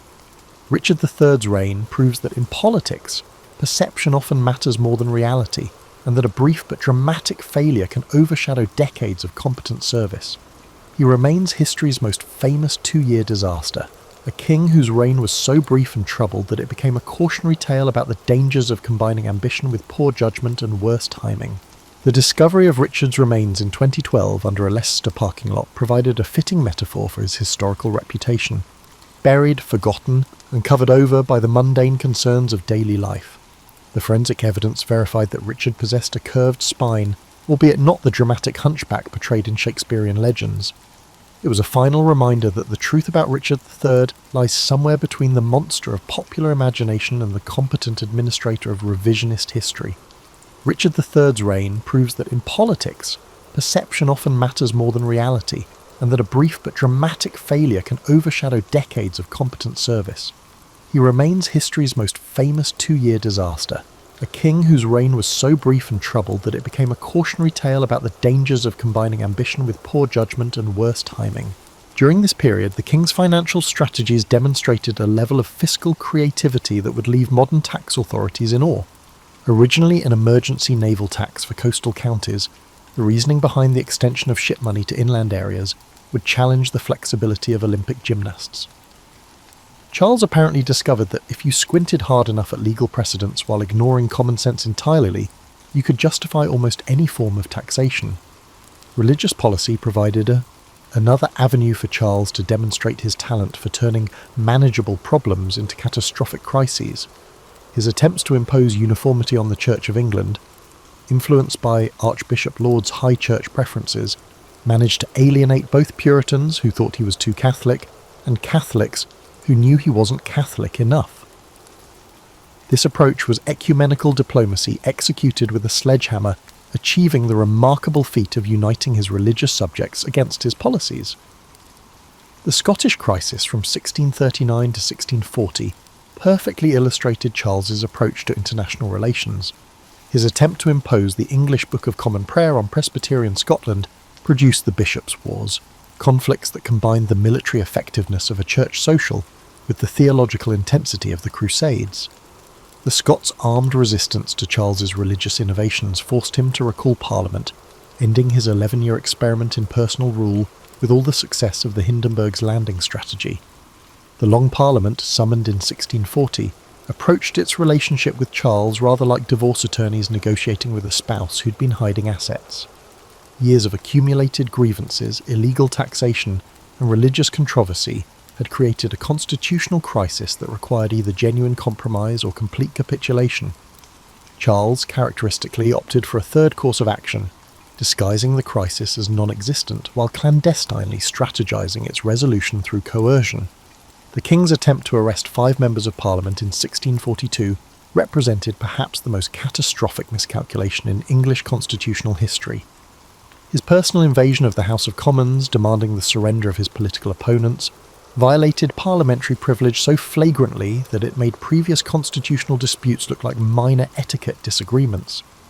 This situation was politically equivalent to bringing a gun to a chess match, and it was just as ineffective. The English Civil War that followed from 1642 to 1651 showcased Charles's military leadership skills, which proved to be roughly equivalent to his political acumen. Despite initial advantages in resources and experienced commanders, the Royalist cause gradually collapsed under the weight of parliamentary determination, Puritan fervour, and Oliver Cromwell's increasingly professional New Model army. Charles managed to lose a civil war while possessing most of the traditional advantages of established authority, which required genuine dedication to strategic incompetence. Charles's trial and execution in 1649 marked the first time in European history that a reigning monarch was formally tried and executed by his subjects. Even his enemies were impressed by his dignity during the proceedings, despite it being a late attempt to salvage his political reputation. Even as the executioner prepared to provide a definitive counter-argument to that constitutional theory, the king maintained his belief in divine right in his final speech. Charles I's reign demonstrated that sincerely held beliefs about royal authority, when combined with complete inflexibility and poor political judgment, can transform a constitutional monarchy into a republic faster than anyone thought possible. He proved that divine right is only as strong as earthly support, and that sometimes the most devout believers in absolute monarchy are the ones who do the most to discredit it. The rogues gallery of royal disasters we've examined, from Nero's theatrical delusions to Charles I's divine miscalculations, reveals patterns of failure that transcend centuries and cultures. These weren't random accidents of heredity or cruel twists of historical fate. They were systematic demonstrations of how absolute power, when combined with inadequate wisdom, creates a perfect storm of governmental dysfunction. Their collective reigns read like a medieval instruction manual titled How Not to Rule, a Comprehensive Guide to Royal Failure. Perhaps the most striking common thread among these monarchical disasters was their profound disconnection from reality. Each king seemed to inhabit a parallel universe where their subjects existed primarily to fund their fantasies, where criticism was treason, and where the normal laws of cause and effect somehow didn't apply to royal decisions. Nero believed he was an artist first and emperor second. John thought taxation was a renewable resource. Louis XVI imagined that ignoring problems would make them disappear. Richard III assumed loyalty was transferable, and Charles I was convinced that God would override Parliament if necessary. This reality gap wasn't just a personal failing, it was a systemic feature of absolute monarchy itself. When you surround someone with courtiers whose survival depends on agreeing with everything they say, when you insulate them from the consequences of their decisions, and when you tell them from birth that they're divinely appointed to rule over others, perhaps it shouldn't surprise us that they occasionally lose touch with the practical world where the rest of us live. The economic illiteracy displayed by these kings would be amusing if it weren't so consistently catastrophic. These kings approached royal finances with a level of sophistication akin to children playing Monopoly with real money, seemingly assuming that kingdoms were equipped with limitless credit cards and that bankruptcy was a phenomenon exclusive to their subjects. Their collective fiscal policies could serve as a masterclass in how to transform prosperous realms into economic basket cases through sheer determination and creative accounting. Yet their failures weren't entirely without benefit to human civilization. Each spectacular royal meltdown contributed to the gradual evolution of constitutional government, proving through negative example that perhaps concentrating all power in a single person wasn't the most reliable system of governance. Magna Carta emerged from John's tyranny, the English Civil War produced modern parliamentary democracy, and the French Revolution launched the age of popular sovereignty. These kings didn't intend to advance human freedom, but their incompetence accomplished what generations of political philosophers had only dreamed about. Their military disasters followed similar patterns of overconfidence meeting reality with predictably painful results. Each king seemed to believe that royal blood somehow conferred tactical genius, that loyalty could substitute for competence, and that divine favour was more reliable than adequate logistics. Their battlefields became laboratories for testing whether wishful thinking could overcome superior strategy, and the results were remarkably consistent across centuries and cultures. The personal lives of these rulers revealed another consistent theme: the inability to distinguish between loyalty and fear, between respect and subservience, between love and intimidation. Their courts became theatres of performed devotion, where genuine relationships withered under the pressure of absolute power and existential insecurity. It's rather telling that so many died alone, abandoned by subjects who had spent years pretending to adore them. Perhaps most notably, these kings managed to fail upward for remarkable lengths of time, maintaining power long after their incompetence had become obvious to everyone except themselves. The ability of medieval institutions to withstand years or even decades of catastrophically poor leadership is testament to their resilience. Yet even the most durable systems eventually reach their limits. Their collective legacy reminds us that leadership is a skill, not a birthright, that power without accountability inevitably corrupts, and that sometimes the most important service a ruler can provide is serving as a cautionary tale for future generations. These kings didn't set out to become historical laughingstocks, but they approached their responsibilities with such consistent incompetence that failure became their most lasting contribution to human knowledge. In our modern age of democratic government and constitutional limitations, these royal disasters serve as reminders of why we developed checks and balances, term limits, and the radical idea that perhaps leaders should be chosen for their competence rather than their heredity. They prove that while power may corrupt, absolute power corrupts with remarkable efficiency and often spectacular entertainment value. The worst kings in history ultimately taught us that the divine right of kings is only as strong as the earthly competence of the person wearing the crown, and that sometimes the best thing an absolute monarch can do for their subjects is provide them with compelling reasons to abolish absolute monarchy entirely. Their failures became humanity's gain, though it took centuries and countless lives to learn these lessons. Perhaps that's the ultimate irony of their reigns. In trying to establish their greatness, they established instead the greatness of the systems that replaced them.